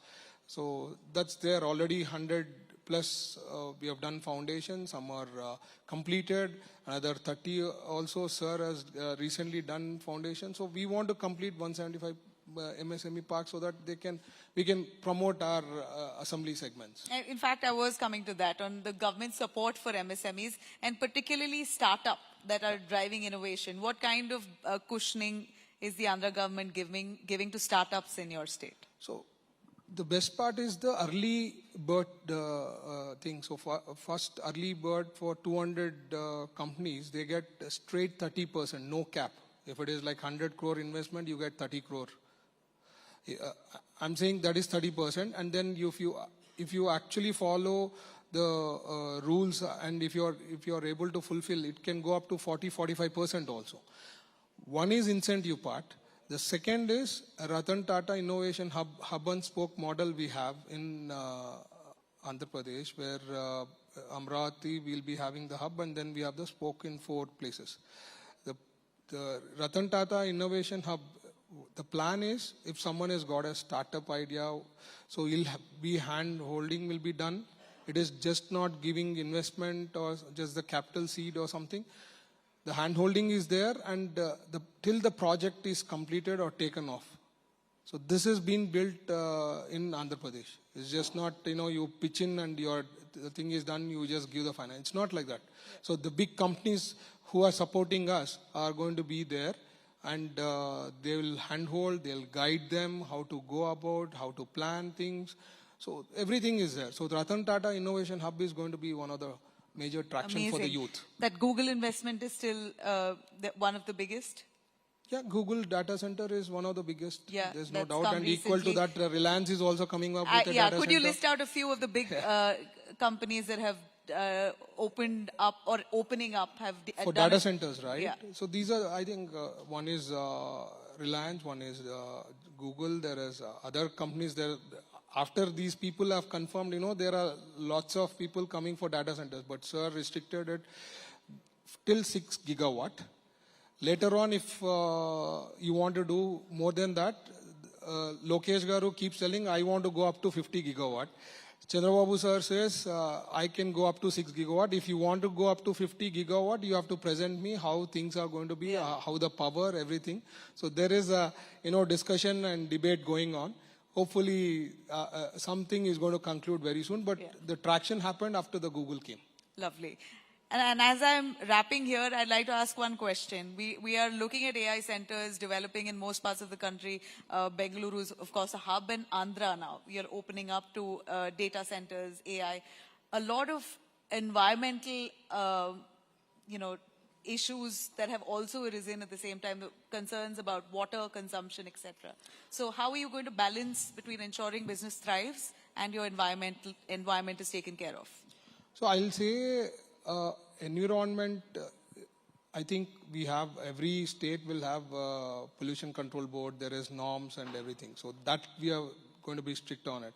The water is one thing I think people keep worrying, but if you see Godavari outflow to the sea, now Polavaram is going to start, then you'll have a lot of water storage there. But right now, 4,000 TMC, 3,500 to 4,000 TMC is let out.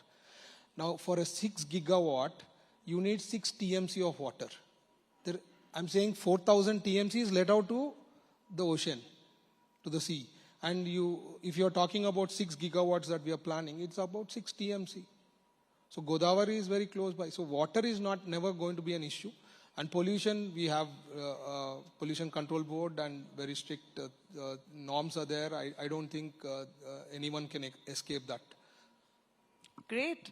Rapidly growing state, and ease of doing business, it tops the list. I think this is where Rising Andhra is certainly a place to look for anyone wanting to establish. So if someone is looking for India, first Andhra Pradesh is where they should look. That is our target.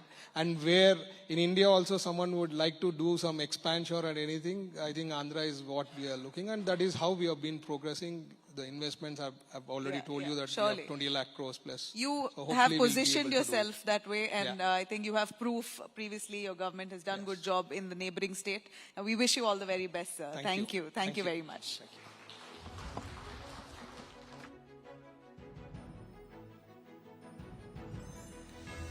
Thank you for the engaging conversation, Mr. Bharat and Nabila.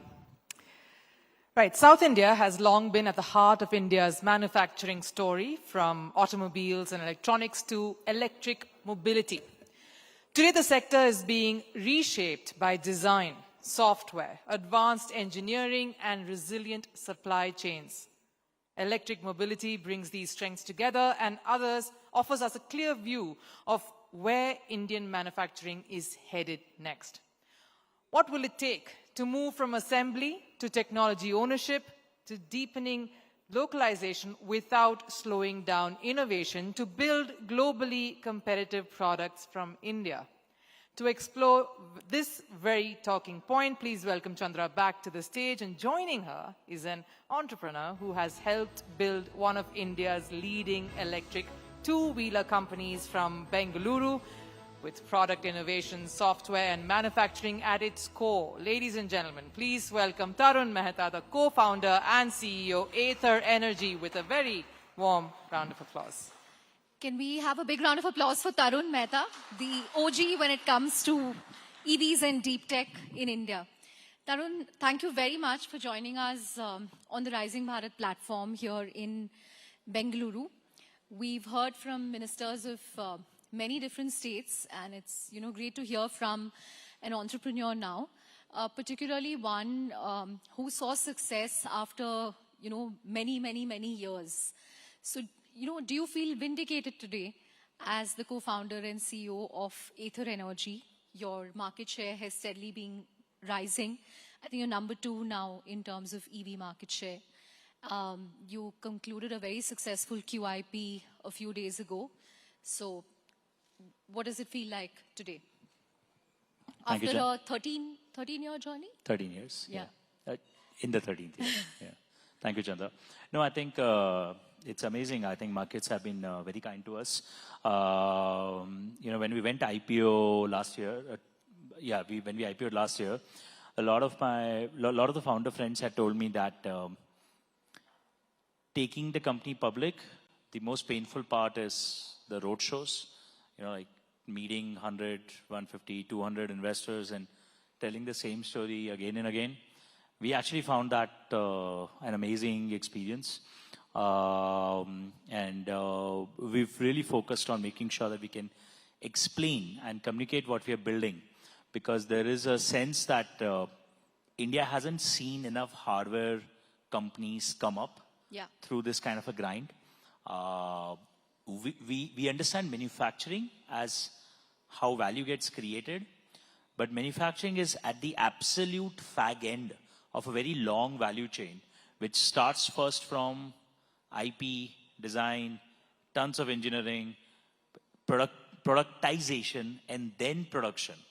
If you only go after production, that's just one aspect. You got to own the entire value chain. You got to own the tech and the design to really own the large part of the value capture there. Ather went through this journey as one of the first companies, and we were lucky to have gone public. So we feel, I think, doubly responsible to make sure we can explain to the markets, we can explain to the street, we can explain to investors why something like this can work in India, why you actually can build technology, standards, products, grounds up here and actually create phenomenal amount of value, not just good fun value, that gets sold in an M&A, but tremendous amount of public value. So we've been doing that a lot, and I think markets have been nice, kind. Customers have liked the new products that we have launched, and we're having a great time. We love building products. We continue building them. Is it easier being a listed company than an unlisted company? If you are a consumer brand, I think it's definitely helpful to be listed. Governance standards go up, but we had 3 sovereign investors even when we were private. So we were already quite used to the idea of fairly high reporting standards and governance requirements. In a way, I used to joke that we are paying the price of being a private company while running this like a public company. So we should just go public as soon as possible. And it's definitely helped. I can see that for a lot of our suppliers, a lot of our dealers, the brand is a lot more respectable, trustable brand because it's public. For a lot of our customers also, because India now has such a healthy public market participation, the fact that you're public is screaming that you are a reliable brand suddenly. So I think it's better to be public after a certain stage. Got it. As the CEO of Ather Energy today, what does most of your bandwidth go towards? Is it still design, product, new launches that excite you, or is it just the scale-up part? I mean, you already have a factory in Hosur, and you will be inaugurating your second factory in Maharashtra, in a few months from now, which will double your capacity to 77,000 units a month. So which aspect of Ather excites you today? Where do you spend most of your time in? I still like to spend most of my time in crafting the product story. We do these annual events every year where we take something as simple as a scooter and we talk about it for 2 hours on stage. 2 years ago, we had launched our family scooter, and I remember we launched Rista, and we launched something that I called the Thela.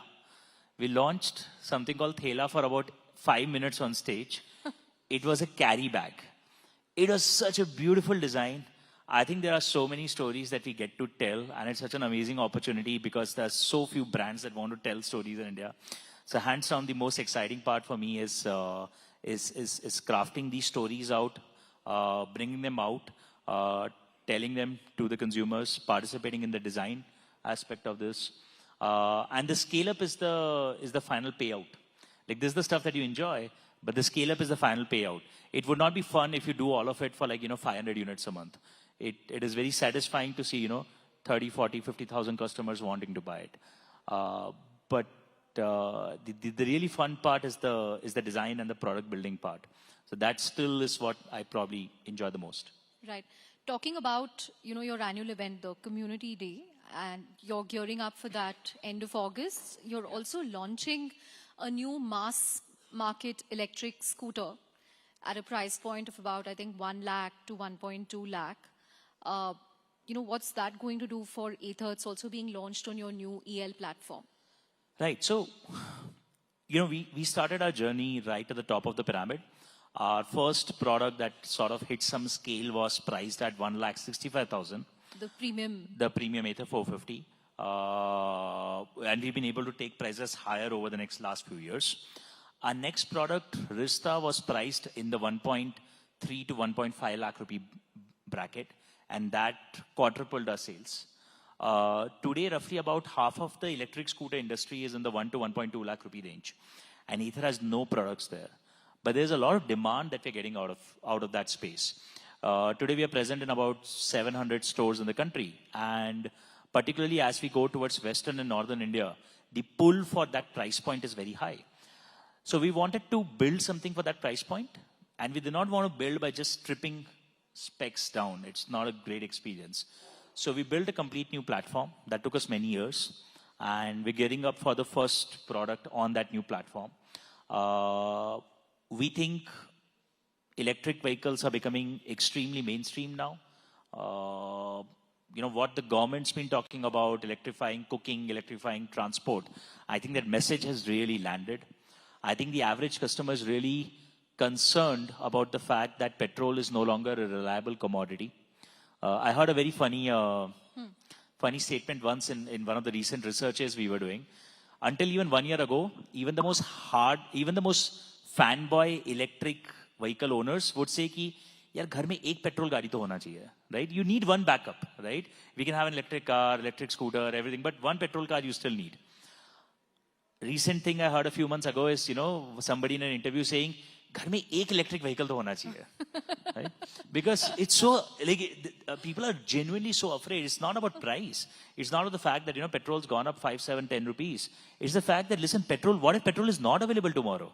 Courtesy social media, all of us are suddenly, very aware that India has 20 days of reserves and stuff. Nobody knew that 30 years ago. Now we know it. So now we know it. We've got to flex that knowledge, right? So we are all becoming extremely afraid about the fact that petrol may not be available. So it's making electric vehicles really mainstream. If electric vehicles are going mainstream, we need to be present across all price points. We think we built a great brand. We want to just now be present across multiple segments. That's what the launch is all about. Got it. And so this will basically eat into, like if I look at your ICE competitors, your Activa, Access, that segment. Yeah, we call them Aajka scooters because they've been honestly the most successful scooters in our country. Fantastic products. And if we want to go mainstream, we obviously want to, that has to be the aspiration. We've got to convince that customer that buying electric is a better alternative. So yes, for us, building and selling this new platform, this new scooter is our attempt at going fully mainstream now. Got it. Tarun, I want to focus a bit on the policy front now. Now, there is no doubt that one of the enabling factors in, boosting EV or mainstreaming it were government policies from FAME 1 to FAME 2 and the PM e-Drive, which, has also benefited companies like Ather. But one aspect of policy that you have been very critical of in the past is the auto PLI, because it has excluded startups like yourself, like, River, Euler, and so on, because they did not meet a certain revenue threshold, net worth threshold. But on the contrary, many of the innovations that we have seen in EV, whether it comes to, battery management, vehicle software, etc., have come from the new crop of startups. Now, you have had multiple meetings with the Heavy Industries Minister, H.D. Kumaraswamy. What's the sense that you're getting? Do you think the government will rethink how this auto PLI is structured? Do you still need the benefits of auto PLI? You seem to be doing so well. No, I think getting excluded out of automotive PLI is a pretty big thing, because it's essentially 16% cashback that our competitors are getting. Essentially, as a country, we are sending money back to legacy players who are tremendously well-funded and don't need more money to build an electric vehicle. But startups who are really pushing the envelope, who are really the first ones, who are really leading on the R&D side, on the capex side, think of the large capacity enhancements that have happened since Auto PLI has gone live. And Ather will probably be one of the largest ones out there. So if the purpose of Auto PLI was to create new capacity, create jobs, spur R&D and investments in R&D, I think it's startups that have led this entire cycle. And the funny thing is, automotive PLI actually wanted to do all of this. If you see the Auto PLI policy, it actually has a section for new companies. It had a revenue threshold of 10,000 crores for existing players, but for new companies, there was a policy available. It's a quirk of the policy where they said that if you are an existing company, you should have 10,000 crores of revenue. Fine, And if you're a startup, makes you should have sense. zero.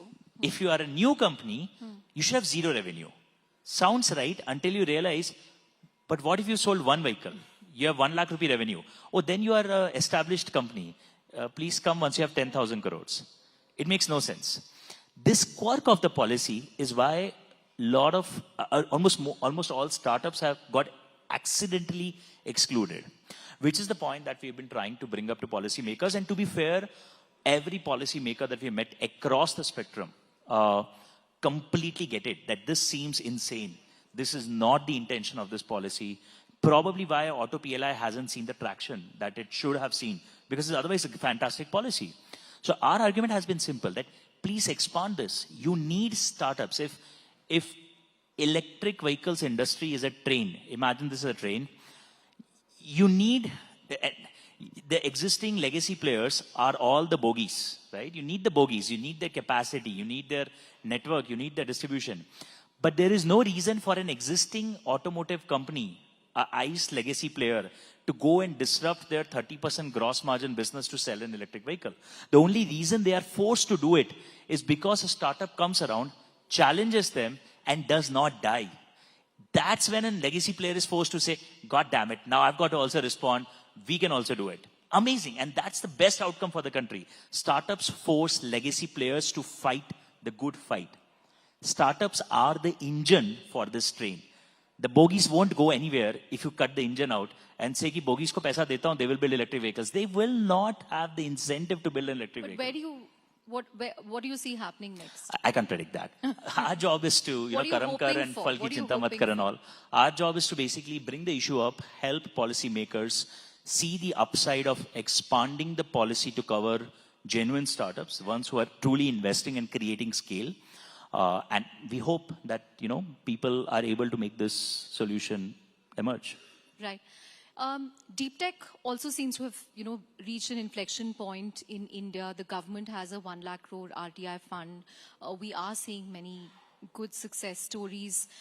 Will you be looking at the RTI fund in some form to, fund your own deep tech initiatives? How are you thinking about it? I think RDI has been a spectacular success by the government. It's rare to see a policy land so correctly and so rapidly in India. 1 lakh crore is a huge corpus.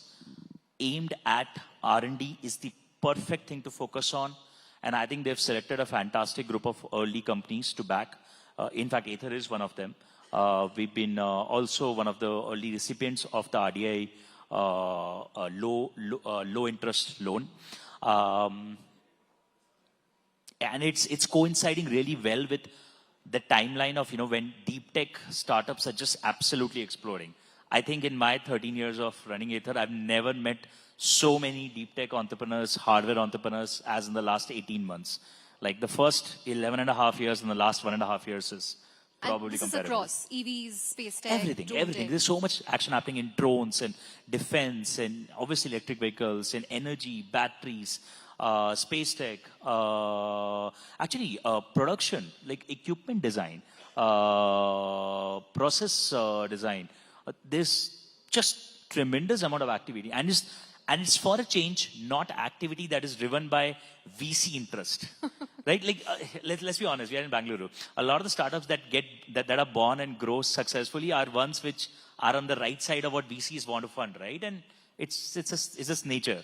But most of the deep tech startups that are emerging today I'm very proud to see they're not coming up, because a VC found them fashionable.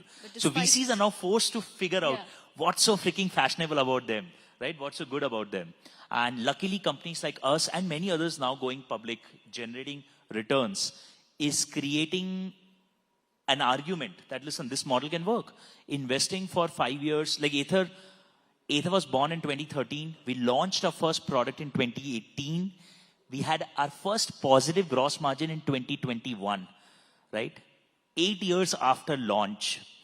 But we went from like maybe 200 crores to like 3,000-4,000 crores in a matter of 4 years. So I think, and it's not special about us. It's inherent to how hardware companies work, how they scale. So I think now there are multiple models for investors to look at, and hopefully many hardware companies will bloom. Right. Final couple of questions, Tarun. Will Ather ever make cars? It's a very hard business with not much of a margin. Our industry has very successful, famous players who've been picky about margins. We'll only build a car if we have something new to build. Life is too short. We don't want to be the 11th player manufacturing electric cars. If we have a new idea, we'll build. Otherwise, no. How many Ather scooters do you own? We have 3. Yeah, 3 at home. No other brands? Oh, we used to have a petrol scooter, but we sold it off. Okay, great. On that note, thank you very much for talking to us, Tarun. Here's wishing you the best.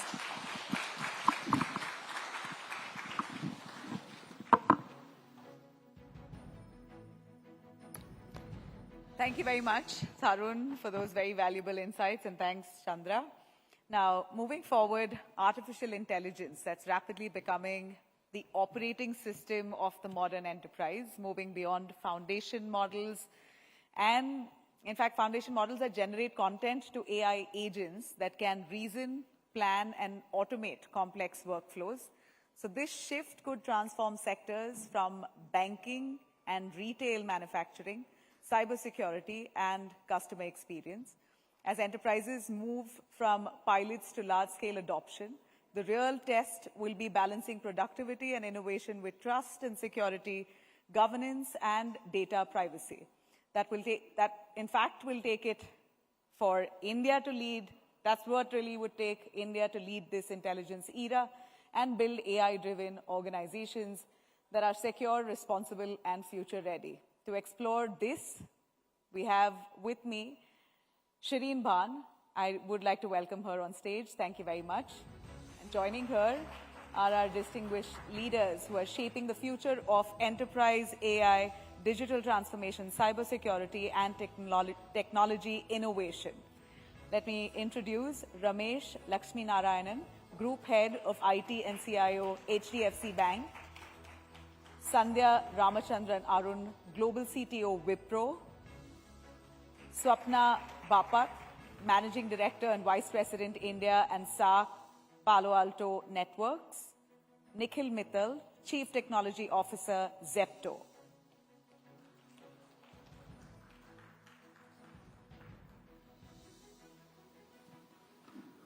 Thank you very much. Good evening, ladies and gentlemen. It's great to be back in Bangalore. It is my favorite city.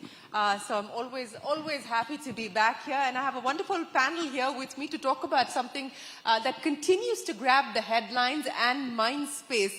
The move from foundation models now to the agentic era and to the agentic economy. Where are we in that transition? How far have we moved ahead as far as India is concerned? And what are the checks and balances that we need to keep in mind as we make that transition? We've got a very diverse set of panelists here, and they're going to give you their very real perspective on what really is going on. There's also an interesting debate underway globally at this point in time on whether we should own our intelligence or rent our intelligence. How much should we own? How much should we rent? There are questions around sovereignty, questions around control, and very importantly, when we talk about agents, questions around autonomy. How much autonomy is too much autonomy? Will it vary depending on sectors that you operate in? And of course, cyber risks and security risks. We just had headlines being grabbed by OpenAI and Hugging Face. Of course, that was a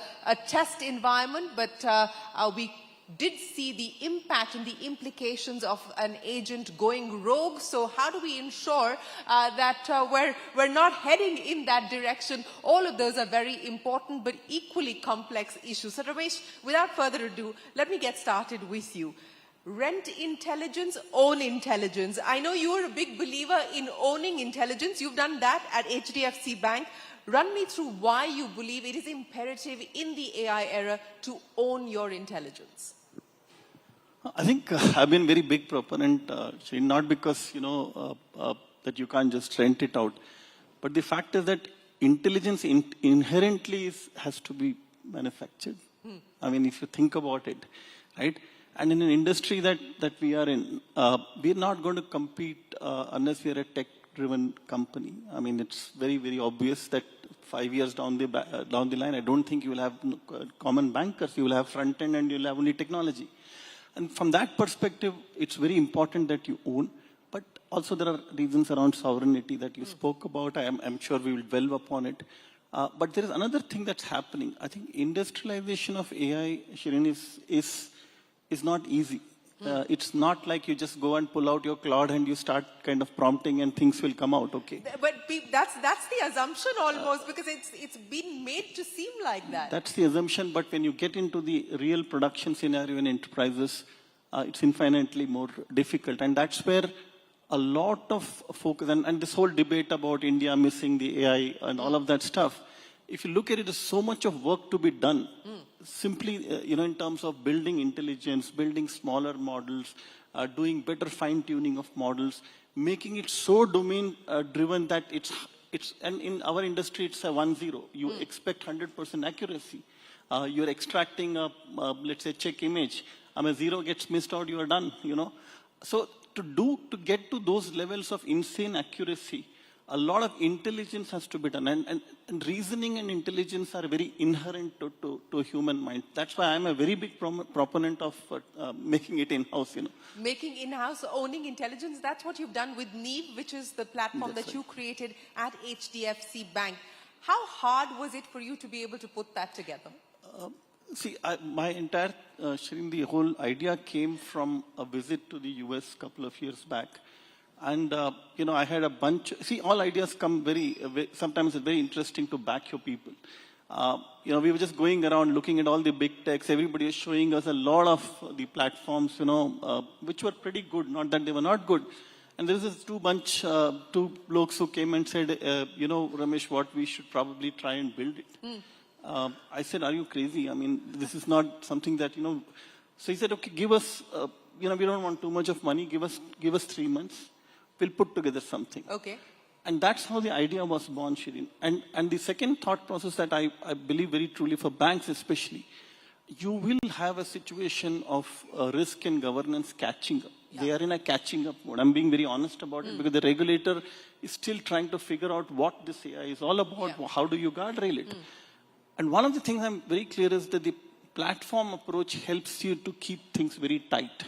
Okay, it's not like anybody comes and puts a model, you don't know how the model has behaved. Yeah. So I think these were the two foundational aspects and Neve was born, And then we kept building on it. In fact, like I said, I have only 40 people building Neve today. But each one of them is very, very deep techie. I mean, they're not typical bankers. The conversations are not around finance, around, margins. Honest answer. How much money did you give them to get started? Yeah. I would say about 2 crores was That's it? That was the money, seed money. In fact, totally we have probably not spent, I would say, a couple of crores here and there and a little bit. That's it. So in this world where everybody is talking about spending billions and billions of dollars, you're saying you've been able to do this in a couple of crores? Yeah, because the billions are required only for the large LLM tokens, Shirin. And that is the biggest myth, that you need LLMs and running it at insane frequency and burning insane tokens. And that's why I said building smaller models, sharper models is where the institutions will have to focus and be smart about it. Okay, well, that's a good point. So, Sandhya, let me come to you now and talk about what you're doing with this at Wipro. And, rent intelligence, own intelligence, or partner with people who you can collaborate on building intelligence. And Wipro's done that. You've just inked a partnership in January of 2026. But How are you approaching this entire issue of intelligence and agents as you build things at Wipro? So it's not so much about rent intelligence or own it. I think we all know that the differentiator is what the business brings, and that's what keeps them competitive. However, from Wipro's perspective, the first thing that we did, we said this is about trust, right? It's not about me telling you something and then the trust is broken, as opposed to you have your intelligence, I help you build your systems, but then what do we need to do to be responsible about it? Yeah. So the first thing we did was set up a Wipro Intelligence Council. Everything that we do in AI is branded under Wipro Intelligence.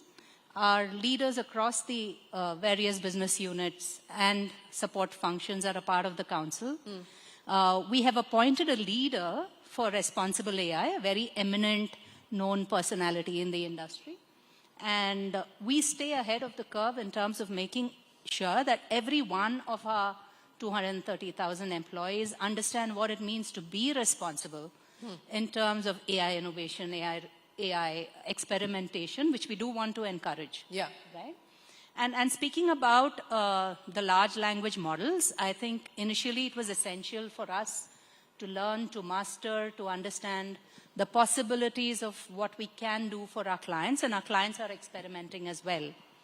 Right? And coming back to what Ramesh said about having smart engineers, good engineers, deep engineers, who don't really cost a bomb in India, relatively speaking, but it's important for them to build models that are more contextual with narrower context. So the small language The model. small, the micro small, right? So the smaller it gets, the more accurate it becomes. And the latency is a lot less. The speed of response. Will that be the key for larger enterprise adoption, you Absolutely, absolutely. So you, like, if you take any large language model, it knows general knowledge, right? It knows everything in the internet. But what you really need to know is how does loan work? What is the language around loans? What are decisions being made? And all of that is a very specialized domain. And therefore, small and specialized domain models are very, very important. And that's what we focus on significantly.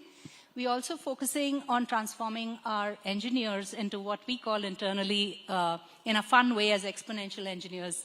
Exponential engineers. I hear a new engineering term every day now. We've got forward deployed engineers, we've got reimagineers, we've got exponential engineers. So exponential is about exponential speed, exponential impact, exponential business value. So it's an attitude we are trying to cultivate. And of course, we're training plenty of forward deployed engineers the formal way. So how much of the code is now being done primarily by AI? See, our whole business in terms of IT, I don't want to talk about code, right? Because coding is something which is like saying you're in the business of manufacturing sweaters, how many lines did you knit, right? So for us, it is more about IT processes, business processes, customer processes, corporate functions, all of them moving towards many agent systems. And of course, human on the loop, human in the loop in different places, because autonomous doesn't necessarily mean the agent takes accountability.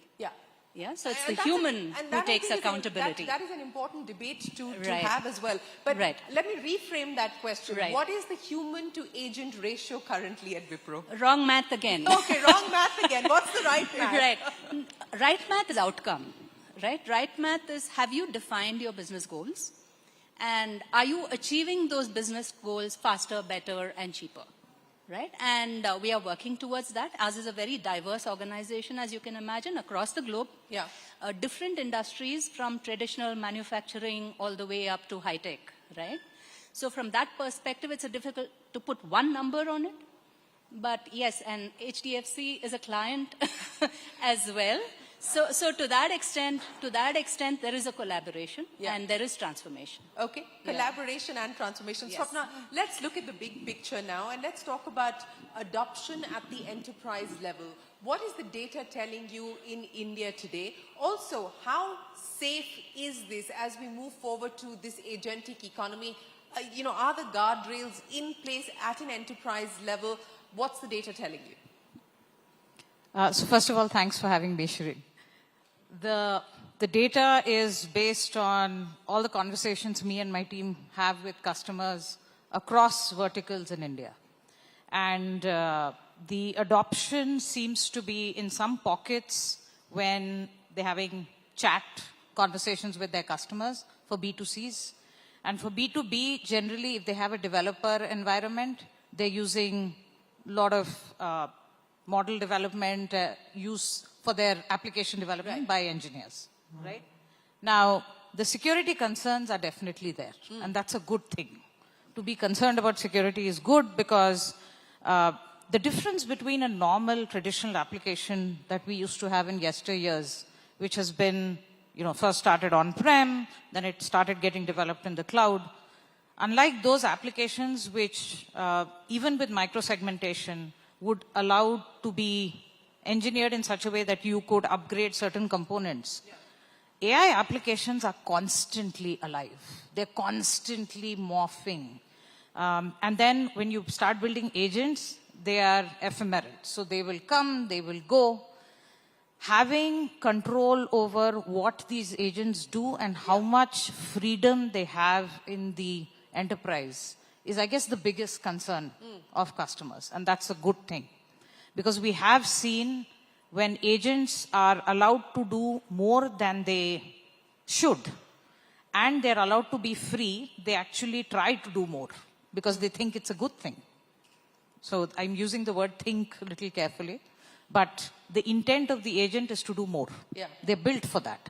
Now, what does more mean? Is more good that I'm allowed to go and change database entry in the CRM, but hey, I'm smart enough to go and change 10 at a time. Should the agent be allowed to do that? So basic principles in security continue to be extremely important. Things like zero trust. If you can't trust, I won't say you can't trust, but you always verify a human interaction with an IT system. You must doubly verify agents when they interact with an IT system. And it should be constant because they will die and they will come up. And in that time, each time, they should be verified. Absolutely. So, but you brought up a very interesting aspect, Swapna, and that's what I want to address. This question about autonomy, because we are talking about agents being at the execution end. Now, how much autonomy should be given, and should it vary from sector to sector? For instance, for Ramesh in banking, I mean, the RBI is going to be breathing down his neck. Should he give any autonomy at all? And for Nikhil at Zepto, I mean, can he or should he give his agents much more of a free hand? How do we look at the issue of autonomy based on whether you're a regulated entity or not?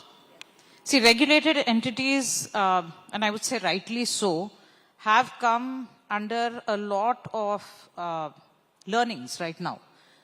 Our regulatory bodies in India are asking to understand what models are being used. How are these models constantly being fed? What type of data are they being fed? So there is that understanding phase that is happening now, which will ultimately translate to how these agents are going to be used. Are the agents coming? Absolutely, they're coming. Now, we spoke briefly earlier. One of the things that is still not very clear are regulations around who is responsible if the agent misbehaves. Is it the enterprise that is hosting the agent, or is it because the person who was interacting with the agent gave a wrong prompt? Where does the fault lie? So, unless that is very clear, having agents exposed to a non-employee and not having all those guardrails around from when you use an agent to build an agent to at the end that agent accessing any item in the enterprise, that's a problem. So I would imagine that is a big problem that you're speaking of, and one that we don't have the answers for at this point in time. But Swapna, before I get Nikhil into the conversation, I know one of the things that you've been sort of highlighting and talking about as a key risk is the CEO doppelganger. For everybody here in the room, explain to me why that is a specific risk and whether you've sort of seen instances of that going up significantly in the last few months. So that phenomenon is really around, again, I would say it's the role, right, that the CEO plays in the organization. having identity as a core foundation of when AI is being used will allow such incidents to really minimize and be controlled. So identity dictates what a person or what an agent is allowed to do. So those principles, if continue to be used and enhanced at a much higher speed, because the speed at which one agent, 1,000 agents are going to be working is going to be much broader than one human. So, absolutely. Nikhil, are you delivering agents in 10 minutes as well at Zepto? So, for us, the biggest focus has been, how to be one of the biggest beneficiaries of this whole AI agentic wave. And be it across both, across consumer experience, how do we deliver them better consumer experience, across their shopping, let's say through search, through browse, or like showing them relevant ads or like making their delivery perfect. And similarly on the enterprise side, all of the internal processes across operations, like FinOps, procurement, planning, But is it more internal today than external for you? It's both. So there is like very significant presence across both the surfaces, both internal and external. Okay, like Ramesh, I believe that your move into the AI world and specifically into the agentic world was also on the back of an interesting meeting that that the internet says you had with Demis Hassabis. Is that true? I mean, we obviously started adopting AI way before that, but obviously those meetings definitely help you set perspective for what's about to come. And you definitely end up, sort of forming your views and strategies on basis of that. But obviously, like we have been one of the very early adopters of AI even before the Gen AI and the agentic AI became like the talk of the town. And the talking point. But, you've got, what, 600 engineers at this point in time, and you were telling me along with the product team, it's about 800 people. Is this a Gen AI ready, equipped employee base, engineering employee base? Yeah, so in fact, when we talk about, modernizing our workforce with the Gen AI or agentic AI capabilities, we don't limit it to just tech and product. We rather think about the overall org as such, because there are ample opportunities across all departments that exist in a company where they can leverage these capabilities in their workflows and like be able to automate a lot of their work or augment a lot of their work and be able to do a lot more. So that's where not just tech and product, obviously there the investment has been a lot more, but even beyond that there's a lot of investment that we have done across finance, operations and planning, and we have been able to like get very meaningful outcomes out of that. Give me a sense of the meaningful outcomes that you've been able to achieve. Sure. So some of the examples like finance operations, we get like hundreds and thousands of invoices from the vendors that we procure from, right? So how do we like sort of process those invoices with very minimal human intervention? Similarly, we have like thousands of dark stores across cities, and you have to plan what to procure, where to procure, how much, get it shipped across those dark stores. So all of that planning, coordinating with brands, getting those items first delivered to our larger facilities, and then getting those delivered to the smaller facilities, etc. So is this being done by agents? So today, majority of it is like fully automated in terms of what needs to be procured, how much, where, and then some bit of coordination is being done by agents today. The idea is there to almost make it exception-based, where humans should only get in when something breaks or when some intervention needs to be done, but the business as usual flow should be managed by agents fully. Business as usual should be managed by agents. What about for you, Ramesh? I mean, we're talking about humans in the loop, humans on the loop, whether humans should be involved in a particular transaction at all. I would imagine at the bank, it's very different from what we just heard there from Nikhil, but give us an example of some of the key use cases as well and what you're being able to do on the agent front. I think you're right, absolutely. We have to be more careful, right? But the way we've approached it slightly different is not by build use cases by use cases. Like I said, we have a capability layer in Neve. What we do, for example, image extraction is a capability. Okay. So whether reading a trade, LC document or let's say CRL letter, or whether you're reading an Aadhaar card, it has to come from the same engine. Right. The logic is not different in that sense. So what we have done, we've deployed, for example, trade has been one of our biggest success cases where a lot of our trade processing today, where the customer CRL comes in, some of the other documents come in, import document, export documents, we're reading that, converting that into an accurate kind of a model. Of course, there's a human in the loop, but an A type becomes a 2I kind of a disruptor. Similarly, you go to the branches today, search is a capability for us. So when you search for a particular product, a credit card search, or let's say a current account, a CASA search, and a particular matter on that is the same. And what happens, we put agents behind a search today. So for example, very interesting example is credit card, service charges. Okay. Everybody hates this saying, how can I be charged on a minimum amount due? That's something like this. So if you call up, we've not put this agent directly right now, but if you call up our center, they will send you within a minute. The agent actually calculates this whole calculation within seconds. It also explains that if it's a 100 rupee calculation, how the daily balance would look like. And in a very neat way, the human agent is able to use the agent to kind of communicate that back to the customer. So that's a very interesting use case that you deployed. It certainly is an interesting use case, and it kind of sets the tone for the conversation that I want to have, because I think at this point in time, everyone's grappling with what this hybrid workforce is going to look like. This combination of human and digital labor, what is it going to mean in terms of opportunities, but also what kind of challenges it will throw up, not just for people, but also for organizations, because you're not tailored to dealing with this digital workforce as well. Ramesh, let me start by asking you, we just did a report on CNBC TV 18. In the last 2 years, headcount all you guys, the poor IT sector bears the brunt of not hiring, but even the banking sector has not been hiring. In fact, it's stagnant for the banking sector in the last 2 years. Is that what we should now realistically expect, even for banking, that net addition headcount is going to be at the bare minimum?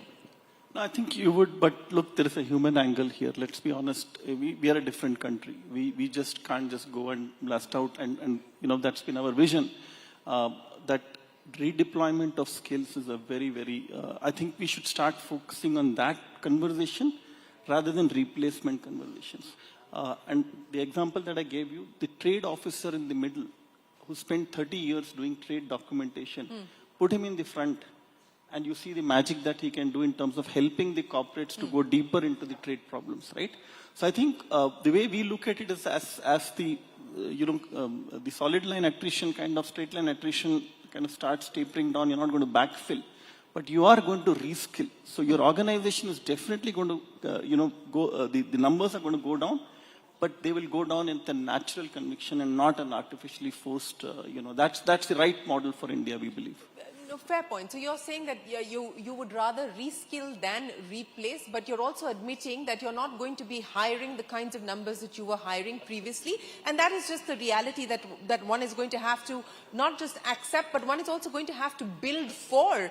It's a problem for government. It's a problem for civil society as well. So given that, the expectation is that because of the use of AI, we're also going to see, hopefully, a significant rise in business, which will lead to hopefully better margins, better profitability, more revenue growth. So on balance, it may work out to be plus for the economy. Do you buy that? Yeah, I buy that, because you don't see, today you don't see that, Shirin. It's not visible.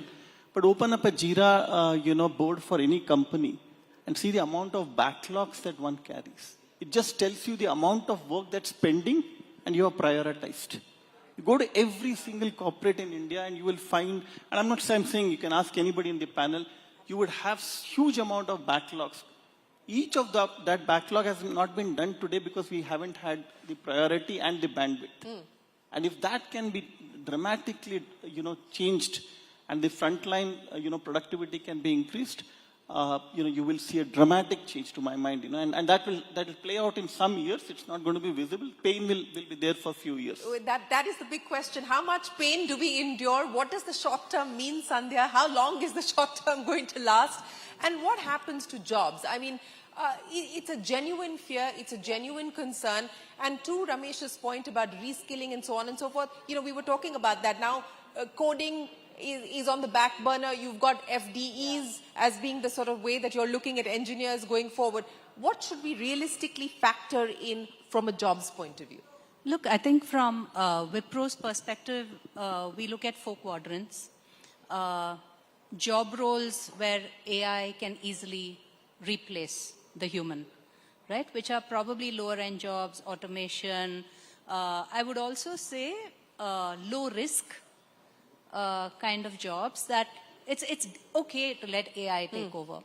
And then there are spaces where AI is going to augment the human, make the human more powerful, more empowered, get them to, humans can work with a bunch of agents, and instead of being a lowest rung worker, can actually start getting a higher quality of life, higher quality of work, that sort of a thing, get work-life balance, be augmented by AI.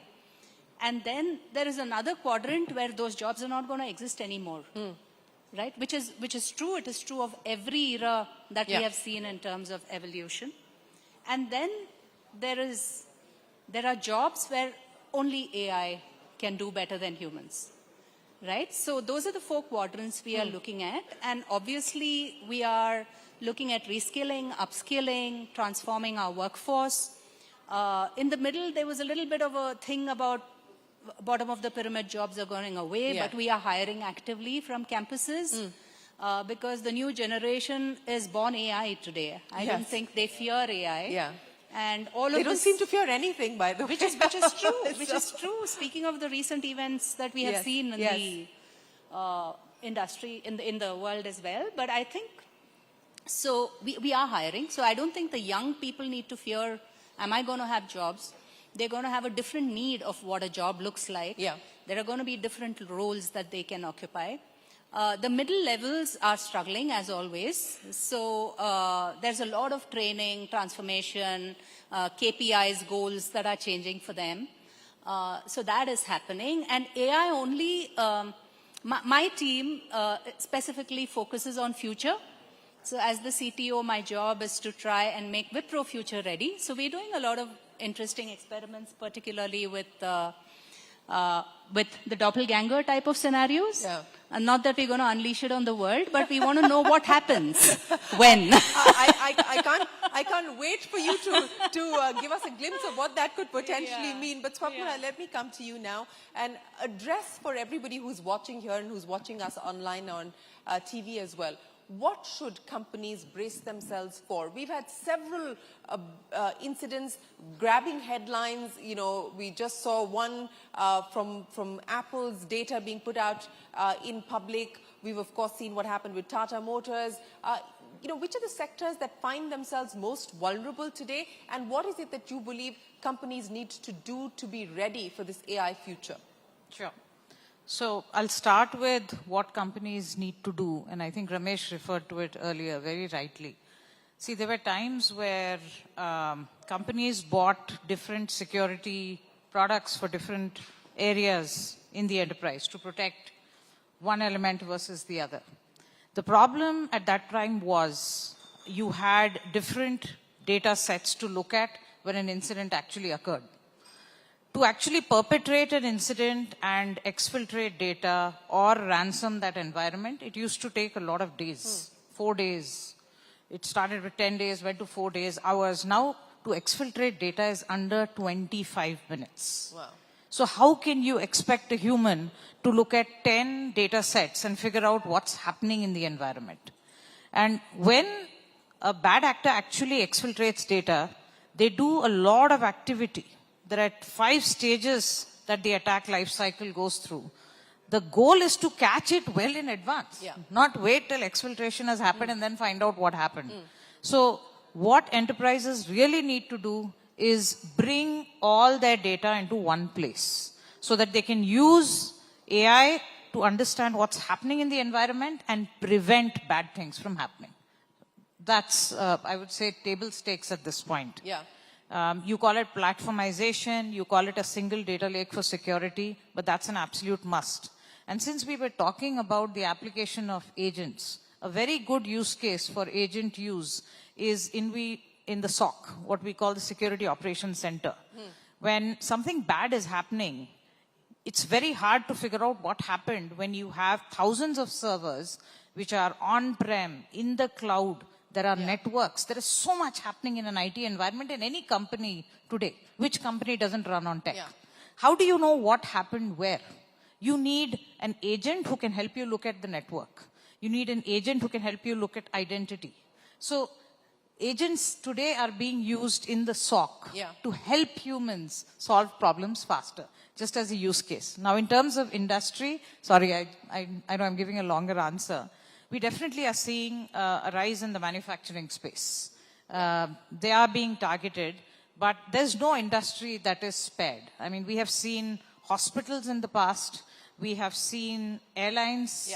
And so it's really, readiness is extremely important. Absolutely. Nikhil, I'm going to give you the final say. Of course, are you, one, all set for your Dalal Street debut? Zepto is, of course, heading to the stock markets very soon. And B, what should we now expect as far as your AI future is concerned? Sorry, the question is about? One, your IPO, and how ready you are now to be able to head to the Dalal Street, and second, what does the AI future for Zepto look like? Sure. So first one should be heading there soon. From an AI future perspective, the idea obviously is, and that's what our philosophy has been in last, I would say, 2 years or so, especially with the whole Gen AI and agentic AI, is how can we build for the frontier capabilities that would be available 6 months down the line? Because it is always, if you just build for the capabilities that are there today, by the time you build it, ship it, like the model would have already moved ahead of where it was. So that's our attempt has been that how can we sort of extract far more value, be it in customer experience or like, internal productivity across engineering, coding. How can we sort of, we have been running initiatives around, can we have, let's say, product managers themselves building the first prototype and, sort of getting their hands dirty in terms of, how does it look like, and sort of running some small scale experiments on top of that, etc. So the idea there is how do you sort of like enable the organization to be able to do, exploit agents to do more and more autonomously without, let's say, getting into troubles. So that is where stay out of trouble. That is the key. That's the key message that each of our panelists is throwing up. But I don't know how many of you have actually picked up on the thought that's coming to my head as I listen to each one of them speak, and everybody's talking about urgency and the speed and autonomy. I think artificial intelligence has to be looked at from the lens of adaptive intelligence as well. How adaptive will each organization be to an era of artificial intelligence? You can have technology for the sake of technology, but how you actually use it for your benefit is the key question. Ramesh, Sandhya, Swapna and Nikhil, many, many thanks for joining us here. We wish you the very best of luck with each of your efforts, and thank you very much for your time today. Thank you very much. Thank you so much. Thank you. Thanks very much, all of you, for an engaging discussion there, and thank you, Shireen. All right, moving forward, Bengaluru is more than India's innovation capital. It is a city that powers the country's technology, its economy, startup ecosystem, and global ambitions. But with rapid growth also comes equal significant challenges. From mobility, infrastructure, to sustainability and livability, also urban planning, all of that come into the mix. And as the city now prepares for its next chapter, the focus is on building a city that can keep pace with its aspirations while also continues to attract talent. Investment and innovation from around the world, that's what we're aiming at. To take this conversation ahead, let's welcome back on stage Chandra. And joining her is the leader entrusted with shaping the future of one of India's fastest growing cities, driving initiatives across urban development, infrastructure, sustainable growth, Sri Krishna Bairegowda, Honorable Minister of Bengaluru Development, Government of Karnataka. Thank you.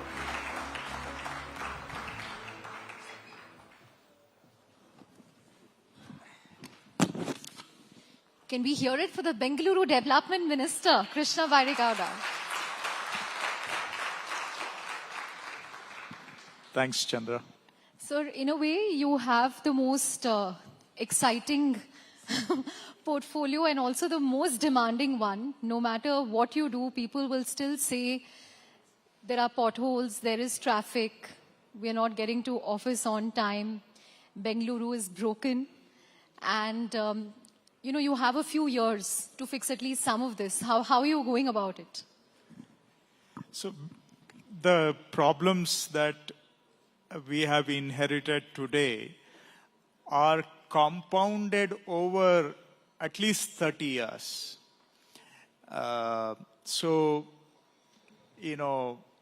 It is unregulated growth that we have tacitly allowed for the last 30 to 40 years. Unplanned growth. We looked the other way when a lot of illegal developments were happening. And today we have to, account for all that.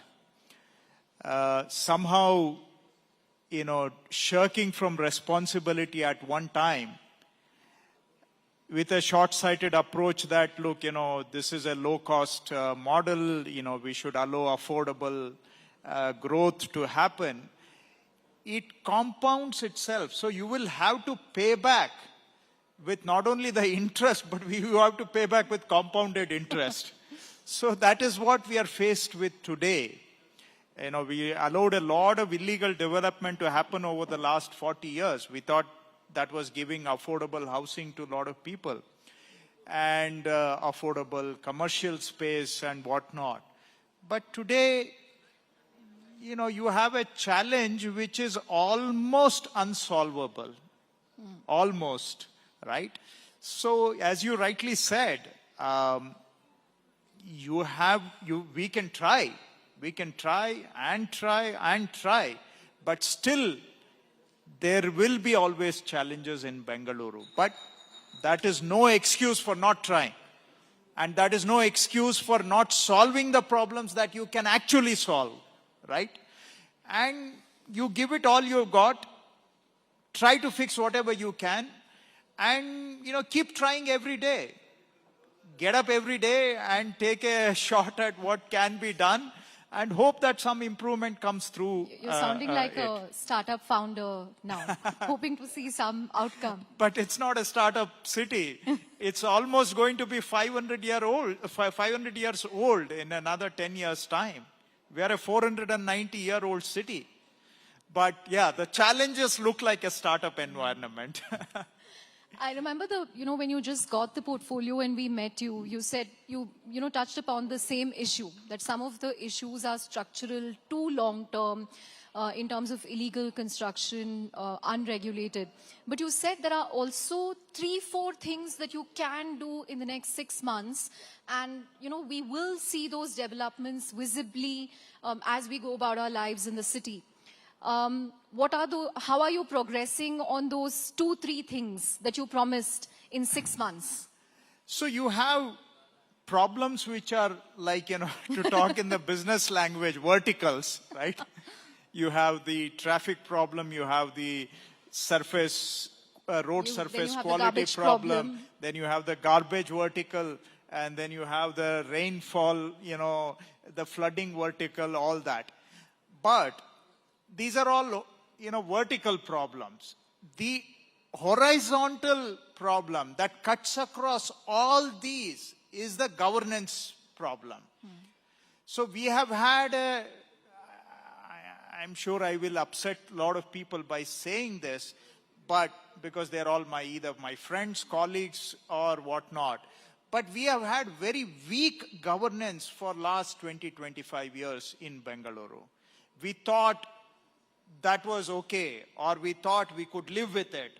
And we thought, somehow that is not the major problem. But so the one problem that cuts across, which is sort of foundational, which causes the other vertical problems to arise, is the weak governance. So the first thing we need to get right is some improvement in the governance and administrative system, right? And without fixing that, you can't fix any of these verticals because, see, ultimately Bengaluru has to be run by a good administrative system. That's the source. if you don't fix the source, you will always deal with the consequences of a broken system. But fixing the source, how will you, I mean, how long will It can be done. Now, how do you now I will get into a long-winded answer, but I don't want to, but, you know, without sounding a little, you know, I have dealt with several departments while in government. I believe some moderate improvement in administrative system is possible. So that is going to be my number one priority, to make the system at least reasonably functional. It's possible. I have done it in my other responsibilities, and I'm confident we can do it here also. Second is, because you asked, when we spoke to you last time, I was optimistic that some improvement is possible in the next 6 months. I am confident that in the next 6 months, we can reasonably improve the road surface quality in Bengaluru. Thanks to my Chief Minister and my government, we are going to invest about close to 4,000 to 5,000 crores in Bengaluru's road infrastructure in the next 6-month period, plus or minus, 2 months. That's good to hear. Right? 4,000 to 5,000 crores on road infrastructure over the next 6 months, give or take 2 months. Right. So, and we will not only invest that money, we are through the first horizontal structure, which is the administrative system, we are hopeful that the investment that is going to go into roads will deliver a better quality of roads than the past. So that these roads that we build will last longer and the surface quality will be better. Right? Otherwise, in Bengaluru, we always seem to enjoy building and rebuilding the same roads. Some agencies always digging. Yeah. So we will do a better quality of this investment so that the output is going to be durable and a better quality. So that is the next 6 month, one of the verticals.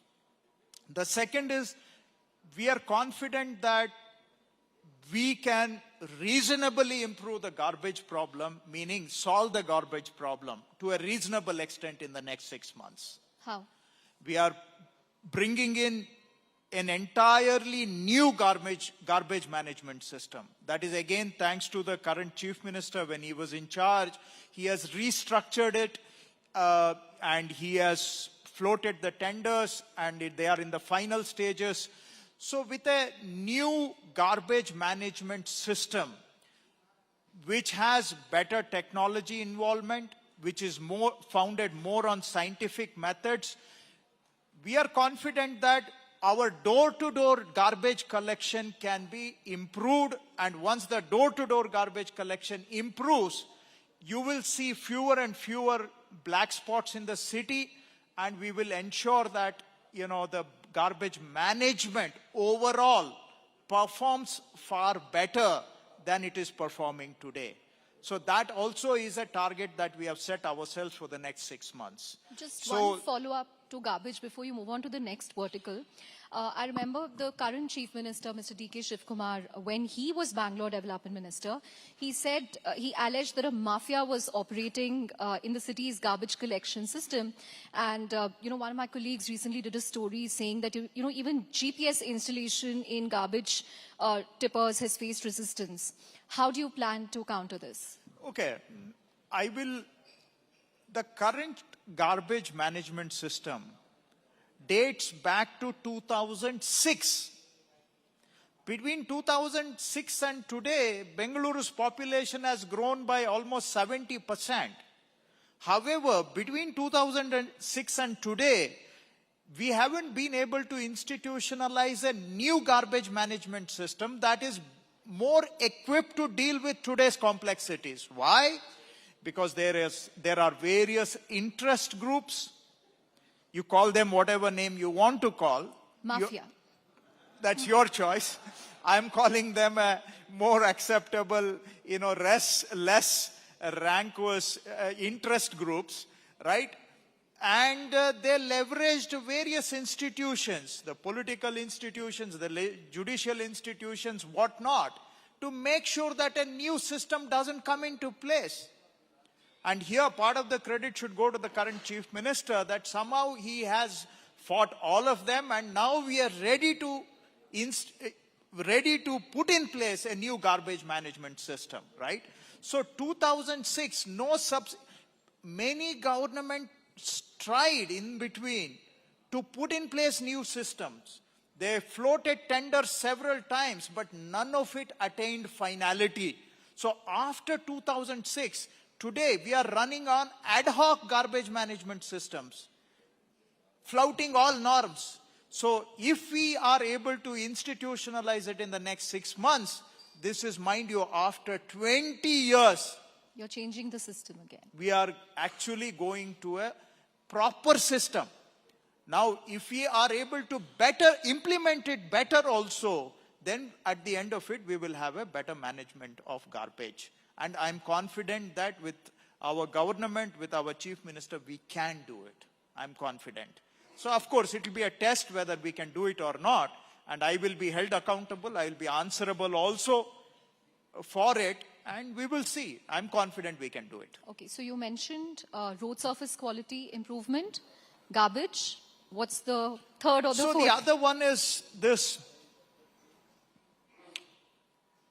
Another mess of the last 30 years is the title management of properties we have in Bengaluru. In terms of the khatas. Khatas, right? It's all written on paper. We don't know what was genuine, what was not genuine. And if you pay money, your khata gets upgraded also. Sorry? I said if you pay some money, your khata gets upgraded also. Well, yes, that too. And in the past 30 years, many properties have been registered and transacted without actually having a property entry in the property register of the municipality. So meaning without actually having a khata, without actually having a title certificate, many properties have been created and transacted. We allowed this for 30 years. We shut it down in 2024 after our government came. Now, having shut down these illegal transactions, now we need to make sure that we have a proper title management for all the properties in Bengaluru. And that we have institutionalized with e-Khata. It is the gold standard in the whole country for title management. So that is something we are confident that in the next 6 months, we will be able to reach it to every property owner in Bengaluru who is willing to join hands with us to get a gold standard in title management, title record. So that is also something we are confident we can do it in the next 6 months. I put a rider caveat that anybody who's willing to join hands with us, because a rough estimate indicates that there are about 35 lakh properties in Bengaluru.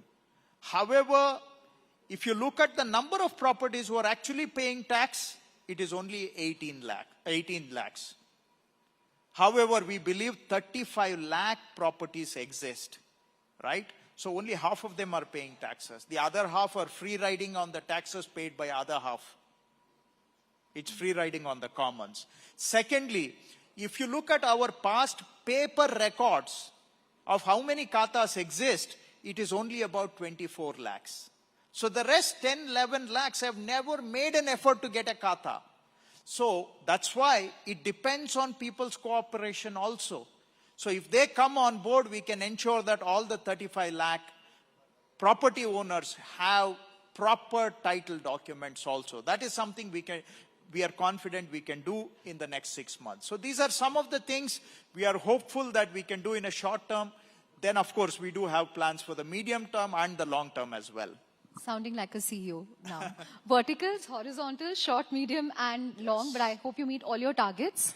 One other area that, that's been making a lot of news in the last week is the crackdown that you've kind of launched on encroachments on footpaths.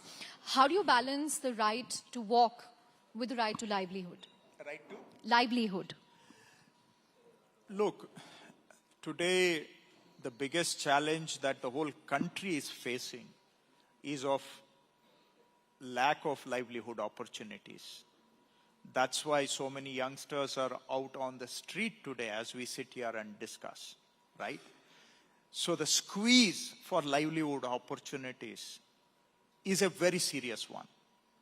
Whether you admit it in this forum or not, but that's the reality of the country today. Why are so many kids on the street today? Because they feel a squeeze. The opportunities to higher education, opportunities to livelihoods are severely constrained. So I cannot underestimate the need for livelihood opportunities. But having said that, I need to take care of that as well. However, Honorable Supreme Court has said, our laws say that, pedestrian access is a fundamental right as well. How do we balance these two is the question you are asking. And we believe that it can be managed. It can be managed. Now, I am focusing on pedestrian rights in about 15 to 20% of the Bengaluru's road network alone. Right? So there is still 80 to 85% of the road network that is available where I am encouraging people who are making their living on the roadside to use those spaces, use those opportunities as well. Because I really don't want to take away anybody's livelihoods, especially not the livelihood of a person who is working day and night under the sun, under the rain, sweating it out, earning a hard day's living to take care of his or her families and their children, right? I don't want to take away their livelihoods. Let me be very clear.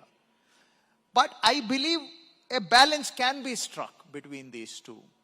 Now, at the same time, I should remind you that since our government came, not that, it is only related to our government, I can give you data of previous government also.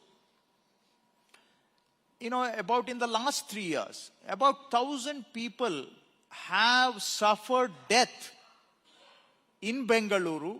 These are pedestrian casualties. So this is a matter of life and death for them also. They are forced onto the roads and there they face, accidents leading to deaths. You have another 3,500 people who have had severe injuries, some of them, permanent. And then you have another 3,000 people who have faced other injuries. So there is a life angle to this also. Coming to the next point, why is there so much vehicular traffic in Bangalore? One of the causes of that is that your pedestrian mobility, the micro mobility is constrained because of encroachments on the footpaths.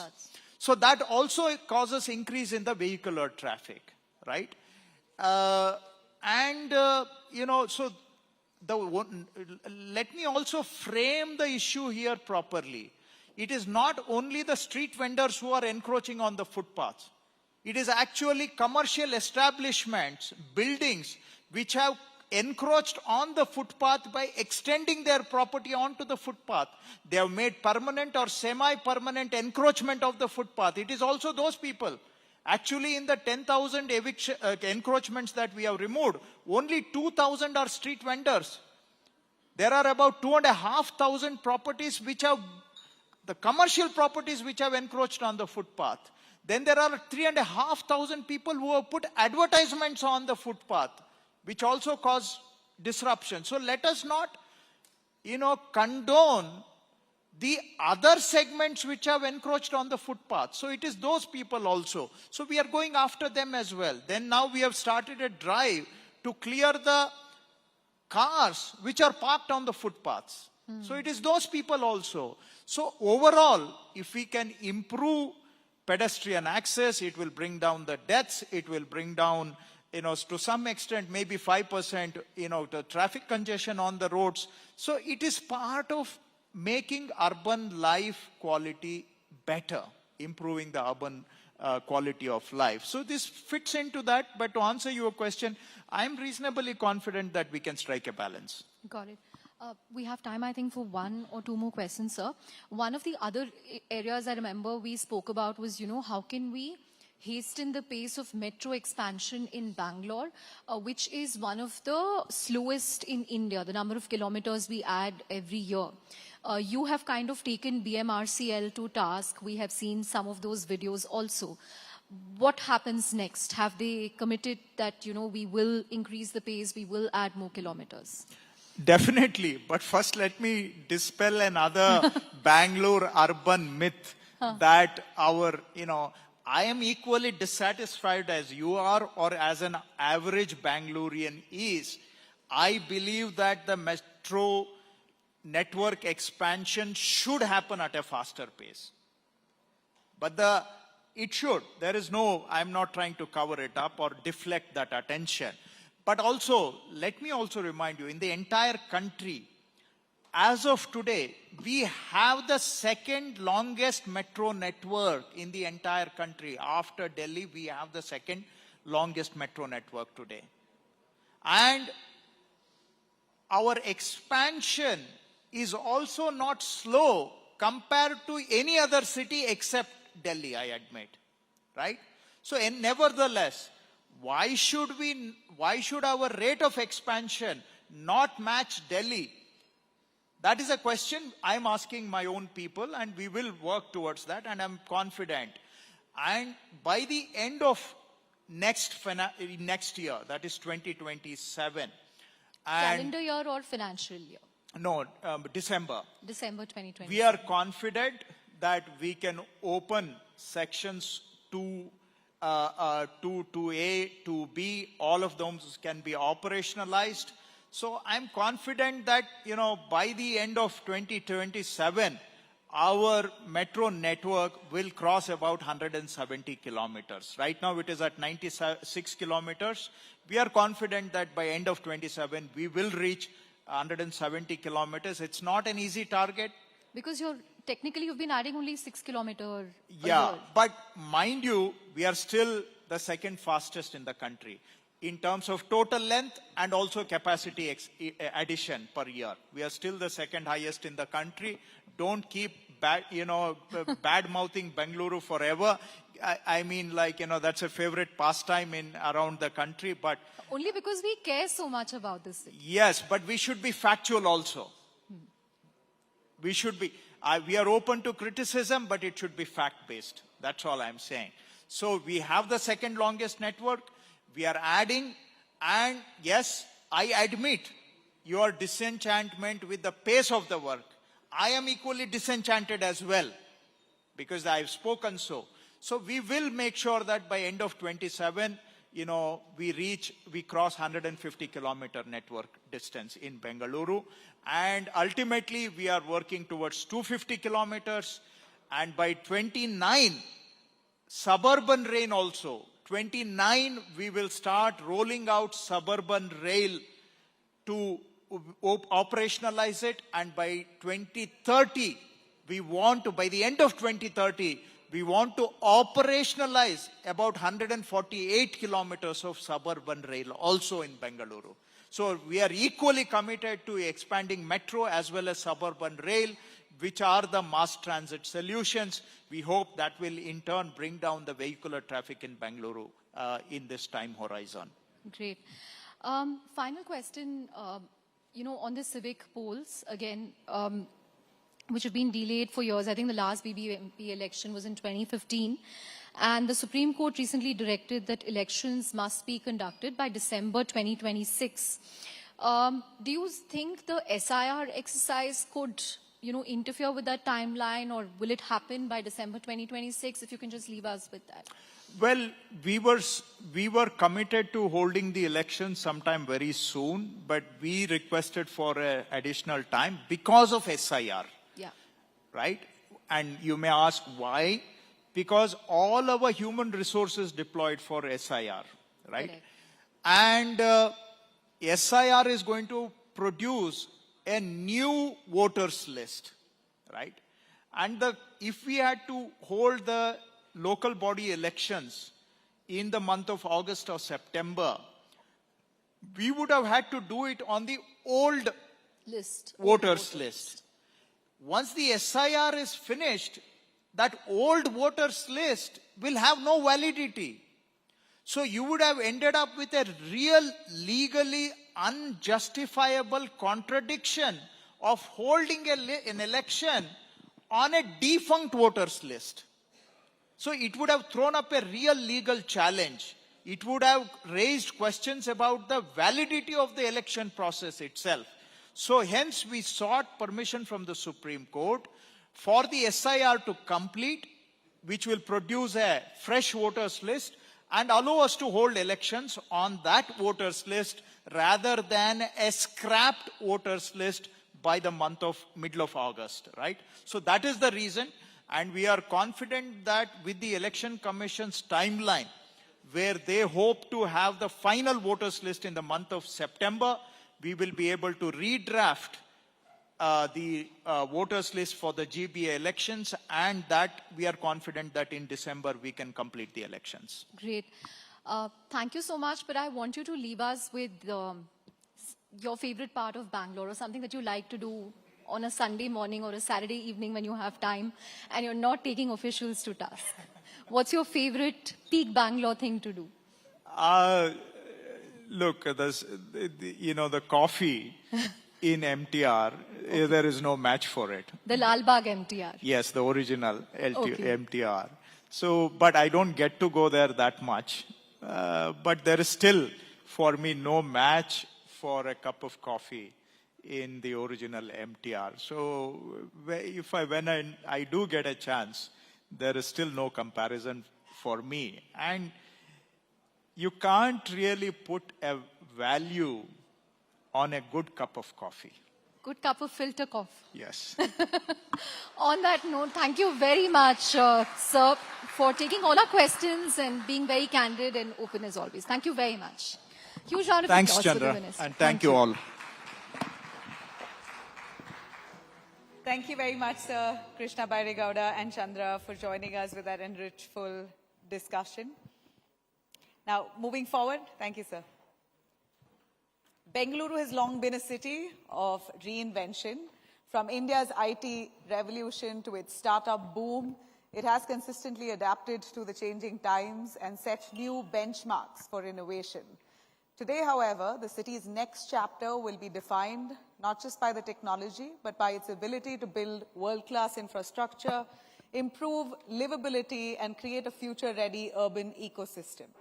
Reimagining Bengaluru is not just the responsibility of the government alone. It calls for collaboration to ensure the city continues to thrive as India's innovation capital, and we're all responsible for it. To discuss what it will really take to build the Bengaluru city, a city itself for tomorrow, a futuristic city, I request Chandra to come back on stage and please welcome our distinguished panelists. We have L.K. Atiq, Finance Advisor to the Chief Minister and Chairman, Bengaluru Business Corridor.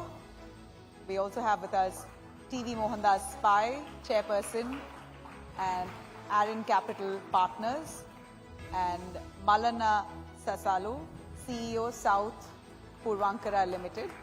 Thank you.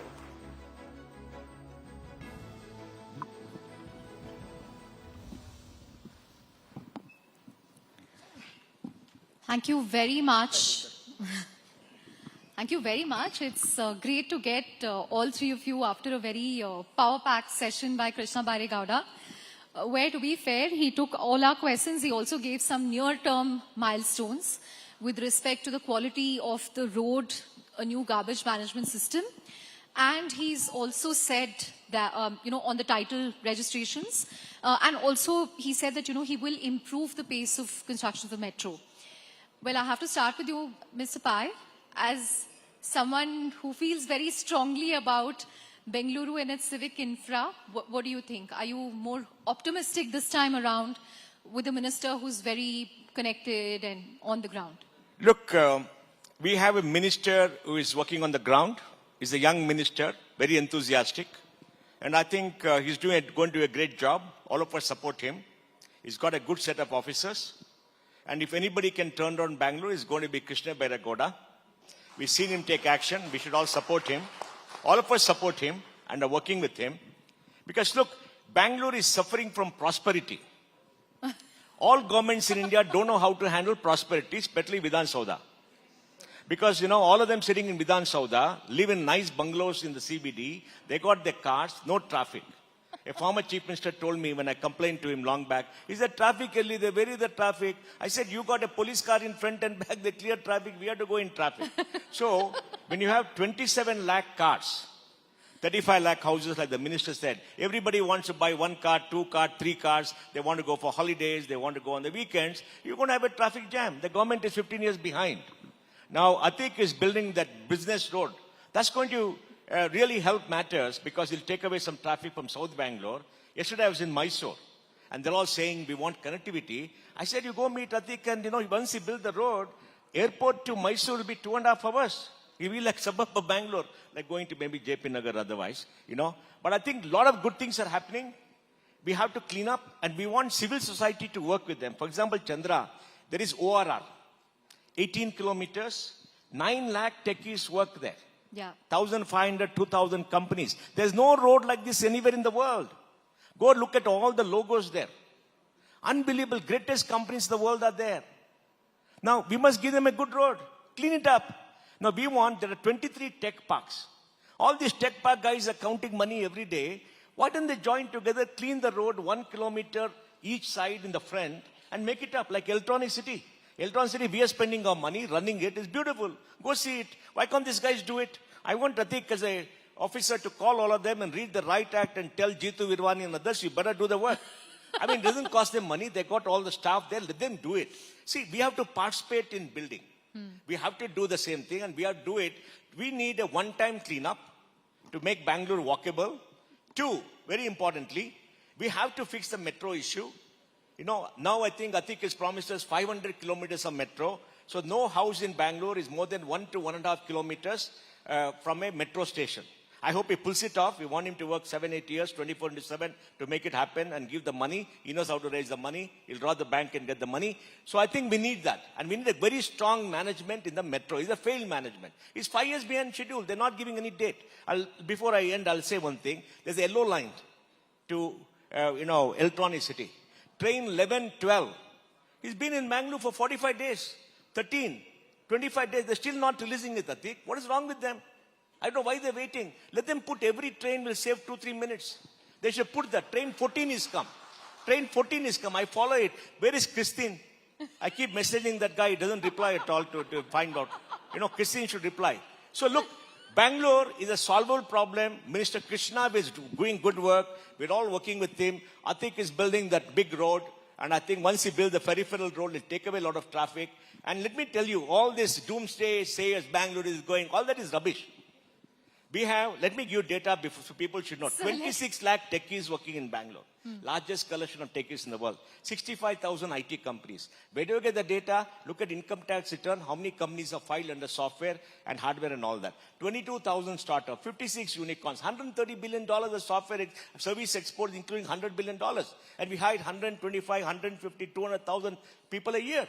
The whole world wants to come here. You ask Exfino, Kamal. Where do the GCCs want to come? They want to come here. Why?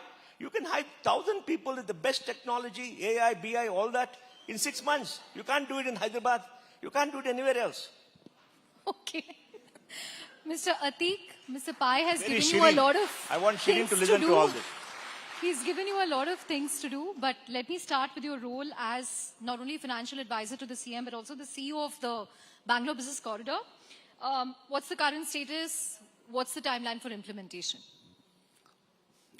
Good evening to all. Thank you, Chandra, for the question. I think Bangalore Business Corridor is, it's a SPV which is building the peripheral ring road. The peripheral ring road was planned actually quite in 2004, 2005 they started planning. The final notification for land acquisition was done in 2007. Now we are in 2026. It's 19 years. In 19 years, a lot of delays, nothing really moved, and finally we are now at a stage where we have started building. So timelines is because we have divided this entire road, the peripheral ring road north, is about 68 kilometers. The first package of 21.5 kilometers has already been bidded out. Agency has come on, Shankar Narayan Construction, and then they have already started the work of marking the land, and they have started preparation. We have given them 3 years, but we have requested them to complete in 2 years. Package 2 and 3 are going to be tendered in August. We are in end of July, which means in the next 2 weeks we will tender package 2 and 3, which is another 31 kilometers. So, and the last will be package 4 that will take it up in September, October. So I think I'm confident that in the next 3 years this road will be completed, and this road actually is going to be a game changer for North Bangalore, not just North Bangalore, West, North and East. It starts from Madhavara near Nelmangla. It will come to the Collins Aerospace Business Park near Yelahanka. Then it goes to Whitefield, it goes to Chanasandra, then it goes to Sarjapur Road, then it goes to Huskur, and then it comes to Electronic City. So basically this will, it will complement the other half of the NICE road, which is a private road, which is already operational. Then we'll have a complete circle. And I think this will move a lot of traffic from Gargonta Palla Cross, from Hebbal Junction, from KR Puram. And therefore, I think this will decongest not only decongest North Bangalore, but will also open up a lot of lands for further development. We are also thinking of doing transit-oriented development. But answer shortly, I think in next 3 years, we should see this road through. Okay, let me also get a developer perspective. We have Malana Sasaru from Purbankra, the South India CEO. What role should developers play when it comes to rebuilding Bangalore? Not just in building projects, but rebuilding a city into a more connected, sustainable, livable city. Good evening, and I have the luxury of living in this city for the last 50 plus years. And I was born and brought up in this city, and apart from living in other country for some 10 years. So I have quite an understanding of what has happened and what is going on. As a developer, we need to understand that we get undue credit for everything that has gone wrong in the city is for the development. As a society, I think we need to take a call, whether we need the development or we don't need the development. Whether we need the housing or we don't need the housing. Whether we need the offices or we don't need the offices. It's a call that the society has to take.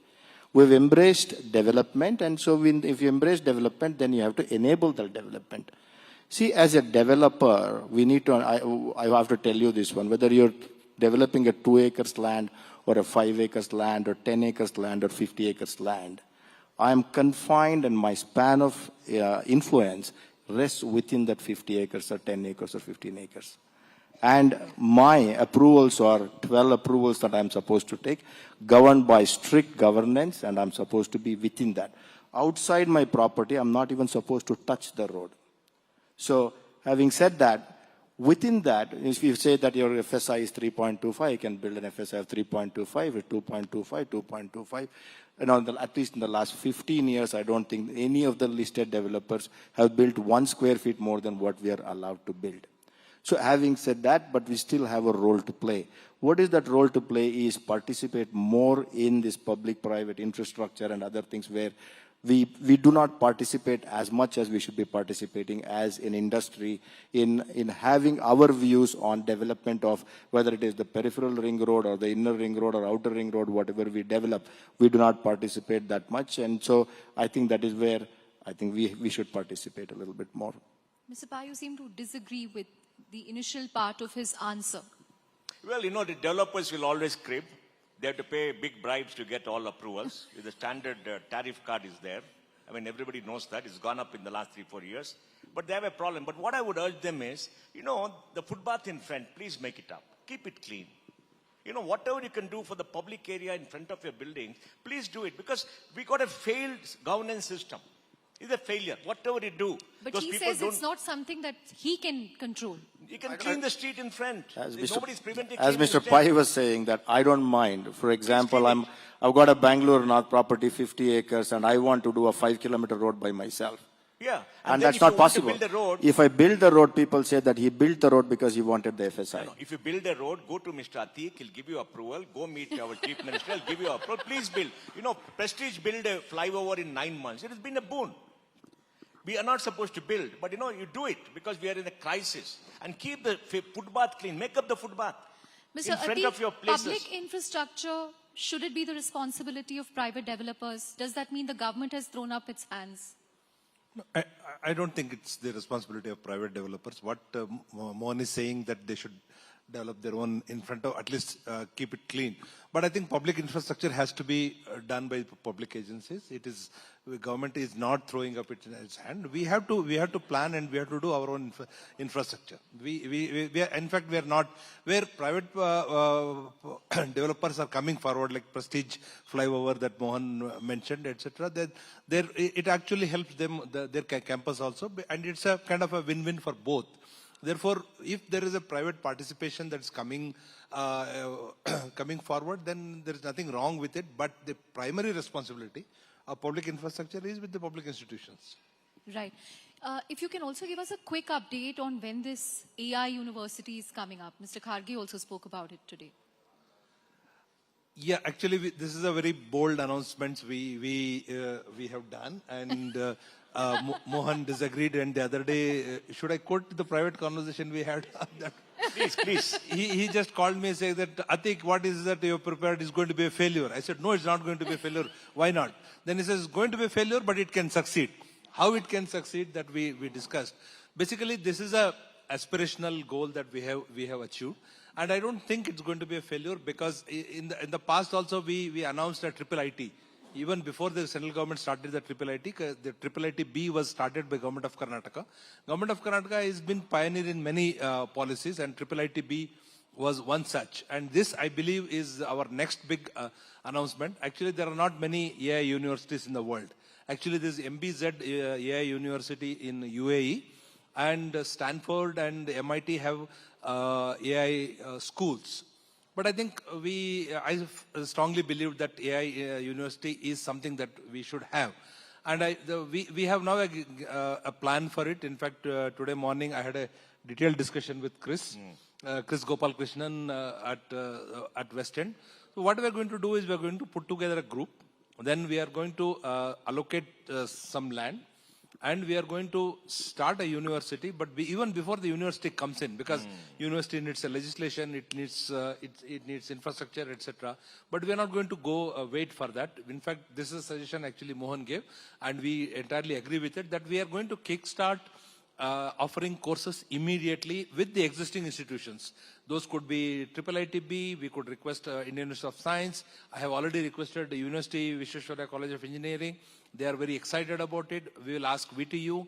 We will initiate AI courses. In fact, one of the problems that we have now with AI is that there are BTech engineers, but they don't know AI. They are not, because they have passed out of the college, but they don't know AI so much. They've heard of it and they know a little bit.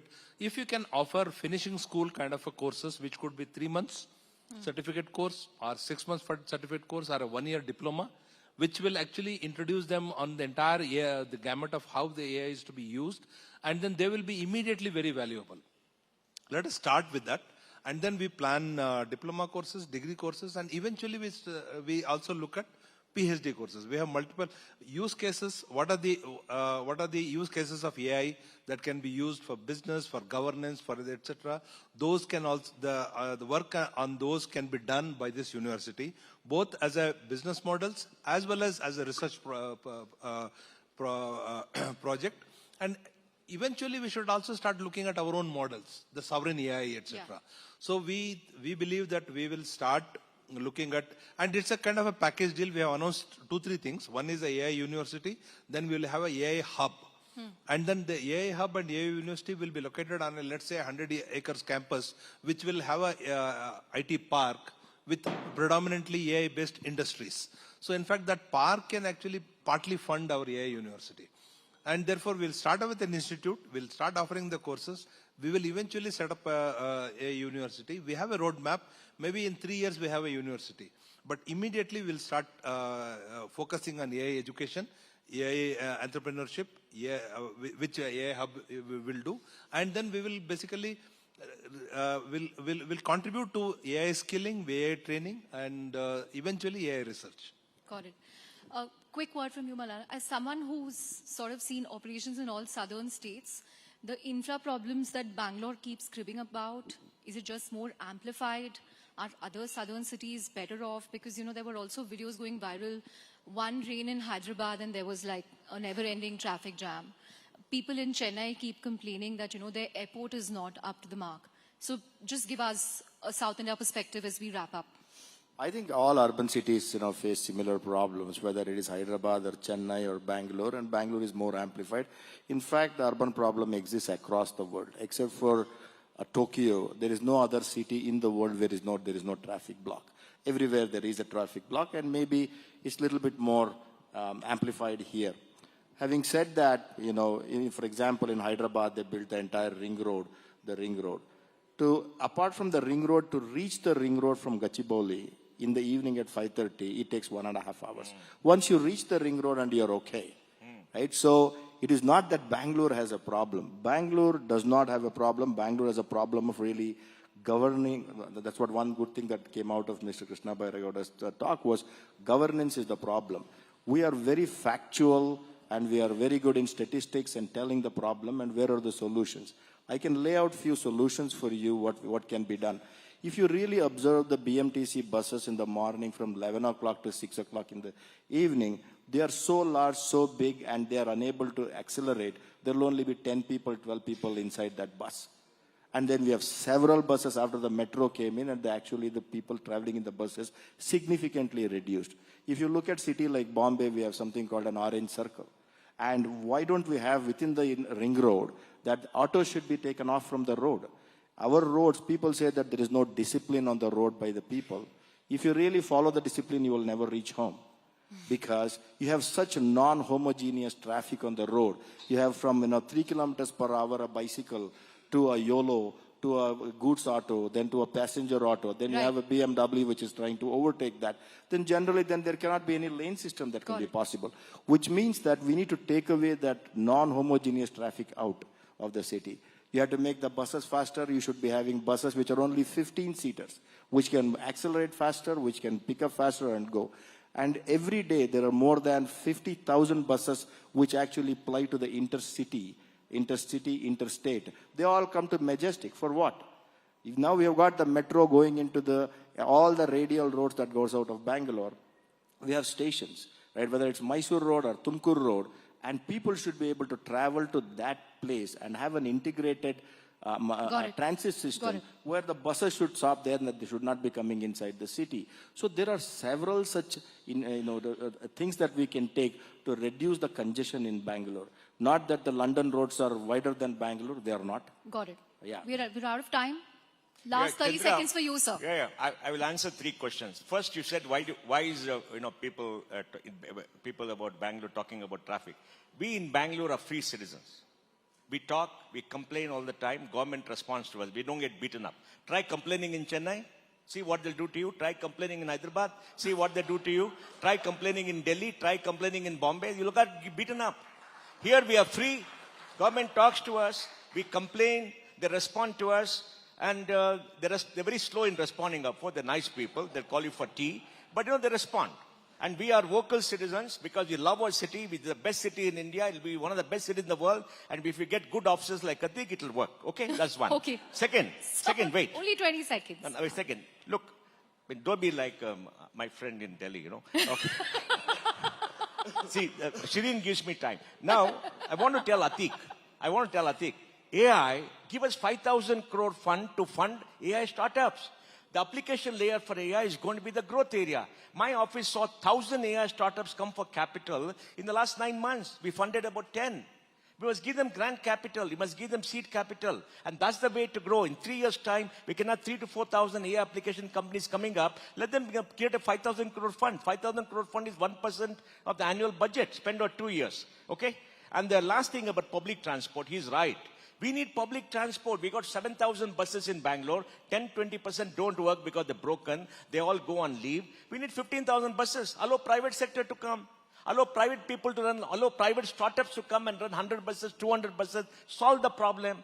Then we'll not go in that two-wheeler. There are 70, 80 lakhs two-wheelers in Bangalore. It's terrible. Your life is not safe. We want an open government which will allow and trust his own people. We quarrel with the minister, said only public sector should do, private sector will make money. This is silly. Give it to the people, trust them. You as a regulator, clear regulation, so people can run buses. For example, the 1,000 buses which bring people to the technology parks, run it for the full day. So they can run a public service. Open up. We got a problem. Our lives are miserable. We spent 2 to 3 years. Please solve the problem. Don't be stuck on ideology, public sector, this, that, and this, because you got no money to invest. Allow others to come. We need an open society. On that note, sir, I'll have to wrap up. I'm really sorry, but thank you very much for being candid as always. Thank you very much, all three of you. Thank you.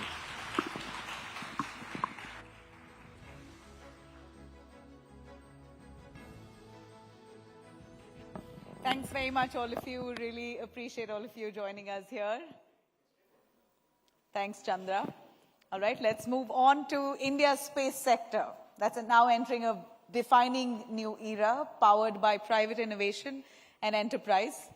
A landmark moment in this journey was the successful launch of Vikram S, India's first privately developed rocket, proving that Indian startups can build world-class space technologies and opening a new chapter for the country's commercial space ambitions.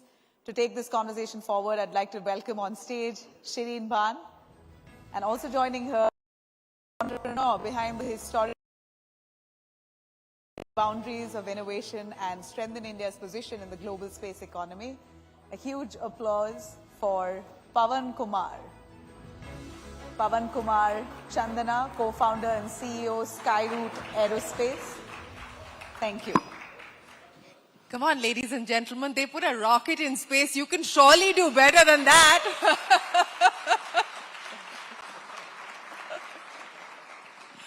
Pavan, congratulations once again, and thank you so much for joining us here on Rising Bharat.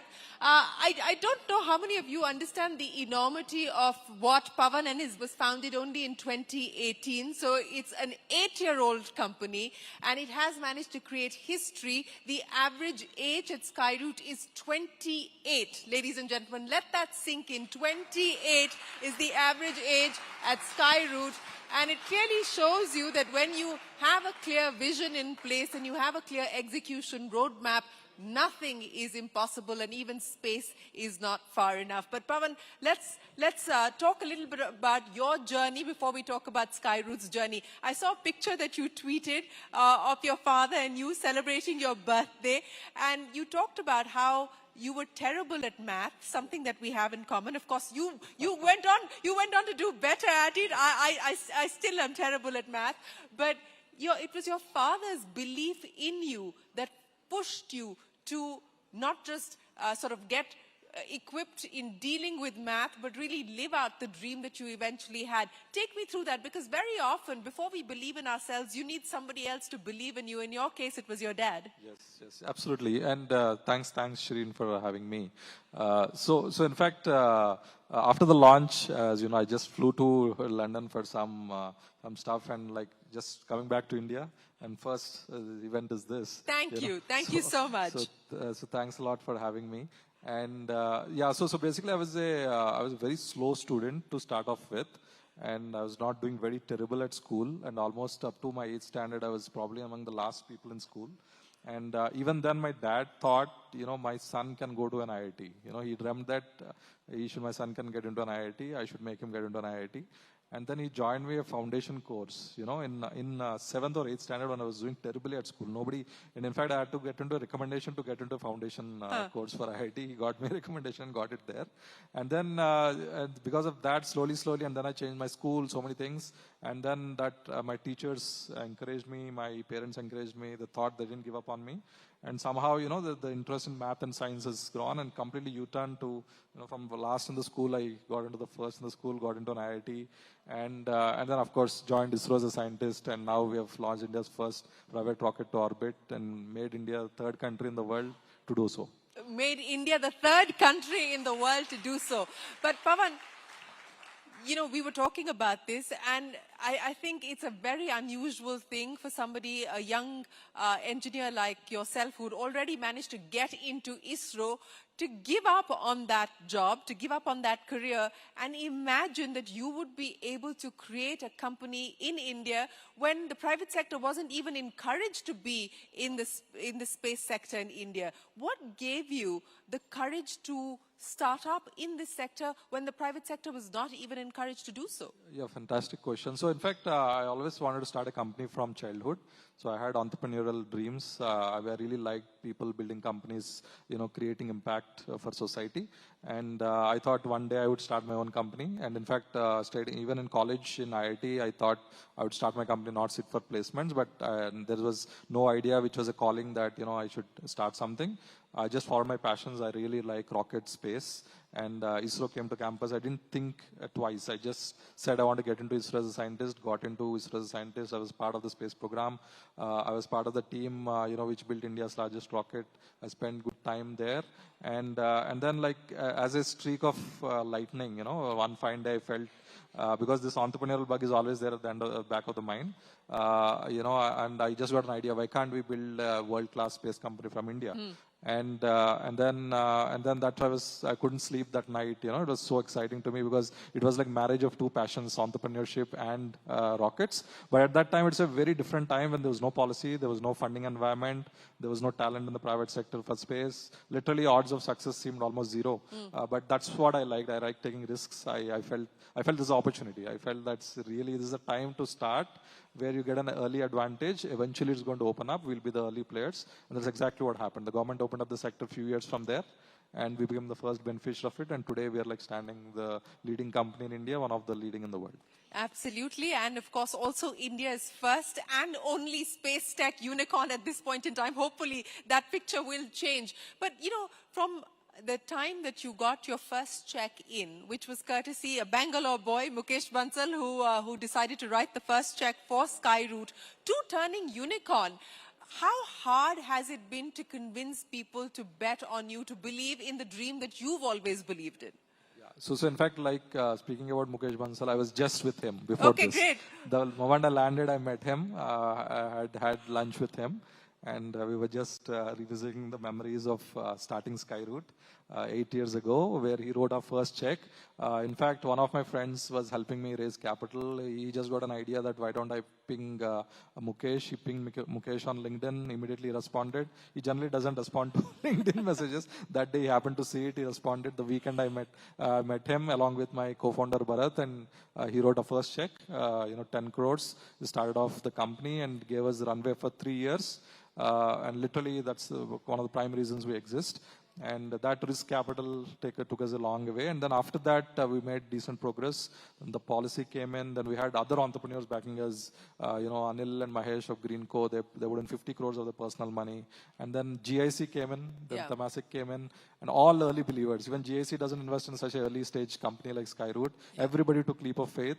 And now, now I think they're all with us celebrating the success so far. But it's just the beginning. I mean, we're not even. I told our team after the launch that we just warmed up, so the race is just going to start. Just warmed up. The engines have just started to fire. But I want you to relive for all of us in the room what happened that day on the launch day itself, while you were making history. And I was watching it online. I don't know how many of you were watching it. It was scheduled to launch at 11:30, and then it was delayed to start at 12:05. And while that period of waiting was on, I had my heart in my mouth waiting. I don't know what that feeling was like for you, but we could see shots of your control room and everybody looked calm. And you said that a job of a rocket engineer is that you have to be as cool as a cucumber. So what was going on in the control room? What was going on in your head as you went through that period between 11:30 and 12:05? Did you ever, even for a minute, think that you may have to abort? This is a good question. So in fact, this is the first time ever a private rocket is sitting on the launch pad ready to take off to orbit in the country. And in most of the launches happened globally. They scrapped on the first day of attempted launch. And whenever they launched, almost all of them failed. So this is the global statistics, you know. And then on the day of launch, I was fully prepared. Our entire team was fully prepared. Everybody's excitements were high. People were thinking we are going to win. We're going to make it to orbit in the first attempt. And I said that, you know, let's keep our expectations low. Rocket science is rocket science. Anything can go wrong. And then probably, you know, we should pray if we lift off the next day. So we reduce the expectations as much as possible, and we were ready for anything which happens on the launch pad, anything which happens before the launch, any hold comes, scrub happens, we're all prepared for everything, fix the problem, move forward. And luckily it happened to be a very small issue, you know, and like in India, you know, if something doesn't work, what do? We switch it off, switch it on. We just does You really, is that what Yes, happened? that's exactly You what we switched did. it on and switched it off? We call it an automatic launch sequence. You know, this is a computer which takes over. And there was an old memory which was floating in this software, which we mismatched with the existing number, so it put a stop. So the moment we restarted, that issue got sorted because the new number was matching that with the existing number. So it was just, what we did was we just restarted. It was simple trick we used. And then it was back to all, and we lifted off and we reached orbit. Yes, you lifted off and reached orbit. And as Pavan is pointing out, that in itself is adding to the historic feat that they've achieved, because as he pointed out, not many do it in their first attempt. So that was the other special aspect of what happened there as far as Skyroot is concerned. But let's talk a little bit about Vikram 1, which is the rocket that you've sent up in space, and the significance of this launch for India, the significance of this launch for Skyroot. What kind of doors and windows does this now open up? Yeah, so there are, just imagine, like, you know, the first satellite was launched in 1957. And today we are sitting in 2026. There are only 2 companies which launch regularly to orbit. There are only 2 companies. And of course, the number 1 is SpaceX. And both are American companies. And then there is no new access to space which is regular, you know, so, and in the entire world. And everybody else launches just few numbers a year, you know, all legacy vehicles, etc. So this is the first time a private company from India designed an orbital rocket which can put satellites into orbit, came to the launch pad, and lifted off and achieved orbit in the very first attempt, which is super rare in the entire industry. And then, like, you know, we launched 2 satellites, you know, in the first attempt. In fact, most people in the first launch, you know, they put dummy satellites. For example, Elon Musk put Tesla car in one of the launches. You know, this is getting to a real satellite launch is very difficult in the first launch. But we put real satellites, launched to orbit. Because you were that confident from the get-go. We thought we'll just take the bet. You know, we said like, let's take, go all in and see what's going to happen. One was yours, so, you know, I can imagine you wanted to take the bet, but one was somebody else's and they decided to take the bet with you as well. That's it. I think that's a fantastic customers we had. In fact, I'll tell you, one of the customers which had this successfully launched their satellite, they lost their previous satellite in a different private company. They launched their satellite, the rocket failed, and they couldn't put their satellite into orbit. And they had so much of pushback from their investors. Why do you want to take a risk on another private rocket? But still, they believed in us, put it in it. Finally, they reached orbit. You know, so I think that's a very unique. It's a very unique thing which happened that day, and just the faith of the people. They just thought that it could happen. There are decent chances of it going well, and it did. And it went spectacularly well. But, you know, let's talk a little bit about the space economy now and the kind of addressable market that you're going to go after. You've got plans of putting a rocket in space every month. That is the target, and you're hoping to be able to get to that at some point next year. You're also building your rockets. You've got a large manufacturing facility, so you're building your rockets as well. You're designing them and building them. Take me through the monetization roadmap as well, and what the space economy could potentially do for India over the next 5 to 10 years. Great. In fact, like space today is $600 billion market globally. It is set to become $1.8 trillion by 2035. But these are all slightly older numbers because after like Musk came out and said he's going to launch 1 million satellites, you know, so now the whole market numbers are changing. In fact, the recent SpaceX IPO proposed a TAM of 28 trillion. Yeah. 28 trillion, can you imagine? So I think, so space market is like far bigger than what you can imagine. It's a blue ocean, you know, you can create your own market if you want to. So I think the only thing others, I mean, what do you make of those numbers? I mean, all the analysts are making what they have. We saw how SpaceX listed. We've also seen the correction as far as the stock is concerned. But what do you make of those numbers? I think they're small. They're small. I think it can go bigger, it's just like how much more you can do, how much more you imagine, because I've been watching the sector every year. There is a reboot every year. Every year there are new opportunities, new things which you cannot imagine the previous year. So I think, of course, they're very ambitious, but probably, it could be even bigger. It could be even bigger. It just doesn't match our imagination But today. what is going to drive the kind of explosion in demand that you're anticipating? So one is like, communications. Billions of people will get access to, high-speed data. For example, I was flying back from London to, Bengaluru. I did not get internet in Air India flight. I mean, it's like 2026, we should get like high-speed internet in flight, which are there in many airlines across the globe. So there's so much this is just one example, but there's so many pockets of Earth, so many people, not getting connected with high-speed internet. Just imagine billions of people getting connected always with high-speed internet that transforms life. That itself is a multi-trillion-dollar market, just communication from space. And direct to mobile is another thing, is another big application where directly satellite gives signal to the phone, and there's again like continuously no portion or no place where it is unconnected. And the third thing is data centers in space. Yeah. And I strongly believe that the lowest cost of compute will be in space, because you have 8 times more energy for the same area of solar panel. In space, you get more energy and you get 24/7 electricity. You have no atmosphere to filter your energy. You can exactly put the panels right to the sun. So many advantages. Yeah. When are we going to see that happen? I mean, Musk has already announced his plans, and another Bangalore boy, Pixel, Aves, and Sarvam, both Bangalore-based companies, have decided to partner to put data centers in space. When do you believe that is going to be a reality? I think in 2-3 years, the initial prototypes will go, and it'll start like, having good maturity of the tech. And in 5 years, it should be like quite common. 5 years, it should be quite common. And is that something that you would want to look at? Yeah, definitely. At some point. At some point, yeah. So, how do we get to that one rocket launch a month, which is the cadence that you're working with? What are you doing to build internally to be able to achieve that target? See, we have taken a lot of risks, Shireen. One is like, we invested in the infrastructure even before the first launch. And as we speak, we're building parts of the 3rd rocket, 4th rocket. The 2nd one is already, almost getting done. So I think this is something very unique globally, where like, you're industrialize the product even before the first launch. And that's what we have done. So we took the risks, and now it's paying off. And now, like, first launch was successful, and we want to like repeat it more often. And we're already in production. In fact, the latest factory was inaugurated by the Honorable Prime Minister himself. And in fact, it was also great to hear him after the launch. He's the first one to call us and congratulate on the successful flight. So I think this is more like a national milestone. And there's no stopping from here. No stopping from here. The 3rd rocket, the timeline for that, and it's going to be much larger than Vikram 1 as well. So you're moving up that trajectory also. Yeah, that's right. So the next launch we're targeting this year, and we're going to build bigger vehicles from next year onwards, and also like down the line, large reusable vehicles as well. So it's a very interesting pipeline, so we want to like, become, literally meet our dream of opening space for all. Reusable. You use that word.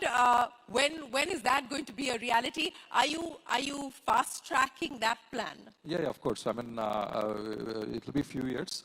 We'll probably, we are making decent progress. We'll share more details soon. We'll share more details soon. But, for those people who are watching, and for young scientists and young engineers who, like you, have an entrepreneurial kida, and everybody in Bangalore seems to have an entrepreneurial kida, if they want to start a space company today, what should they be prepared for? So I think prepared for the super long term, super hard journey. It's a 20-year journey.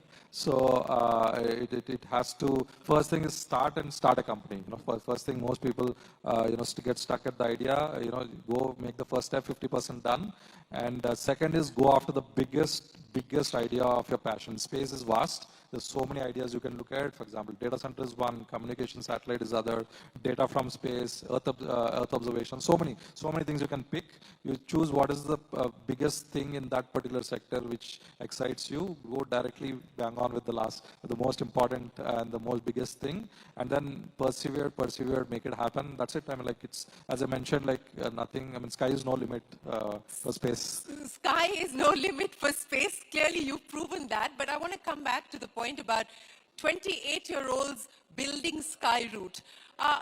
When we were chatting earlier and you said that when you first started sending out ads, getting people to want to join Skyroot, people thought that this was a joke, that this was a prank that you were playing on people, but that you've now managed to get engineers who've relocated from locations outside like the US to come to India and work at Skyroot. What has it taken to build this team of young, talented, passionate engineers? So I think rockets and space is super fascinating. People, young engineers really want to be there. We're just creating that platform, creating that opportunity. And then we have now, I think even before the launch, we have for every one position, we have 1,000 plus applications happening, so we choose one from 1,000, probably is going to go an order of magnitude more now going forward. So it's like, it's a very rare opportunity for anybody to come in, experience this, and you see 1,000 people celebrating yesterday. They're all at the spotlight when the launch happened. And this is what who gets this opportunity to build and launch rockets to space, orbit, and then create history. It's very, very rare opportunity. So I urge more and more engineers to take up space, and we're all open. So I think please apply to Skyroot, and then let's create history together. Yeah, so there you go. He's an open invitation. You can send in your CVs to Pavan at Skyroot. They're looking to hire bright Indian talent. Pavan, the dream is already fulfilled in many ways. You've started up, which was your childhood dream. You've sent a rocket to space, which was also a childhood dream. What is the dream that you now have? So I think we have to literally make space open for everybody. So how many of you gone to space? That's explained. So it's an unfulfilled dream. So want to see all the hands up one day. I think space should become as accessible as anything else. So humans are exploratory species, and our life should go beyond Earth as well. We think that today we're geocentric is what we think. We think Earth is everything, but out there the resources are vast and infinite in space. And it's just a matter of time. Once we crack the tech on a regular basis, and we will see people across the world, maybe for tourism or across the world, living across the universe. So I think that's transition is going to happen hopefully in this lifetime, and Skyroot to some extent, if we are able to contribute, that will be of great satisfaction to us. So you're sticking to your Uber for space vision, your Uber for space idea that got you to start this company? Absolutely, so I think we want to watch more, we want to open space for more and more people and but make it accessible. the economics of it, to make it accessible to each and every person who's sitting in this room, how will the economics work? See, the dream is to maybe a foreign holiday, equivalent to a foreign holiday, a trip to space. That would be interesting, it will be great. So start saving if you want to go to space. Finally, have you caught up on your sleep? Because I know it's been a lot of sleepless nights ahead of the launch. And has the big party happened? The celebration happened? No, in fact, as I flew outside and then I just returned today. So because I was continuously traveling, couldn't catch up on my sleep. Probably tonight I'll have a good catch up with the sleep, and we'll have a celebration hopefully in the coming days. We'll have a big celebration at Skyroot, where I think the people who made it happen, it's the time to celebrate them and ensure that this history gets repeated and that enthusiasm and the drive exists for decades. Is there any risk that you won't take? No, I think all in, always. all in, always. Ladies and gentlemen, a big round of applause for Pavan Chandana, going all in to create history, not just for his company, but for India. Thank you very much. Congratulations once again, and we wish you all the very best of luck as you put all of your plans into motion. Thanks very much, Pavan, for joining us here today.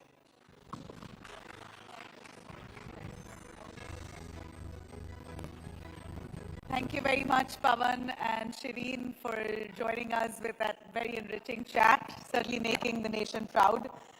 With that, we've come to a close here of HDFC Bank presents News18 Rising Bharat Summit 2027, South Regional Edition. A special thank you to our presenting partner, HDFC Bank, co-presenting partner, White Gold, and associate partner, Reliance Industries Limited, for their unwavering support in making this edition supremely special. A heartfelt gratitude to our distinguished speakers, esteemed guests, and our audience who've all gathered here today, very patiently heard every session, and the team, of course, that worked tirelessly behind the scenes to make the summit a huge success.